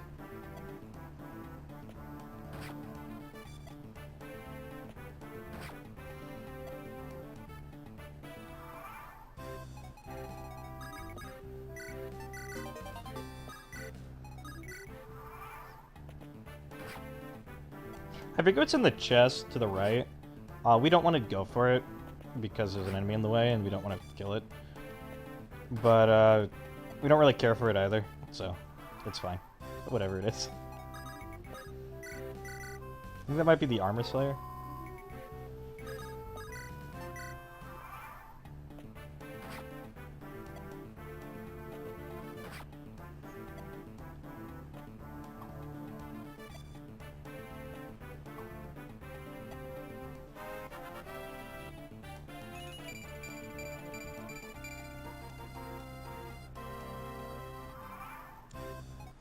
Unfortunately, he missed HP.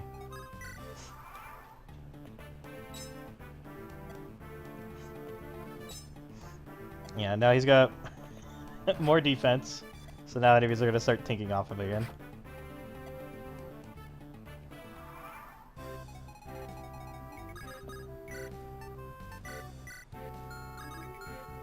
Wrath drops his bow.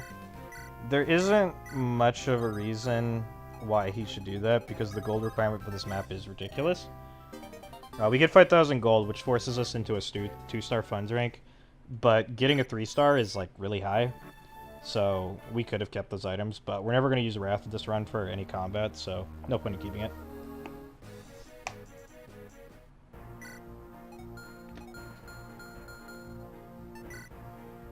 So this map we can undeploy all the bad units.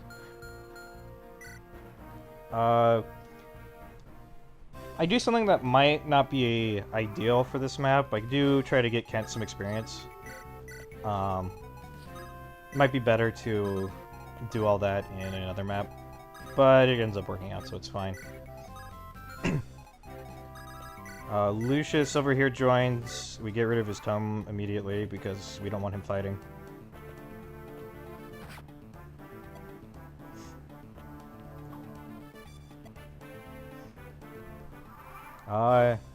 Well, we certainly have the experience. So what we're going to be doing here is Lucius is going to be just taking hits from that Dark Mage for the entire map to build up the combat rank. We drop Lyn next to the boss, and so we can end the map basically at any time. But we do have to wait until turn 10 for the boss to actually be killable, so we can get the turn objective.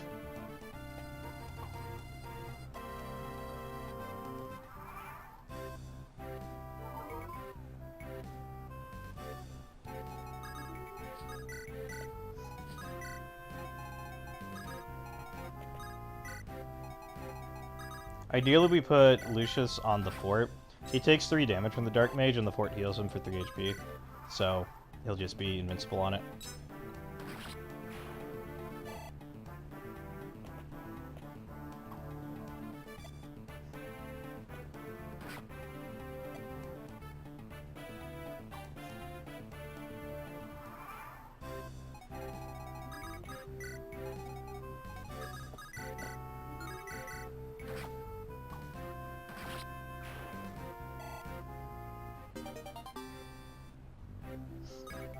Not the ever-important sword rank. I think that village has a pure water in it. We don't really care.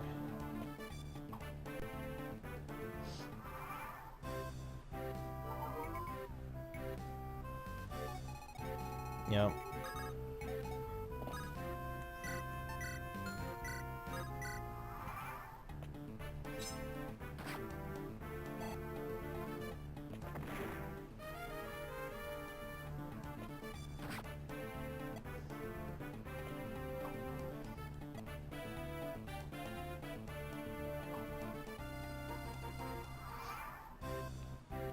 Yeah,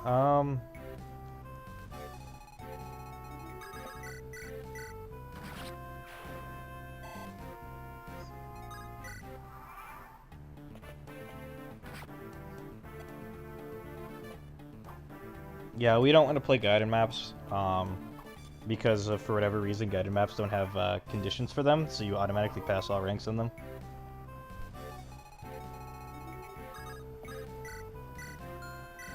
And yeah, you just have to seize by turn 15, so we're gonna actually be able to get the objective for this chapter.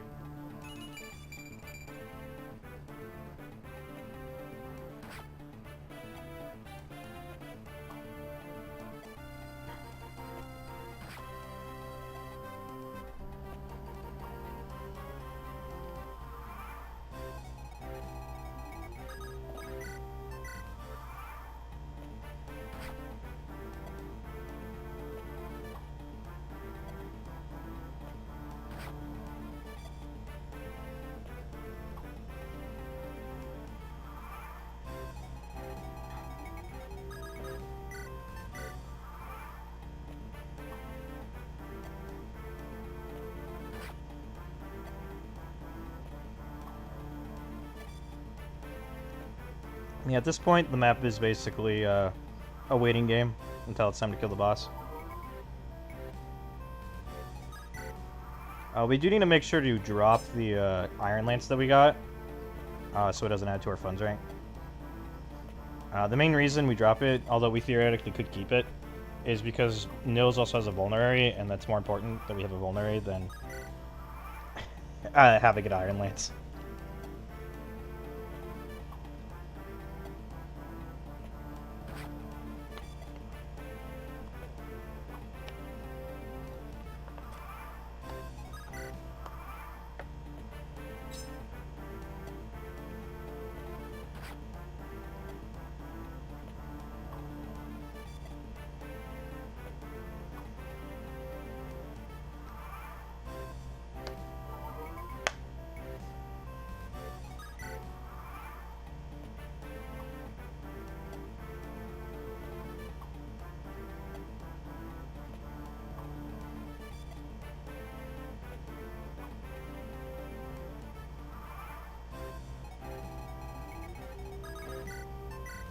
We're done.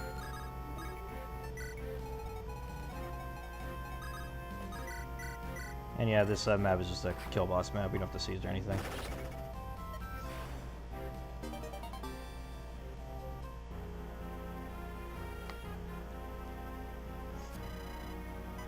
We don't want to do the side quest because it gives us ranking points.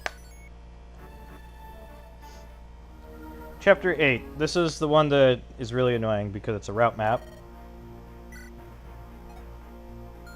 And we just have to kill all the enemies, but we also have to farm a bunch of kills. Oh yeah, this is also where we're going to start killing people off. We choose Will, Urk, and Lucius because they're squishy and die quickly.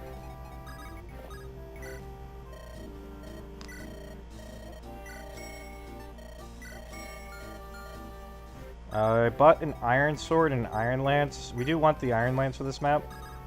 Also, buying them doesn't actually increase our funds rank because we're just pulling out of our own cash.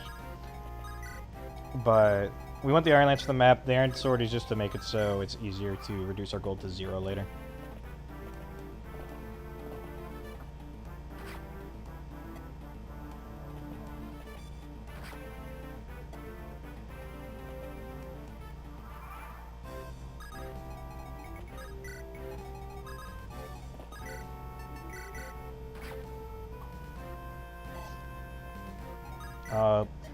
So this map has an EXP requirement of 440, which is a ridiculous requirement for, like, I don't know how you get the 5-star in that, but it basically means we can feed Kent almost every kill on this map.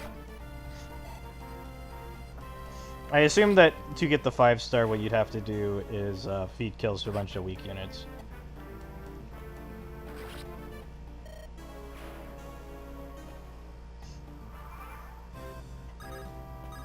But yeah, we need to kill 3 dudes.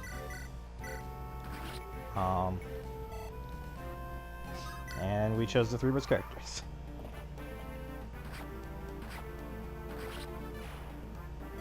Lucio is kind of annoying to kill off, though, because he doesn't take any damage from the mages, because he got high res.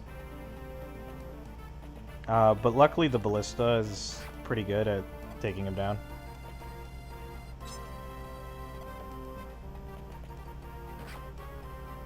I guess he does take damage from the Dark Mage. One thing that's worth noting about that Dark Mage is that Dark Mage doesn't move on his own if he's not in attack range. Something that we're kind of doing here is we're trying to bait the Dark Mage down so we can increase the combat rank faster later on in the map.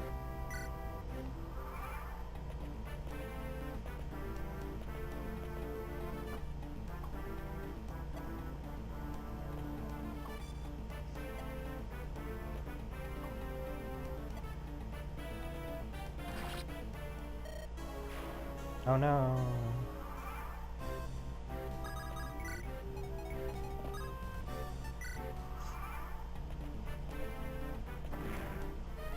And the village was attacked. I actually don't know what's in that village.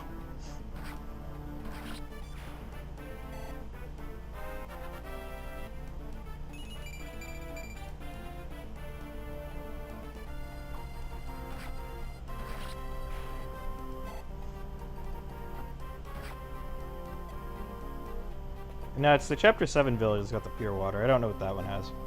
That might be the Lance Reaver? Is there a Lance Reaver in Glen mode? I forget. I want to say there is.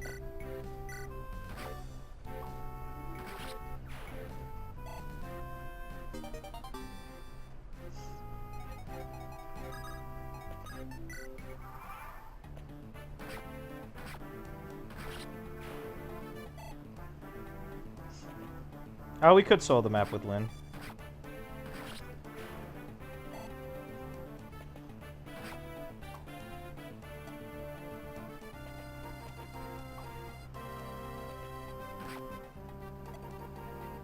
Oh yeah, I forgot actually on this map, because of the Reaver weapons. I think I equip, yeah, I equip a sword here, like a fool, because that guy, I didn't realize he had a sword Reaver on him. But it's whatever, it doesn't matter, we have plenty of time.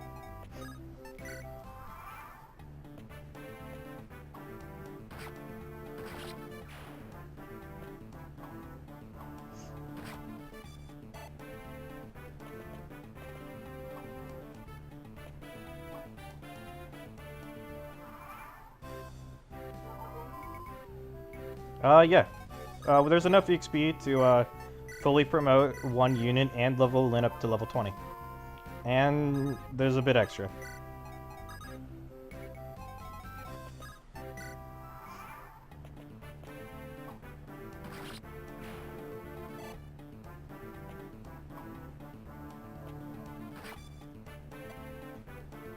Yeah, at this point, we're going to have some bit of problems. We want to finagle the enemies around so they're all attacking Kent. And they want to attack Lyn for some reason. So, you know.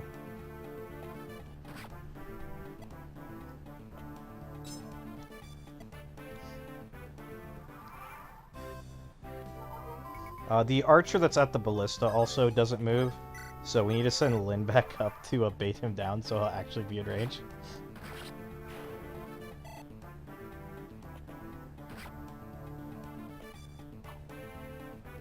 And yeah, that mage is like... Every other turn will decide either to go after Lin or to go after Kent, and it's not consistent. The archers always want to attack Lin if they can.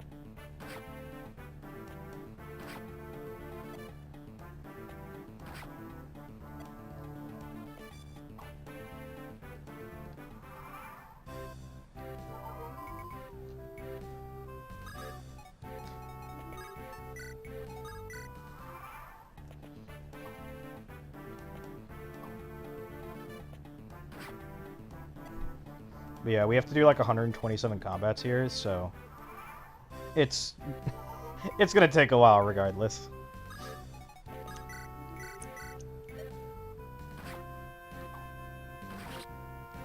The boss is a joke.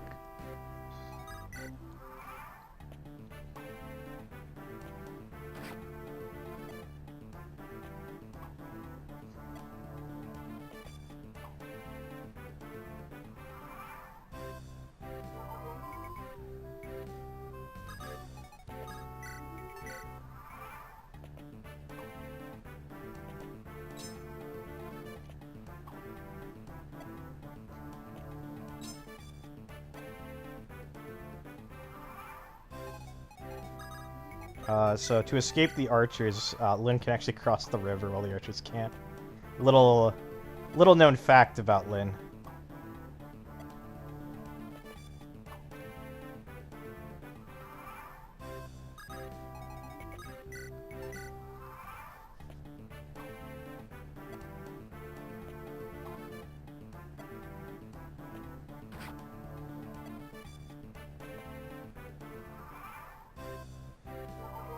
And yeah, now they're all going to attack Kent.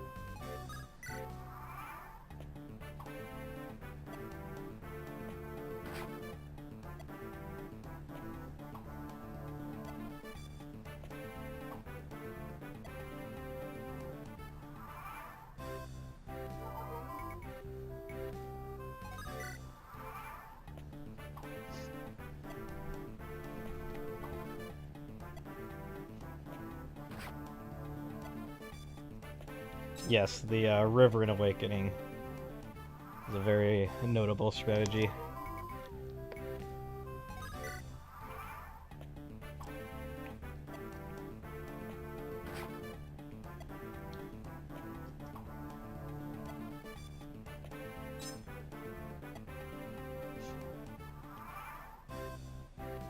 I always found it fun when rivers were a terrain type that you could cross in the older Fire Emblem games. They made maps that had rivers in it kind of fun, because you could use weird units in weird spots. And they kind of stopped putting rivers in games, which was kind of sad.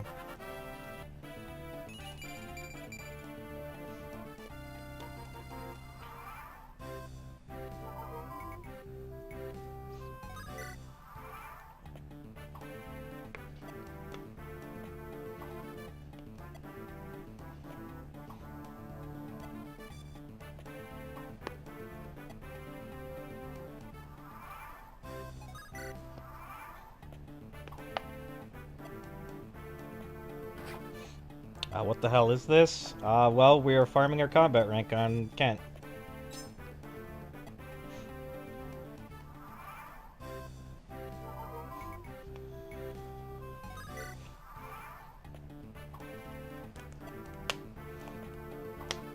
I think this is the last time we have to farm combat rank, though. Oh, you were referring to Kent's levels? Yeah. He's okay. I think he's a little above average in a couple stats. And, like, I guess he stole Lin's levels.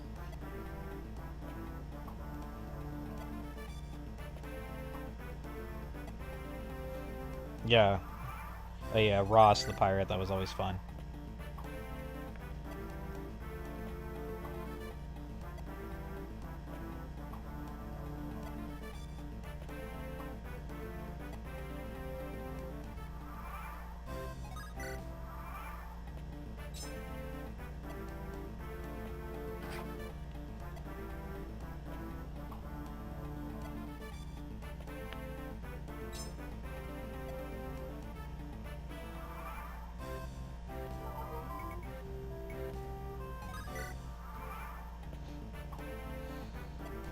Rest in peace, Ross.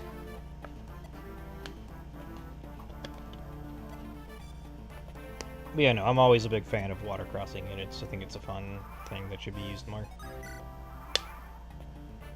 Mystery Saga 2 is some very funny water crossing segments.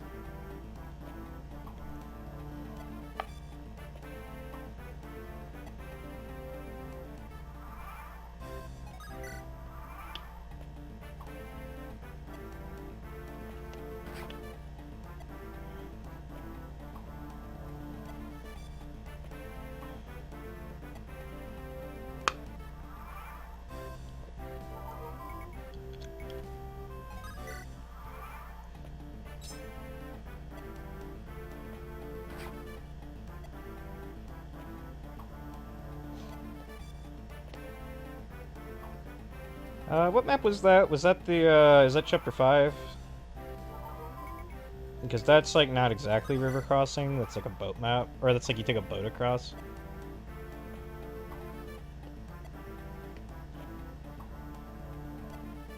I'm pretty sure Kaga knew you could brute force through that map.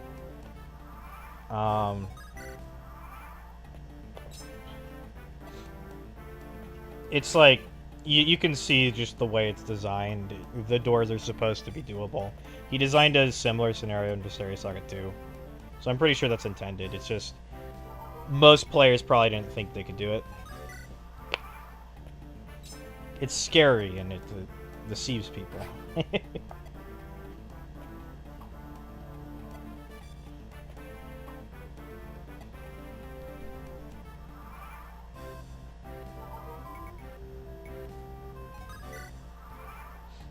I mean, sure, there's two super enemies, but they, there's a very clean way to kill them with, like, Zayd and whatnot.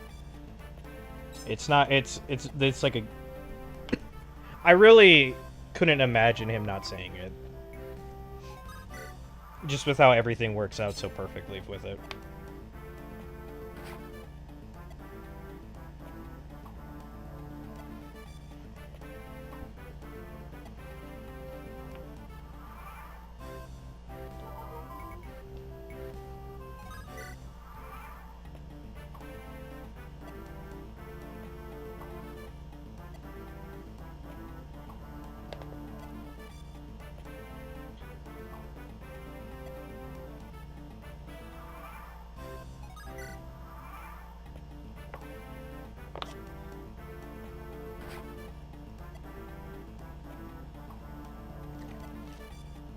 Yeah.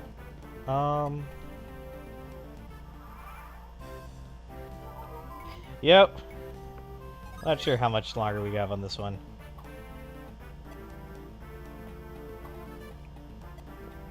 But yeah, it's like... There's 19 enemies in this map, so we have to see 127 combats. And we only saw, like, 20 on the way down here.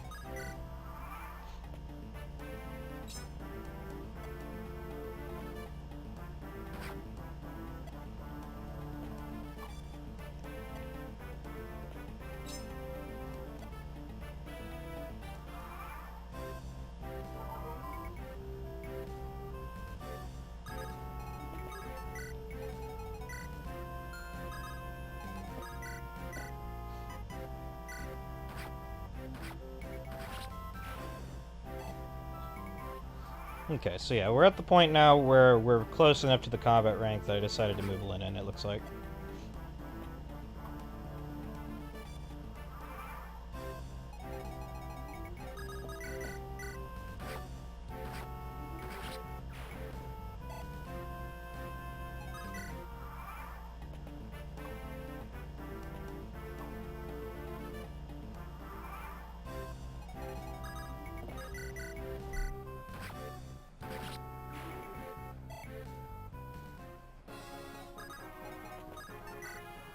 Oh yeah, here I noticed Kent is 1 EXP away from level 10, so I let him get that last bit of EXP, and then I'm gonna kill him with Lin.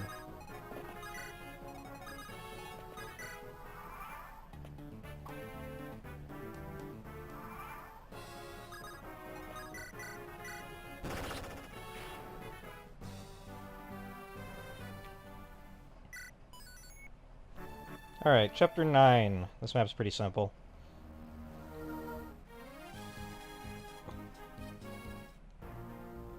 So, we're going to not deploy Sane or Sarah because we want to save them for later.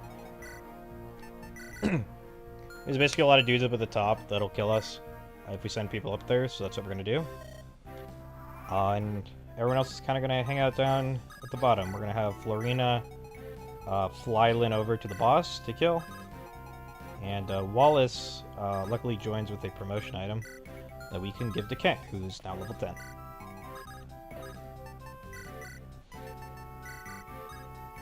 We're also going to drop all of Kent's stuff because he doesn't need it anymore.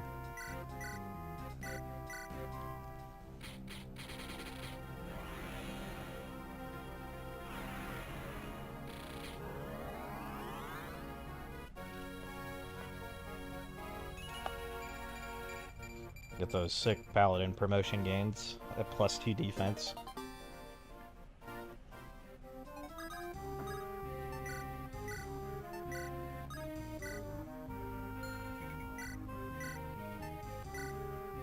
Oh yeah, so I trade the Vulnerary to Kent. You don't actually have to do this, we could have just dropped it, but I wasn't sure.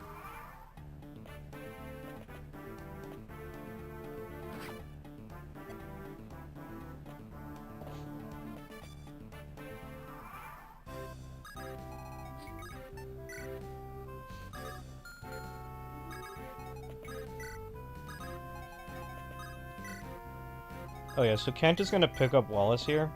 The reason we do that is we don't want Wallace gaining any EXP.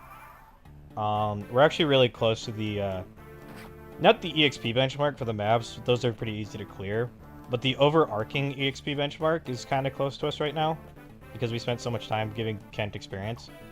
So, if we were to let Wallace take combat, we would actually go over it, that's how close we are.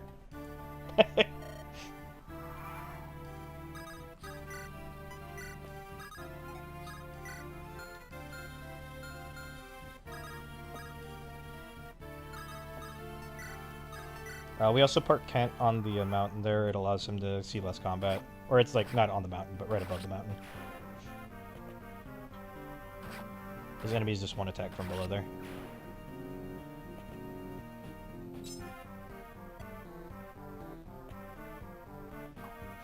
This part can be kind of annoying because these units up top are kind of dodgy and these enemies have no accuracy. So it takes a little bit for them to die.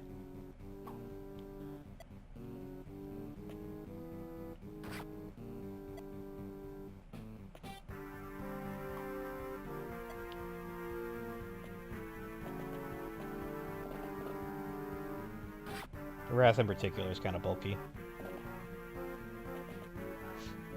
Theoretically, Florina could be trained up. I wouldn't want to do it though, because you can't really use her to tank archers like you can with Sane and Kent. Obviously, yeah, she doesn't have a promotion item. If we didn't train up Kent, we just have Wallace promote. There goes Matthew.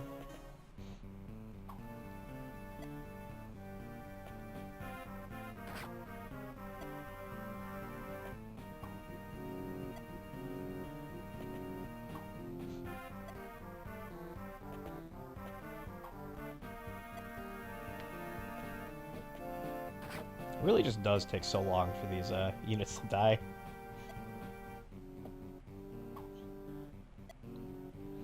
Which is fine because we have to wait like 10 turns on this map again. Eagler is luckily 3-hit KO'd by Lynn. We're gonna have Lynn... Or we're gonna have Florina take the Monicati so Lynn can't kill any other enemies.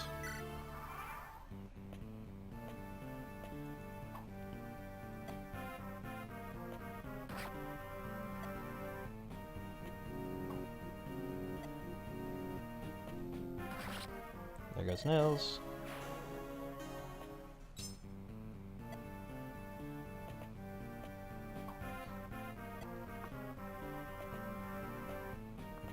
It looks like they do sometimes hit Sane on that fort. It doesn't really matter.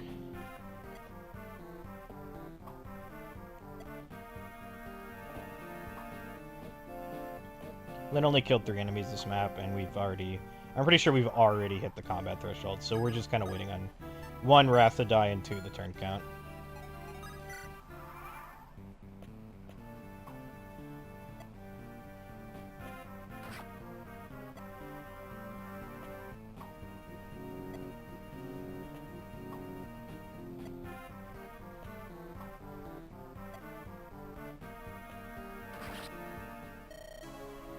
There goes Wrath.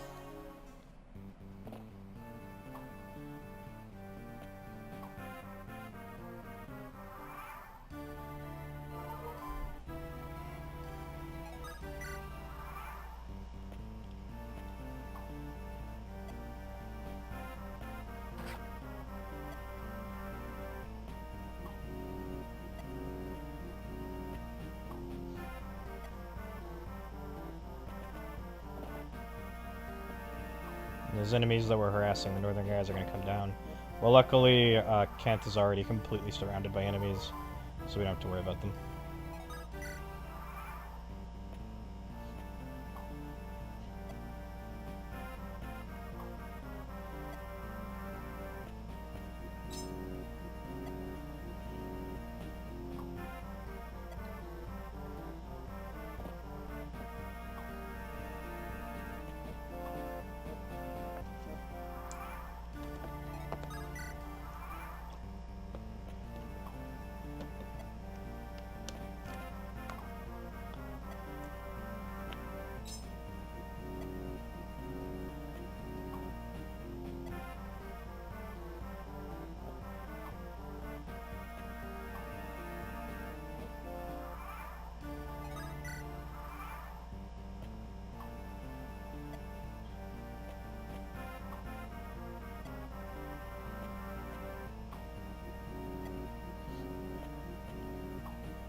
Yeah. These last 2 maps have like a really high turn count for some reason. And I don't really know how a player even remotely fails it, other than intentionally. Like, I guess they expect you to go north and around, which just doesn't really make sense to me for this map.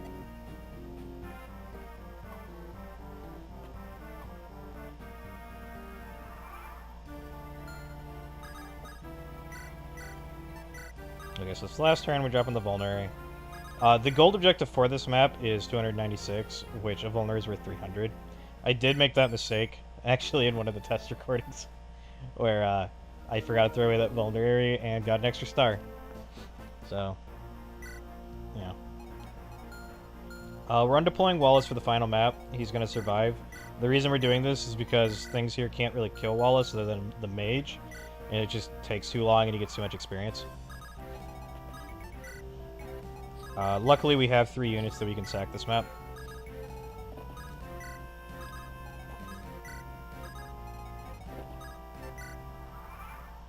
Kent has a job that we want him to do. We want him to go to that village. It's got an energy ring in it. It's technically not needed for the completion of Lynn mode, but if you wanted to have a slightly better Kent in the post game, as I'll call it, since Lynn is of course the lord of this game. No, they don't. If a character dies in Lynn mode, they come back in Elliewood mode or Hector mode as what they would be if you skip Lynn mode.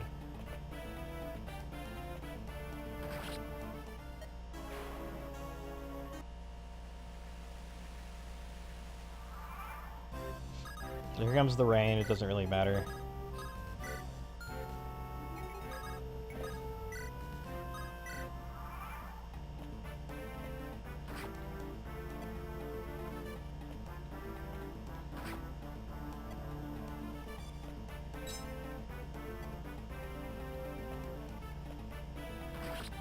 Rip Sane.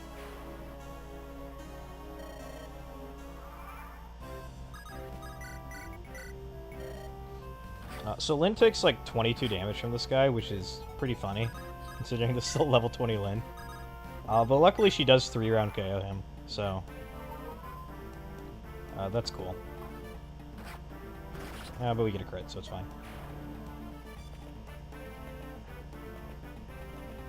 It's important that we kill him by this turn, because the next turn reinforcement cavaliers start spawning, and we don't want to kill them. So right now what Florina's going to do is she's going to take the Monicati away so Lyn can't kill anything else. She's going to fly over the edge. She is in range of the archer, but she can tank it, so it's fine.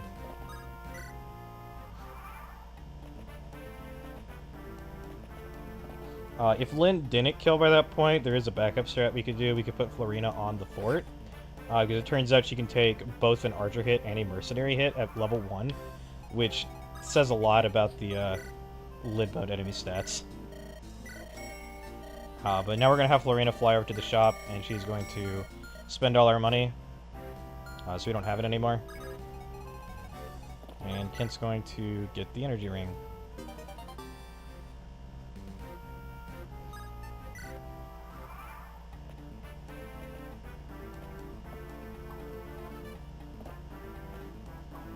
This Dark Mage tries to be a little cheeky here, where he completely blocks Kent from leaving the village.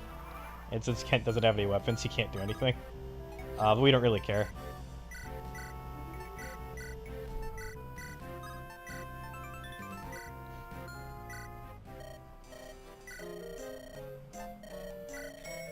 And there goes all our money.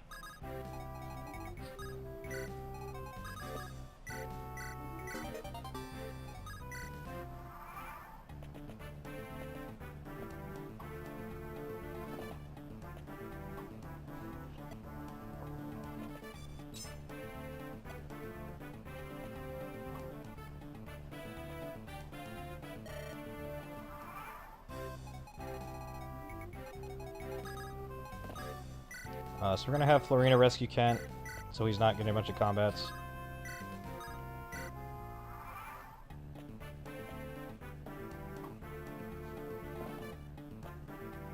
And then she dies. She had the heal stuff on her that she technically didn't drop. But when units die, the stuff gets deleted, so it doesn't matter.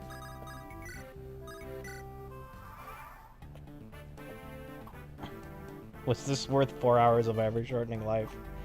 You know, it's kind of funny.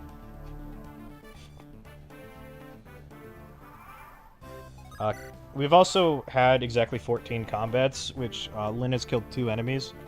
So we don't really have to do any combats, which is why we parked Kent under the bridge. And now we just have to wait until turn 16 to fail the turn objective. Which means, I think it's the next rainstorm is when we're able to seize the turn after the rainstorm.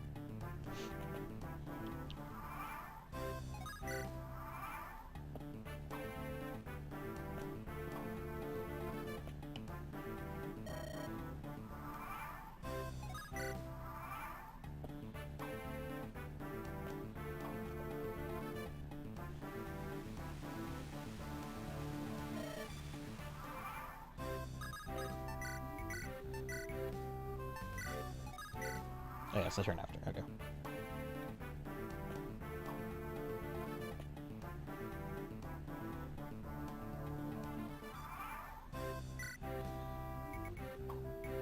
So yeah, there's our Lyn and Kent. Wallace also survived, but he's at base. And yeah. Strangely enough, it seems the game only includes battles that, like, were fought and not chippy XP battles, even though the combat screen considers chippy XP battles. Not sure why that is, but worth noting.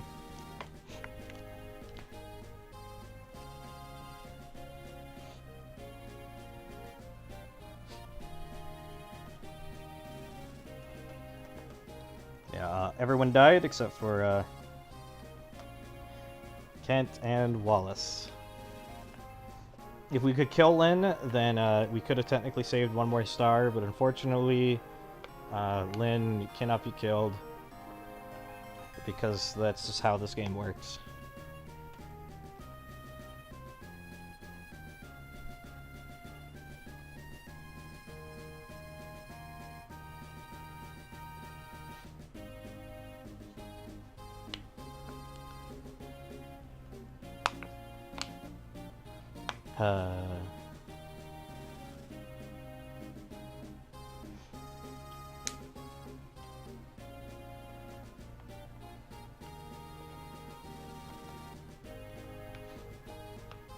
Yeah, I don't know if I'm gonna continue this run. This was kind of just like a one-off thing. I do want to get back to finishing up Fire Emblem 6, because that's the more interesting project, I guess.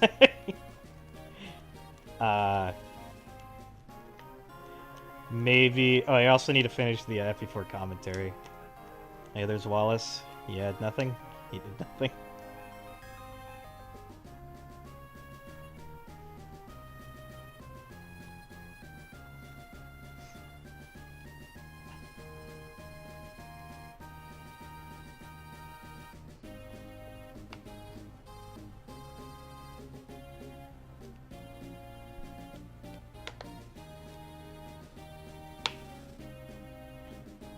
And yeah, here's Lynn's stats. Again, they only seem to count like actual battles, so the several thousand times a brigand swung at her wasn't considered part of the true combats for the end screen.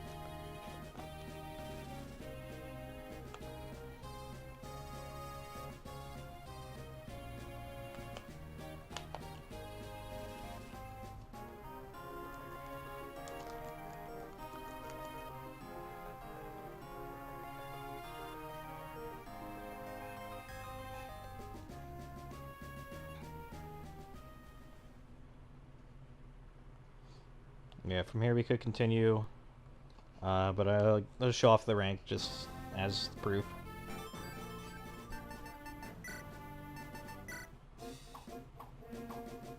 And there you go. Perfect 1-star across the board. 10 tactician points, which is the lowest I believe you can go. No money.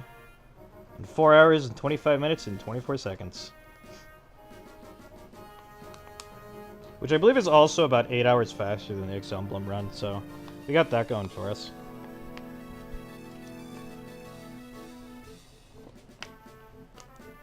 Not quite sure what he was doing in that time, but you know.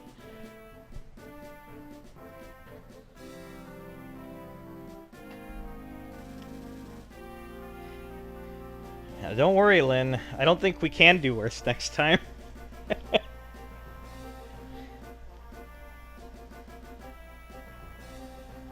Yeah, that might have been it.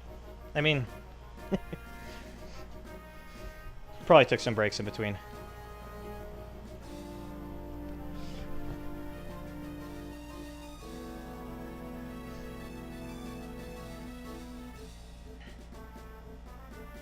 Yeah. Oh yeah, he did the grind in Chapter 3, which is technically more reliable, but less fun.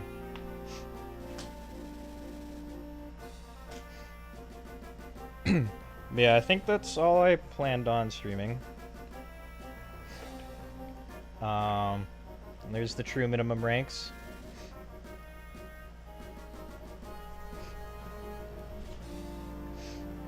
And yeah, see you guys sometime when I decide to upload a new video. I don't know if I'll stream again. It kind of was just a one-off thing. So yeah, later.